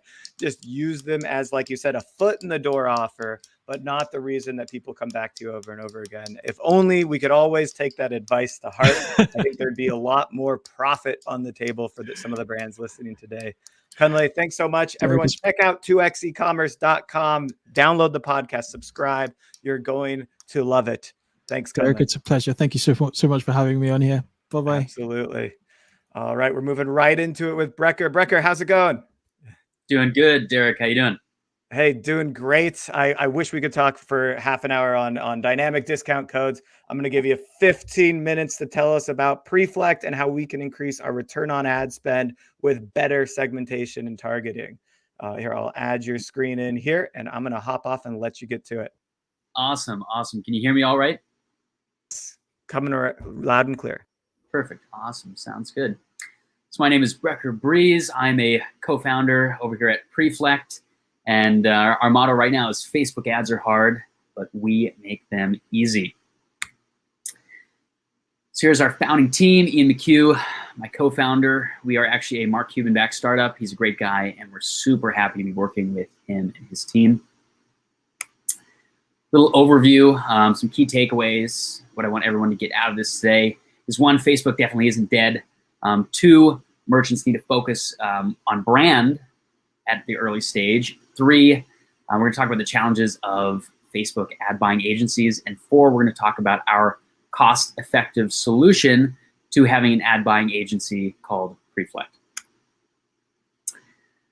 So there's been a lot of bad information being spread about the actual impact of iOS 14. It definitely has not ruined Facebook advertising. But what is more clear than ever right now is that innovative media buying strategies are now more important than ever.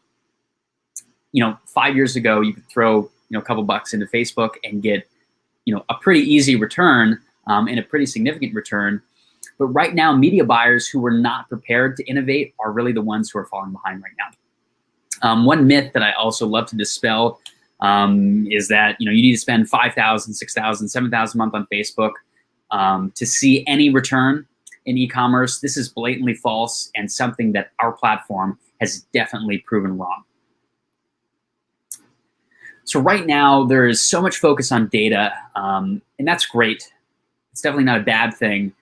But we see more often than not early stage founders wasting a lot of time digging through the weeds, especially inside of Facebook, trying to make sense of everything that's going on right now, especially with all the attribution problems. And we think this is somewhat of a backwards approach when you are early stage. Early stage founders did not start their businesses to spend all day figuring out Facebook ads, sifting through data. They went into business to improve and to focus on, or at least what we think they should focus on, product, brand, creative, and especially in a lot of cases, building a community. So there are some challenges right now with having an ad buying agency. Agencies make sense for some merchants, but for most early stage e-commerce merchants, they just simply don't.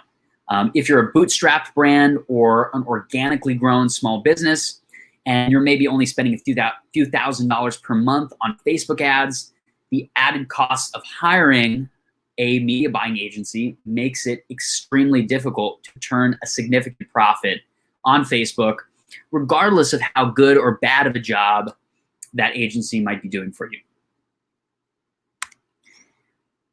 So again, our solution, Preflect, we created Preflect for all merchants, but specifically for those early stage brands looking to keep marketing costs low and ROAS high. So you can invest as much of your cash as possible into growing your brand. Our platform is super easy. It's so easy that you can run profitable ads with zero experience in 5 minutes or less. That's always our goal. Now, behind the scenes, our AI-driven automations in the back end are what actually makes our platform so easy while also being extremely effective, right? We take care of all the hard stuff for you. And Preflect uses AI to automate your audience building, ad targeting, budget optimization, conduct a bunch of tests, in real time and on an ongoing basis, real-time optimizations. And all this is made possible by utilizing a merchant's own Shopify data paired with our analysis. So that's all I have for this. But I'd love to just jump into our interface real quick and show everyone how easy it really is. So let me go ahead and switch my screen over. Reshare the screen. Yeah, perfect. Pop into Shopify. All right. Awesome. Got it here. There we are. So our goal, our North Star with Preflect is to keep our interface as simple as possible. We want to remove all of the complexities and all of the advanced features of Facebook, make it so merchants don't have to worry about them, think about them, or even see them. We take care of all that for them. So our analytics dashboard is very lean. We have average ROAS over the past 30 days, your target ROAS, which you can edit, attributed sales from the Facebook ads that you're running through Preflect over the past 30 days, and your daily budget, which again, you can also edit. Let's say we want to change it to 75 bucks a day. You can import existing creative and copy from Facebook. Say you have ads that you're running that you like and they're doing well, but now you want to automate the ad buying process and you want to run those ads through Preflect system. You can import them straight from Facebook right there. But I'm going to go ahead and create an ad here. I'm going to click Create Ads. You are now being timed. You've got 5 minutes. I think I'll do it in less. I think I'll beat that. So you can import from your device, from a link, from Google Drive, a web search, or stock images. I'll go ahead and upload from my device. I'm going to do 2 different versions of my creative. I'm going to have a story version and a feed version. I'm going to upload these.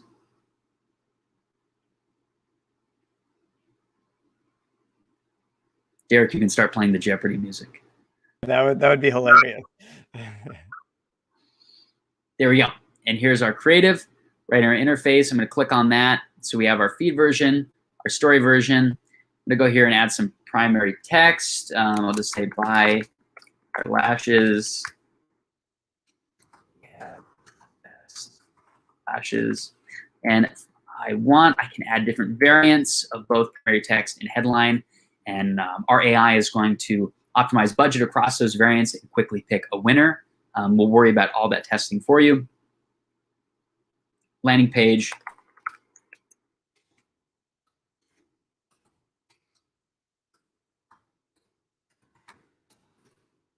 Of course, you would put your actual landing page in there wherever you want to send your customers to. I'm going to change my call to action button from learn more. I'll do shop now.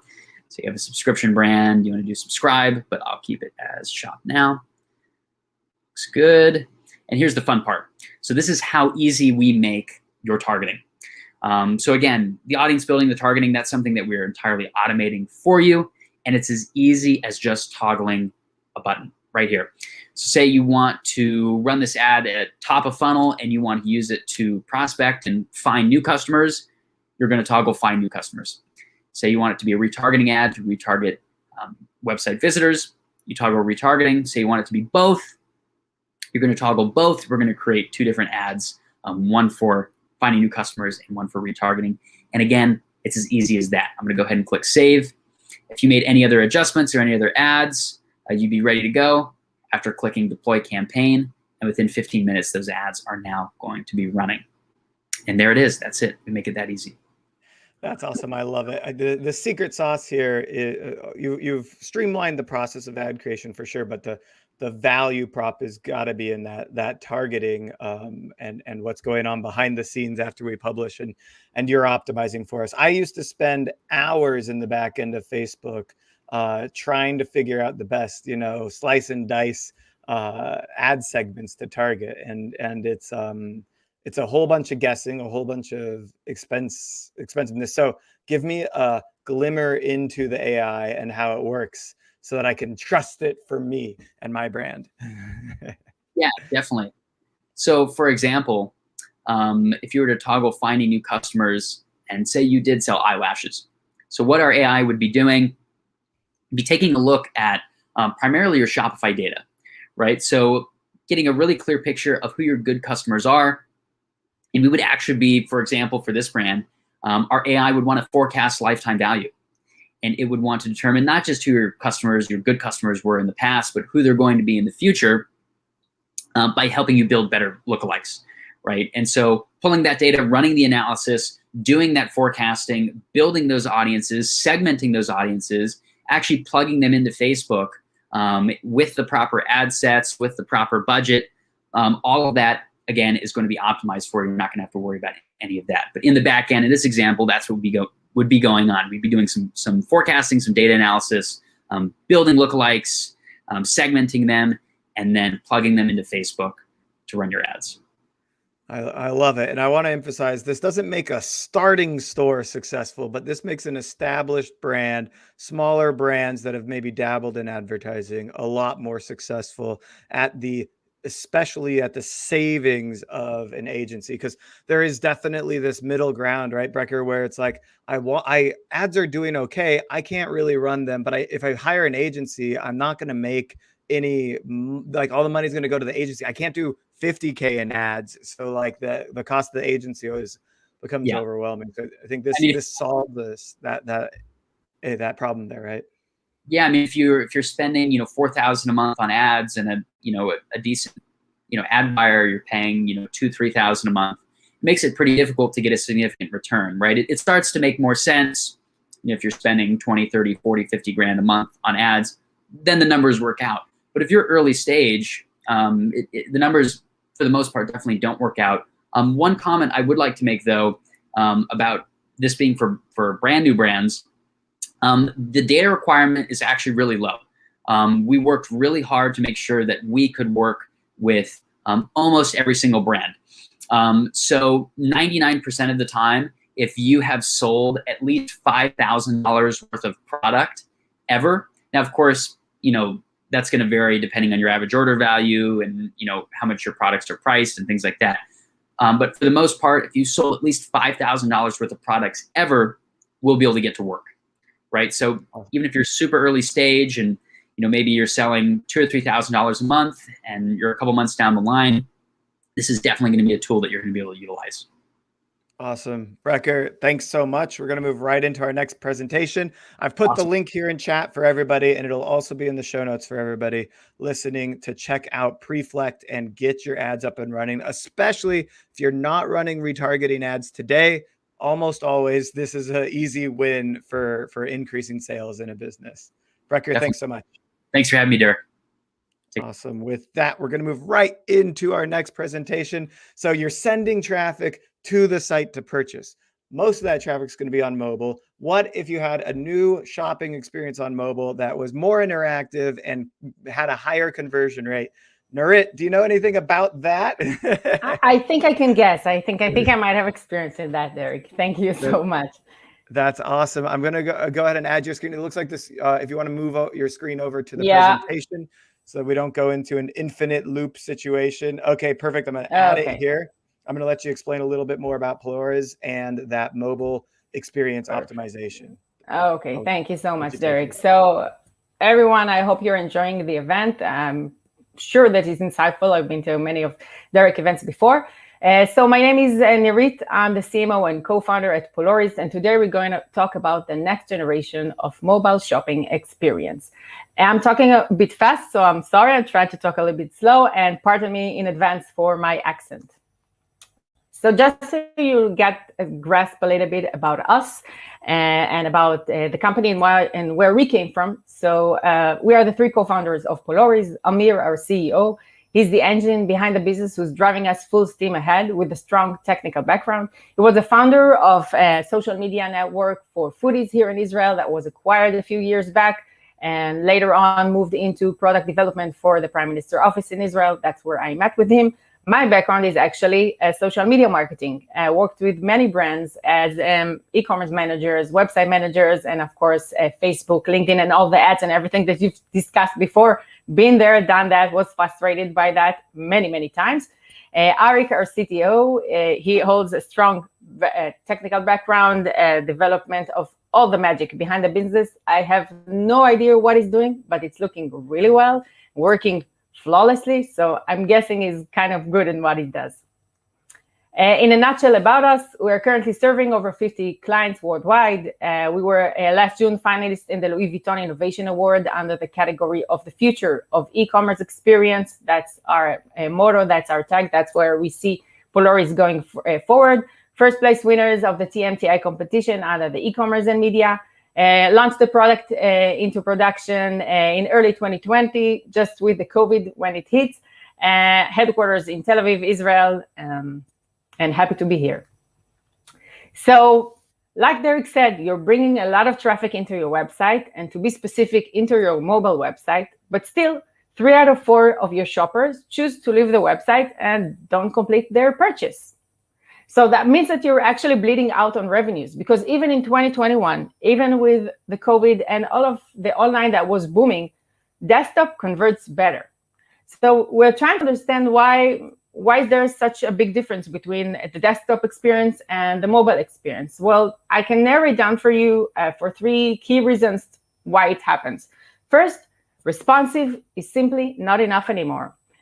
Your desktop version is great. You can see many products. Everything is well designed, but a thinner version of the mobile website into your mobile website, it's not as fun and you can't see as much product. The screen size is really, really small, so you can't see as much product and you can't have the same experience, and you can't grasp the brand in one touch or in one seeing, just like you're scanning it on desktop. So it's not enough. You have to have a mobile first approach into your website. The second is the first impression counts. Oftentimes when we go into a website, the page doesn't really upload. We come from social media and there's a 404 or something like that on the mobile. It's simply just put an X on your brand or on your website, because users, they needed to work fast. They needed to be on the go, just like they are on the cell phone. And that's very, very crucial for you to put an emphasis on as website managers or holders or owners.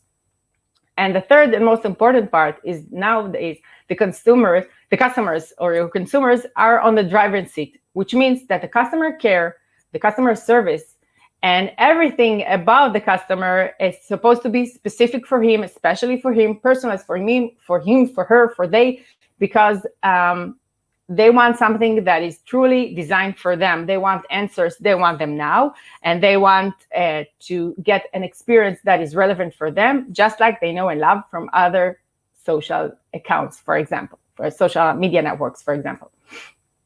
So Poloris is actually converting your shoppers and the ones who are on your mobile website into buyers. And how? By creating a real-time personalized experience designed for mobile on your own mobile version of your website, okay? Not your social media, but your mobile website. It's a different experience, and how it works is very, very simple. Not for us, but for you as a users. We have an AI algorithm that automatically transforms the product into a full screen vertical format, similar to Instagram stories, directly on your own website. Those stories are not just stories, they are personalized experience for each and every end user. Every end user will get different stories based on their previous engagement with a website and their products. So we know that they will get products that are relevant for them, and we know that the chances that they will convert and shop just go higher. We are a Shopify app, and we made sure that we're also compatible with other e-commerce platforms. So the integration, the implementation will be super easy from your end. Operation-wise, it's 100% automatically, so you don't need to do nothing but to connect to our platform. And of course, everything is backed up by data, either on our dashboard or in any other analytics. So instead of going out and demonstrating for you, I encourage you to take your cell phone out just for a second, scan the QR code, and experience the mobile-first user experience that we are providing under a mobile Modern and Chic website, a direct-to-consumer brand, a Shopify brand from the States. We have two solutions. On your left side, you can see the circles, Instagram-like solution, which is a product discovery solution, actually works just like on Instagram, automatically division into categories. And then once a user swipes, user touches the bubble, then a full screen experience, open a story, you can see the price, you can see the category, you can see more details on the product. Everything that you see on the story itself is fully customizable through our dashboard. And just like on Instagram, you can swipe with your finger between categories or tap between stories within the same category, giving an engagement, giving some interest, giving some innovative experience for your end users. On the second, on the right-hand side, you can see our PDP solution, which is a rectangular format, personalized recommendation based on, again, on the previous engagement of the users. Every time the user goes out from the story and sees it again, he will get the newest product that he or she or they never seen before, which means that we're constantly offering them new products for them. And again, they will engage and then they will shop. Of course, everything, like I said, is backed up by data, so you can utilize the data to know which stories work best, which products were more loved, and you can use to see the effect of the stories on the website, and of course, use it later on. We are currently serving over 50 clients. We're aiming into websites that are visually appealing, so you can see clients like Yves Rocher, Sound Spider, which is the mother and father of Scary Mommy and the Dad Shop. So design, jewelry, beauty, makeup, cosmetics, everything that is visually appealing, accessorized, we're there. You can see us on Oak and Luna, on Scalpers from Spain, and you can just go and experience the solution yourself. Result-wise, eventually your users getting stories that are personalized for them on your website, a much intuitive and innovative experience. So we would see from our clients that the conversion rate goes up, the average order value also goes up, and obviously the mobile revenue also goes up, increases. We see a decrease in the bounce rate, and we see an increase in the pages per session. Just think of the funnel, just like they were explained before. You have ads on social media, and then they are directed into your website. So instead of going back to social media, they're staying on your website longer, then they shop more. So what is the next generation of mobile user experience, and why we are encouraging you to take that leap of faith and put a lot of focus on your mobile experience?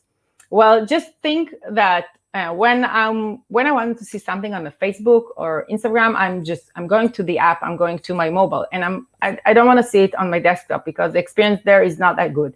But it's the other way around for websites, specifically for e-commerce website, and even if you have a lot of SKUs, so more to come. People will want to see it on the desktop and not on the mobile because the experience is lacking over there.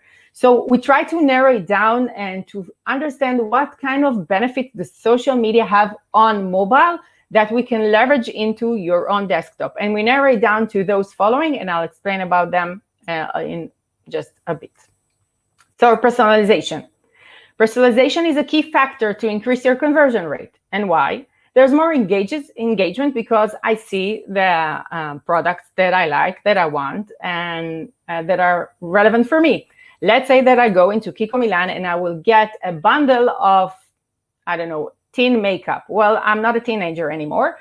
It'd be more relevant if you offer me, I don't know, like early anti-aging, if you'll flatter me.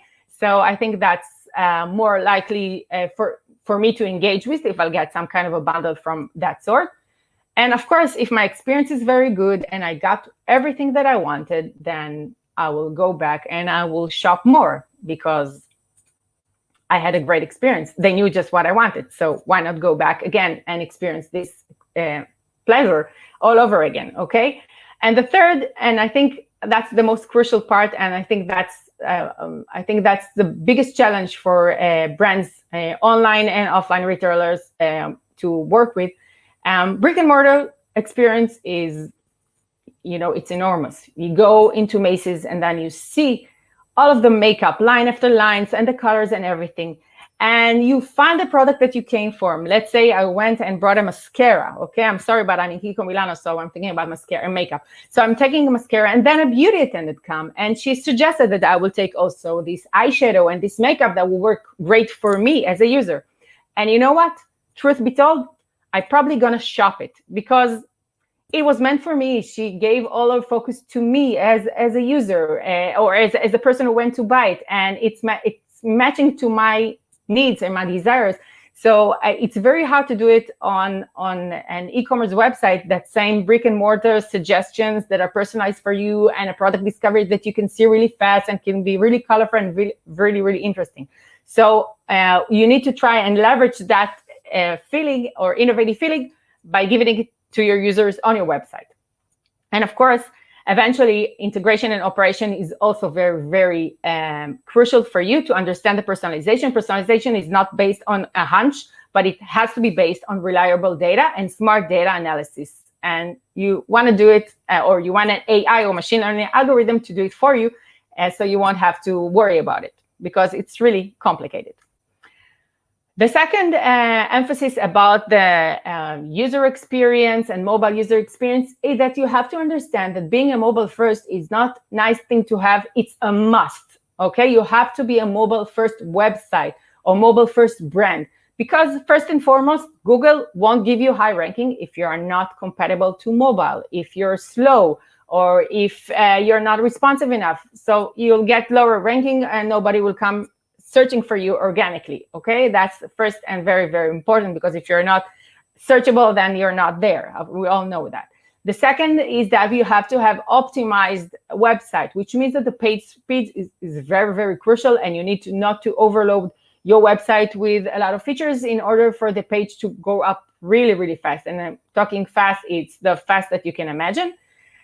Users like everything fast, everything short, but they do like detailed product pages. So try to have beautiful product pages with a lot of description over there that will be written in a nice microcopy, and have all your brand values over there. Let's say cruelty-free, sustainability. That's exactly for the place for the people for users to get the decision whether they want to shop it or not, or don't want to shop it. So try to have more pros on why they should shop it. Let's say you get a percentage, send a percentage from every purchase that they make into charity or goodwill, then it's something that will give them an incentive to purchase.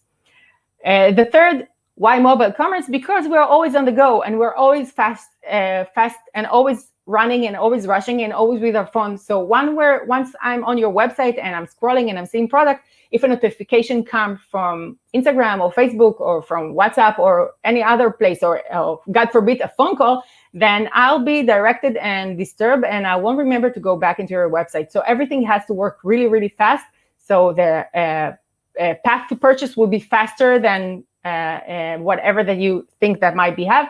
People won't have time to sit and to scroll and to look. They just want to do everything fast, and they make decisions fast. They want to shop fast. And of course, with mobile, we have also another beautiful leverage of the data. You can know your audience better because you know what they like, you know where they are, and you can understand that they are on the go, and you can know them better and offer them a better experience. Another important part, we like to call it a real-time dynamic content. Just think of you on Instagram, swiping or going through your feed, and then taking a sip of your coffee and refreshing the feed, and bam, it looks like every one of your friends are either on vacation or on lockdown, depends where you are in the global world at the moment, and it likes everyone uploaded a lot of stuff right now, even though if nobody actually really uploaded nothing. So you always get this constant feeling of innovative content coming and new content that is coming, and that's a FOMO. And you can utilize this FOMO into your marketing by making sure that your users are staying up to date and always getting the new product that you've uploaded. You are also, if you show them new products every time they will come to the website, it will answer the psychological need for constant changes. You also need to refresh the look and feel of your website from time to time.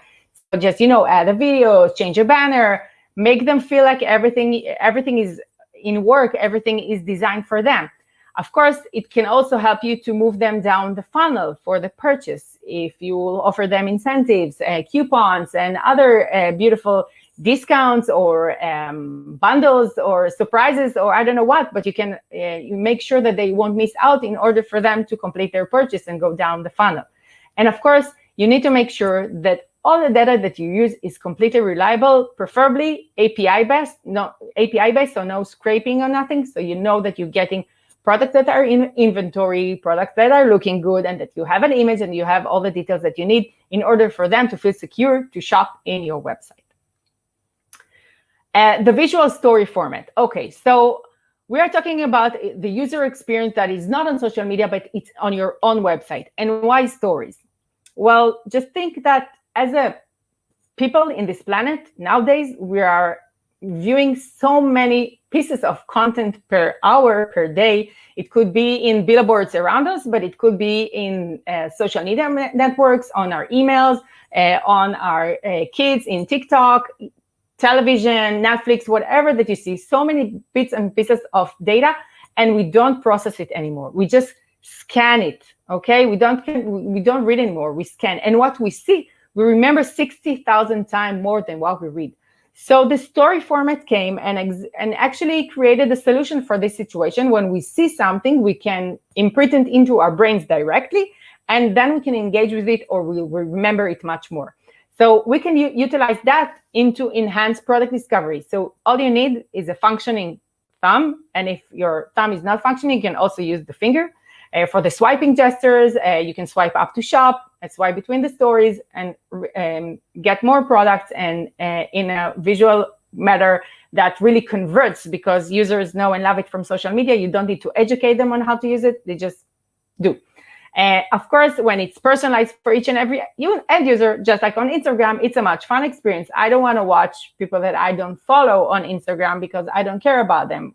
So like other people from your website, if I'm, let's say I'm a man or shopping on your website and you also have women's clothes, why should he see women's clothes on your website? Okay, so he's supposed to see men's clothes, so we will see the men's story. So it will be much personalized for him as a user. So he will shop eventually.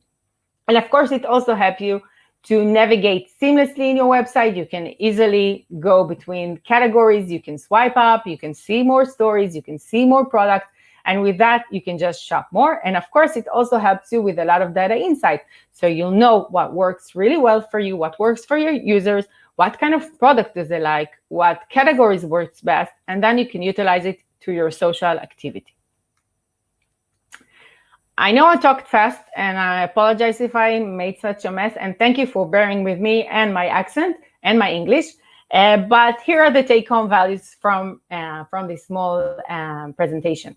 First, your digital strategy must be focused on conversions, because eventually, if you'll convert, people will shop, then you will have revenues, and then you can invest more in your business and make it even bigger. Brand awareness is not enough. You need to be focused on how to make people shop, and to do it wisely. The second is that you do have to have a real-time personalization on your website, because we are different persons and we expect to see different experience eventually. We want to do it like we're getting it on social media. We also want to do it on your website. And the third is a mobile-first user experience. Like I said, mobile-first is a must, okay? Being a mobile responsive is not enough. So you do need to understand that the mobile user experience is supposed to be different than the desktop experience.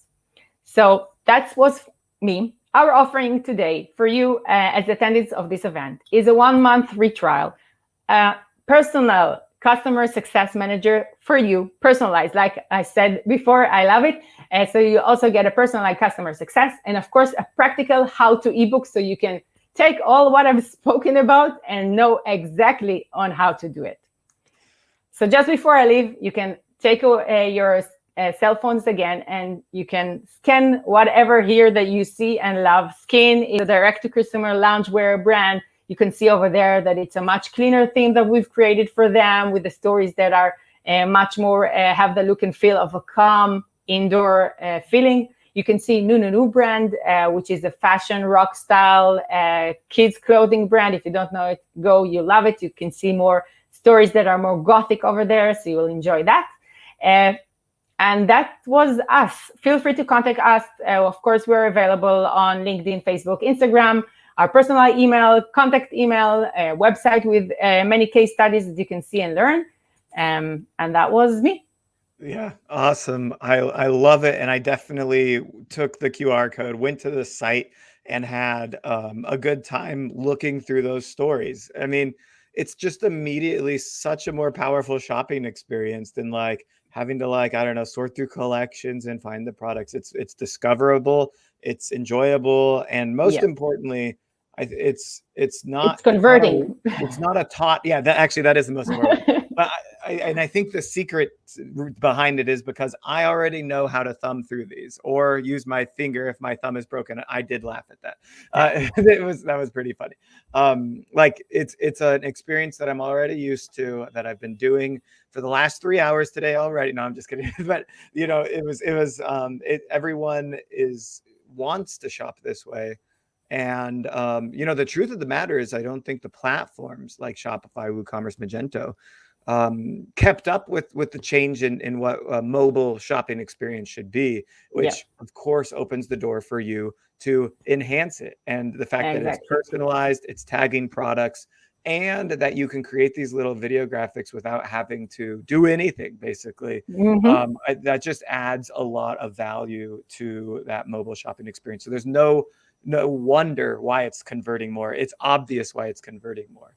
Derek, I'll take you to take my places in meetings. Yeah, I can be your sales rep for sure. And I love talking to merchants about your tool. We do see it when we see, especially, I would say, exciting brands geared towards not even like Gen Z, but like mass market appeal that has a cool factor. If they're on TikTok, this is a way to extend that into the mobile shopping experience and keep it moving when they're on site. Exactly. I think that all experience coming from our background, when we were on social media, we understood the benefits of social media, and we said that it's not fair for website owners because their true digital asset is their website, and to be more specific, their mobile website, and something was lacking over there. So we tried to figure out what it was, and then the story format came, and the automation and everything came after deep market research, interviews with website owners. So the idea didn't came up from nothing. It came up from a true need of those merchants. Yeah, and you know, I think you're even disrupting social commerce as a you know, selling on Instagram and Facebook has become more common. I think I saw a stat like it's $100 million market now. Maybe it's $1 billion market now, but like it's actually still quite small, especially as a percentage of e-commerce sales. And what you're allowing, what I hate about social selling is that it's limited, very limited on the platform as far as what you can do in there to sell product. There are often problems in tying it into your inventory management process and things like that. So by extending social selling back to the website and saying you can have a good social selling experience, but we're going to do it on site instead of on platform, you get more flexibility. And with that flexibility, like it makes it better for both the merchant and the consumer. Yes, and it's done automatically. So I think that's also important to mention. That's awesome. I'm very bullish on this tool. Everyone can check it out at Pelores.com. Yeah. We'll be happy to help you. And I want to see more success stories in the future, because I know that this is going to be a common thing in 5 years, I think, on mobile. Let's do it fast. Okay, Derek, thank you so much for having me. And guys, have a great event. I'll keep hearing you from the background. Yeah. Thanks so much. Talk to you later. Bye-bye. All right. With that, we think about the mobile search experience and who's going to drive traffic to that site. We have to be thinking about the influencers we're going to be working with. So I brought in the expert on both influencer marketing and working, especially on the influencer side, but of course on understanding how this is going to relate to our bottom line as merchants. Sarah, how's it going? Hello, Derek. Good to see you again. Good to see you again. Great to have you back. We covered a lot in our last session. We'll overlap that a little, but we'll go in a unique in a unique direction as well with this session. Before we begin, give everyone a little bit of background of you and what you've been up to for the last few years. Yeah, so I started my career in fashion PR, did that for about 10 years, started a business in the very early days of influencer marketing called Simply. And it was the first fashion and beauty conference of its time. We did it all over the world. We had thousands of attendees and really wanted to create and bridge that gap between influencers and stylists and all of these really cool creatives with people that wanted their job, but couldn't really go to college for it. And you kind of had to know someone to get in the industry. So that was the company I created, which was then acquired by Socialite, which is where I'm at now. I'm the SVP at Socialite. And at Socialite, we manage about 150 influencers ranging from lifestyle all the way up to celebrity level. I specifically oversee more of the celebrity level talent. And then we have an influencer marketing agency side called Lighthouse. Yeah. So all things influencer is my day in and day out. And you're focused more on working with the influencers themselves on the programs, right? Yes. So I oversee a lot of our celebrity level influencers. So managing their incoming opportunities, their outbound, pitching outbound opportunities, and then managing. So are you seeing the merchant requests come in and so you're seeing the successes and failures of somebody pitching a merchant. This just happened today. Somebody asked me for an intro to an influencer, but they didn't have any context. And right away they were like, I don't want to talk that. Why would I want to talk to that person? So it's all about the context. So let's start with the biggest mistakes that people make when reaching out to influencers, and then we'll work our way towards the how to do it right. Yeah, and this is coming from someone who literally gets hundreds of emails a day because we have a large roster of a number of talent that are, getting a lot of inquiries. So number one, I would say be upfront.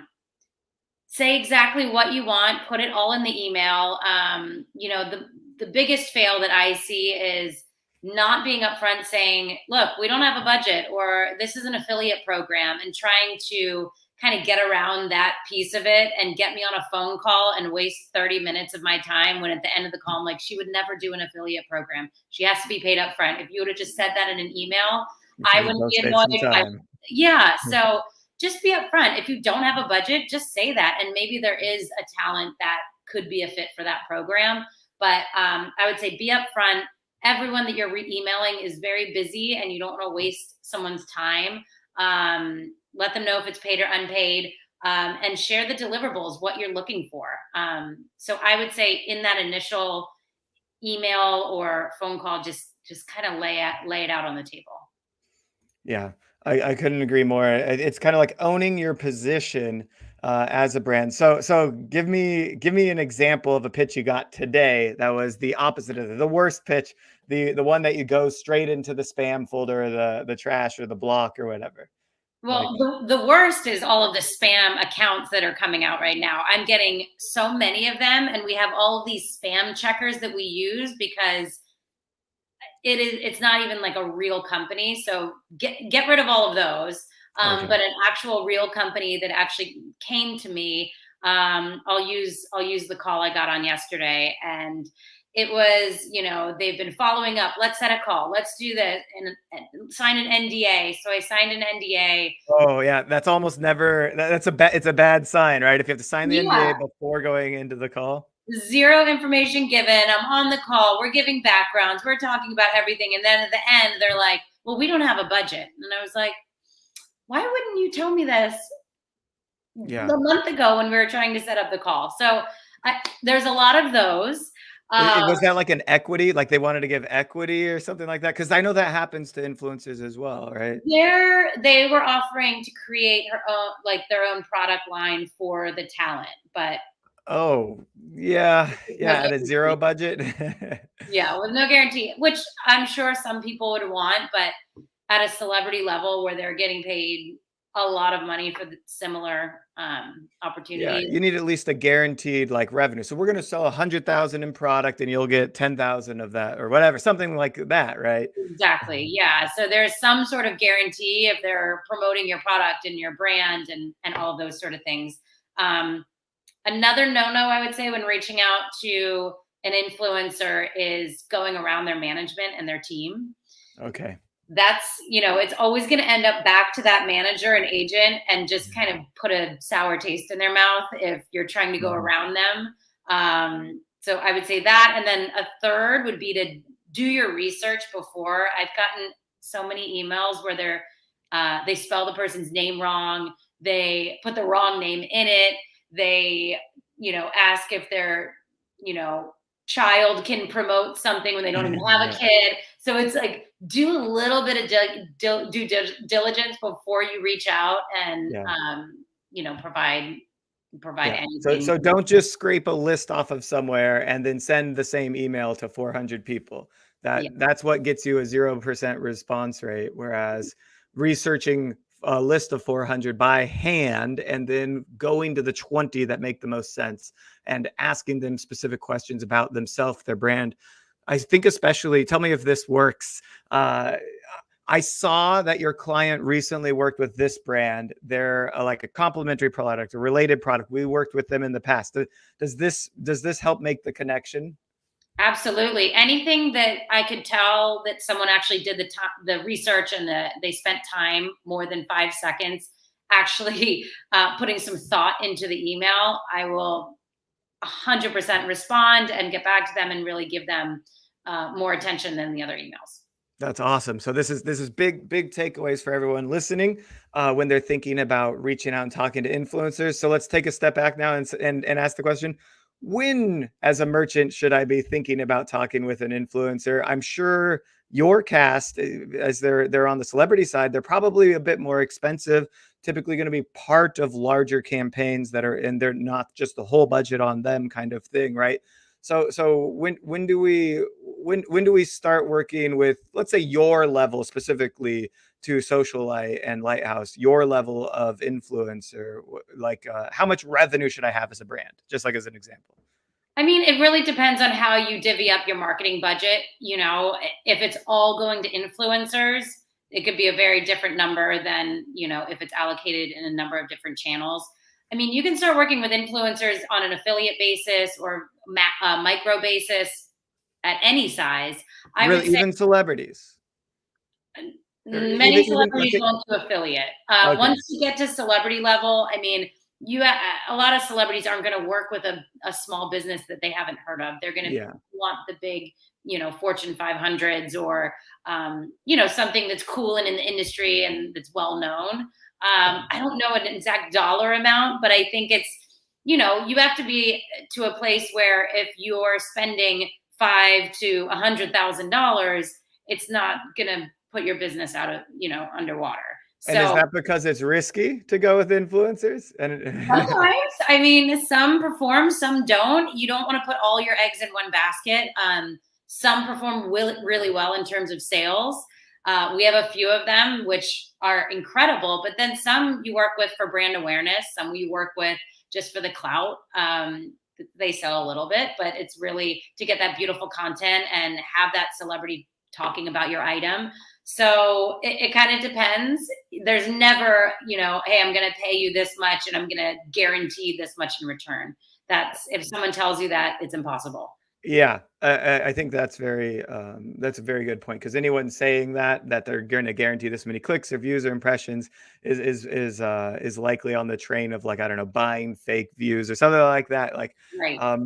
You opened up a few follow-up questions. So as a merchant, how do I mitigate risk when working with influencers? You mentioned diversification, but I'm sure there's some other qualification standpoints or something like that. Yeah, absolutely. So a few things I would highly suggest asking for when you are reaching out to an influencer is asking for screen grabs and analytics from their insights page. So looking at the last 30 days of how many swipe ups are they getting on their Instagram story? How many views are they getting on their Instagram story? That's not something you can buy or use bots for. you can't really lie about that. So that's something. Can we get, like, I don't know if this is allowed. Can I get like a previous campaign that they did? Can I say, how did that last campaign do with this other brand? I've never seen that. I mean, you can ask and see. Typically, There might be NDAs or something. Yeah, typically what we get is like last 14 days of screen grabs of your swipe ups, your story views, all of your analytics. You know, some even ask for conversion. So if you're on share a sale, reward style, shop style, can we see how much you convert in the beauty category, or, you know, whichever category you're looking for. If they are a strong converter, you have no problem sharing that information.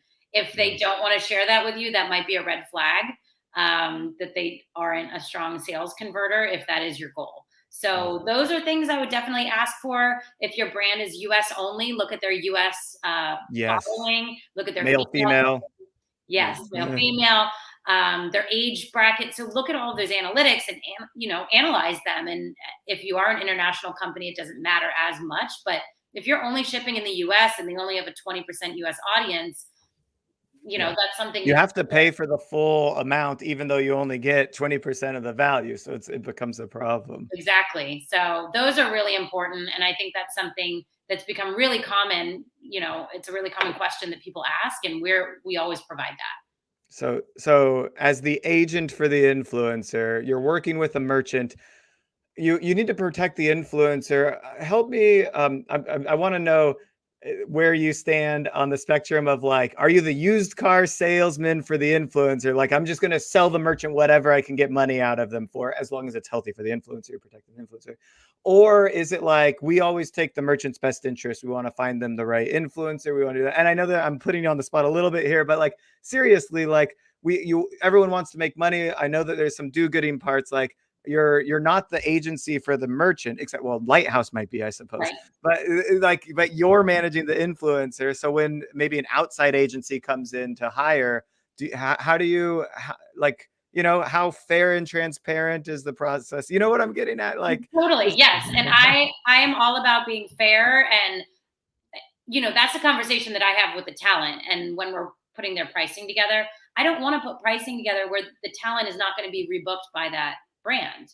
You know, all of our talent, I hope, performs, and then they come back. The goal is to have a 6-12 month campaign. You don't want to have all of these one-off opportunities that then, you know, just fall off, and then it's a small industry. You know, they get a bad name and they're too expensive. I'm never going to book them again. We price them market value, and you know, the people that are priced higher, there's a reason. So for me, yes, I'm on the talent side. I'm looking at their best interest, but at the end of the day, we want a long-term partnership with that brand. If they don't perform, most of our talent will do a make good, and they'll make sure that that the client is happy, because it's a relationship. You know, you don't want that one-way street, and you want to have that long-term longevity. That being said, Lighthouse, like you mentioned, is on the brand side, so they want to make sure the brand is happy. So if it's, you know, that sort of situation, then I'll usually pass it off to Lighthouse, and they can make sure that, you know, the cast is, you know, the best option for that brand. But I'm usually honest. When brands come to me, they're like, who's your top converters? I'll tell them who it is. I'll tell them, you know, this person's great because of X, Y, and Z. She doesn't convert as well, but here's why she could be good, because you can get press and she's very press worthy. And, you know, here's the other reasons why you might want to book that talent. So I don't want to lie. I want to be honest, and I want the price to reflect what the brand is paying for. You said they're all priced at market value. So what is market value for 1,000 impressions from an influencer or something like, you know, how do you price them? Well, we look at the story views. We look at all of their analytics and shop style, reward style. How much are they actually selling? And we go to market with it. And if no one is booking that person, you get to that sweet spot where it's like, okay, we got to this rate and we're getting a lot of bookings. And then it's kind of a supply and demand sort of thing. So if you got too many bookings, price goes up. Yeah.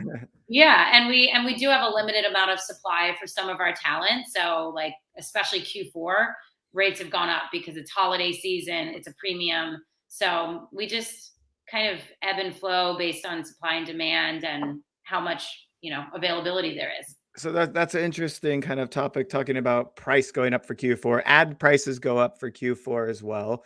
Merchants make a lot of their money in November, but maybe it's actually the influencers and the Facebook ads that are making more of the money than some of these merchants.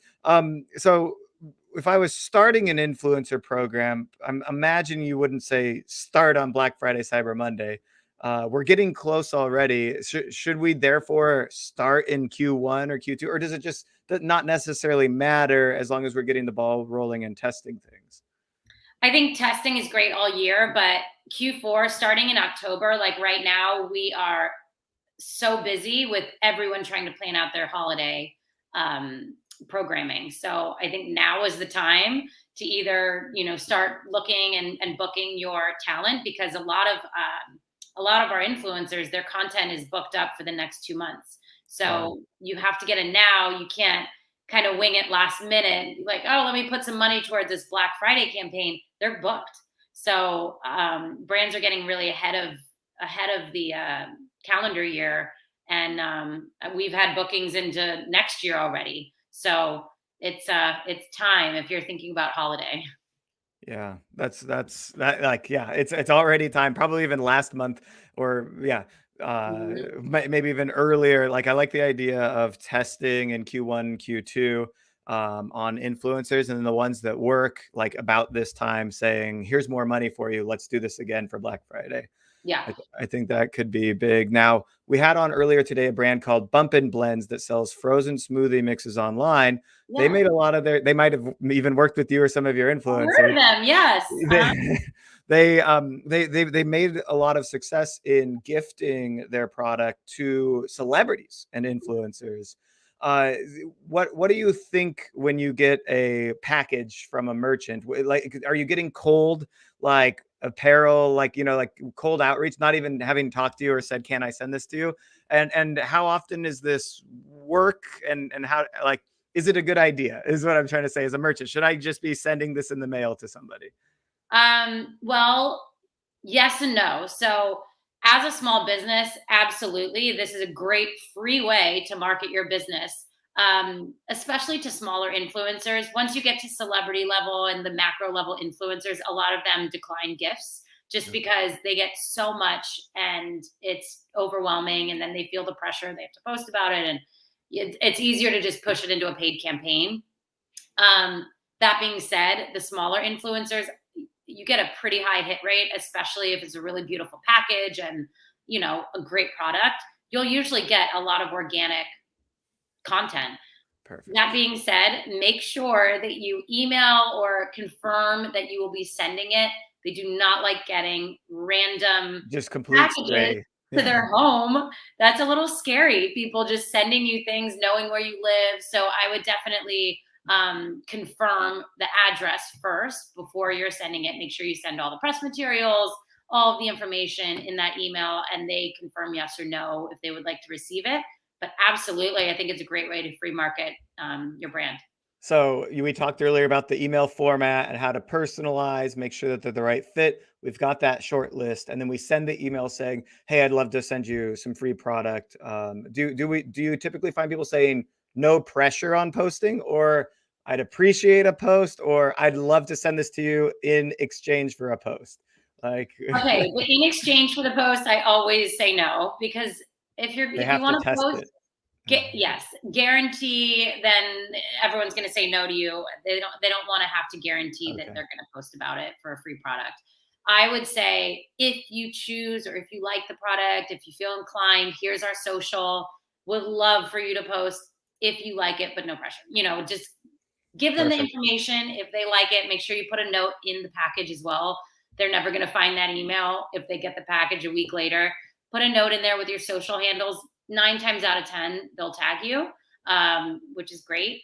And then that could lead to a potential paid opportunity. A lot of brands test that way. And once there is an organic post, they know the client or the talent loves the product, then they approach them with a paid opportunity because they've seen a spike in sales or traffic. I like it a lot. All right. You talked earlier about some influencers not performing as expected, and they're being a little like maybe the video didn't go viral enough or something, like it was too salesy, or maybe it wasn't salesy enough. And in doing the makeups for those, like how often is creative is it a hit or miss process? Like, can one person do 10 creatives for a brand and like one takes off and the other 9 are total flops? Is it more even keeled? Like, and is there a way to find the right way to do this? Yeah, so there's so many categories. Some people perform really well in the mom, parenting, and beauty, but then they'll post about, yard, like John Deere, and it tanks. So you have to find the right influencer, number one, and someone that's a good fit organically to your product, like we talked about. And then if you find a really great influencer, typically they're going to want to try the product, kind of test it out, make sure it resonates with their audience before they confirm doing a campaign, or they'll know their audience well enough to know that that's not going to perform for me. So for example, one of our talent that is a huge sales converter posted about a collagen product, which she loves collagen. She talks about it all the time. She personally uses it, and it tanked when she usually sells so much. So now we know, collagen isn't what your audience wants right now. It wasn't pop and bottle, was it? No, it wasn't. These guys have collagen infused drinks.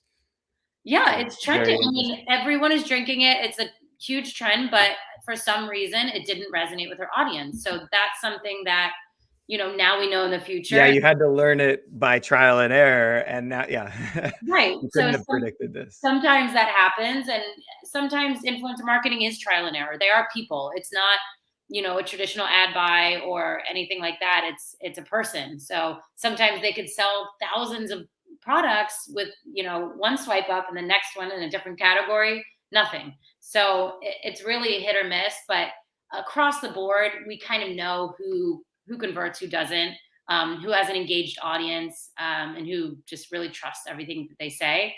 So I think also going back to the creative, we always look for a creative brief as soon as, before signing off.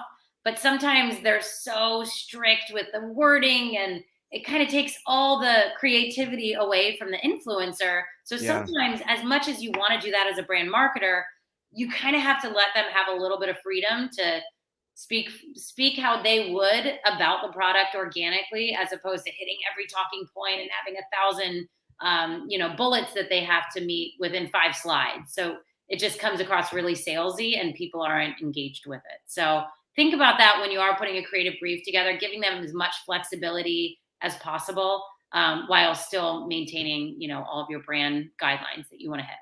Yeah, really good point. All right. When should somebody consider hiring an agency like Lighthouse? When would I, as a merchant, want to start there? And maybe if you can tell me, what do you start at from a your fee standpoint? I'm sure you're also going to need a required amount of influencer budget on top of that.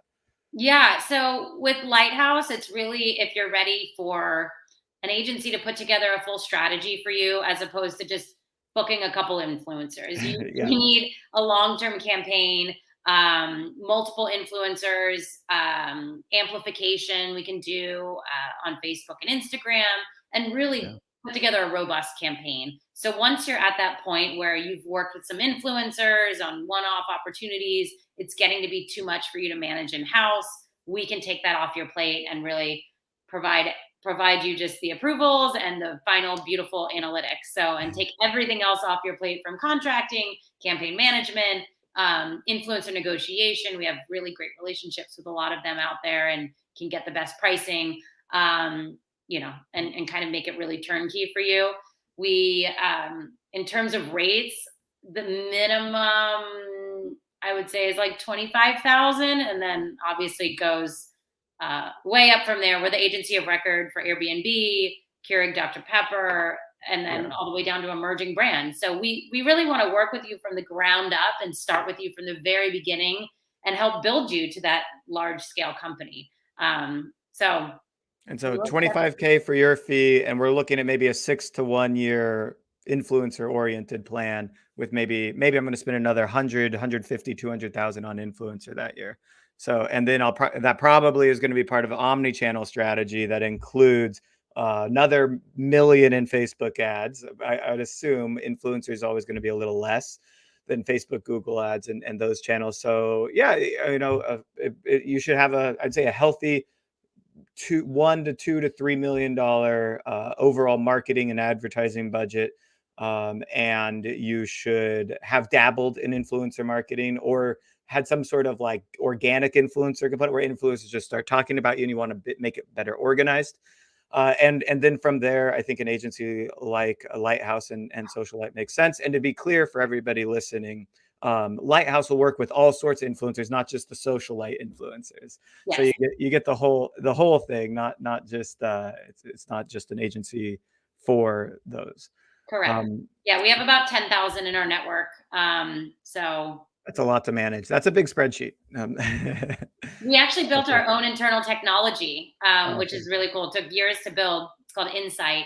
And that's our technology that we have all of our 10,000 influencers in. It creates our analytics. It creates all of our recap reports. It's amazing. So that's awesome. That's no wonder you guys are so great at influencer marketing and you're crushing it. And no wonder you're the company of record, the agency of record for so many amazing brands. Sarah, thanks so much for joining us. We're at the top of our time and I have to close it out here for everybody. I think that this was really eye-opening for merchants thinking about getting into influencer marketing, or maybe those that have struggled with it. Just really good tidbits here and there about like things that we should never do again and ways to make it easier for influencers to work with us. So thanks so much. Thank you. Awesome. All right. I'll see you later. With we cut her off, but with that, we are at the top of day one. We've got big plans for you tomorrow. So I hope to see you back here. You will go to the same microsite. You're probably on dnvb.ecommercetech.io right now. And if you enjoyed this session, you can comment way down below with a thumbs up, a thanks, I'll see you tomorrow, whatever it may be for you. We'll be back with sessions on advanced email marketing. We're going to talk about breaking into retail. I'm going to talk about tools that you can choose. There's going to be a panel with venture capitalists that invest in e-commerce brands, and they're going to tell you what they look for in brands and how to get a strong valuation. I'm really looking forward to that one and so much more for tomorrow. I look forward to seeing you all there. I hope you had a great day today. I really enjoyed myself and all of our guests. I'll see you guys tomorrow.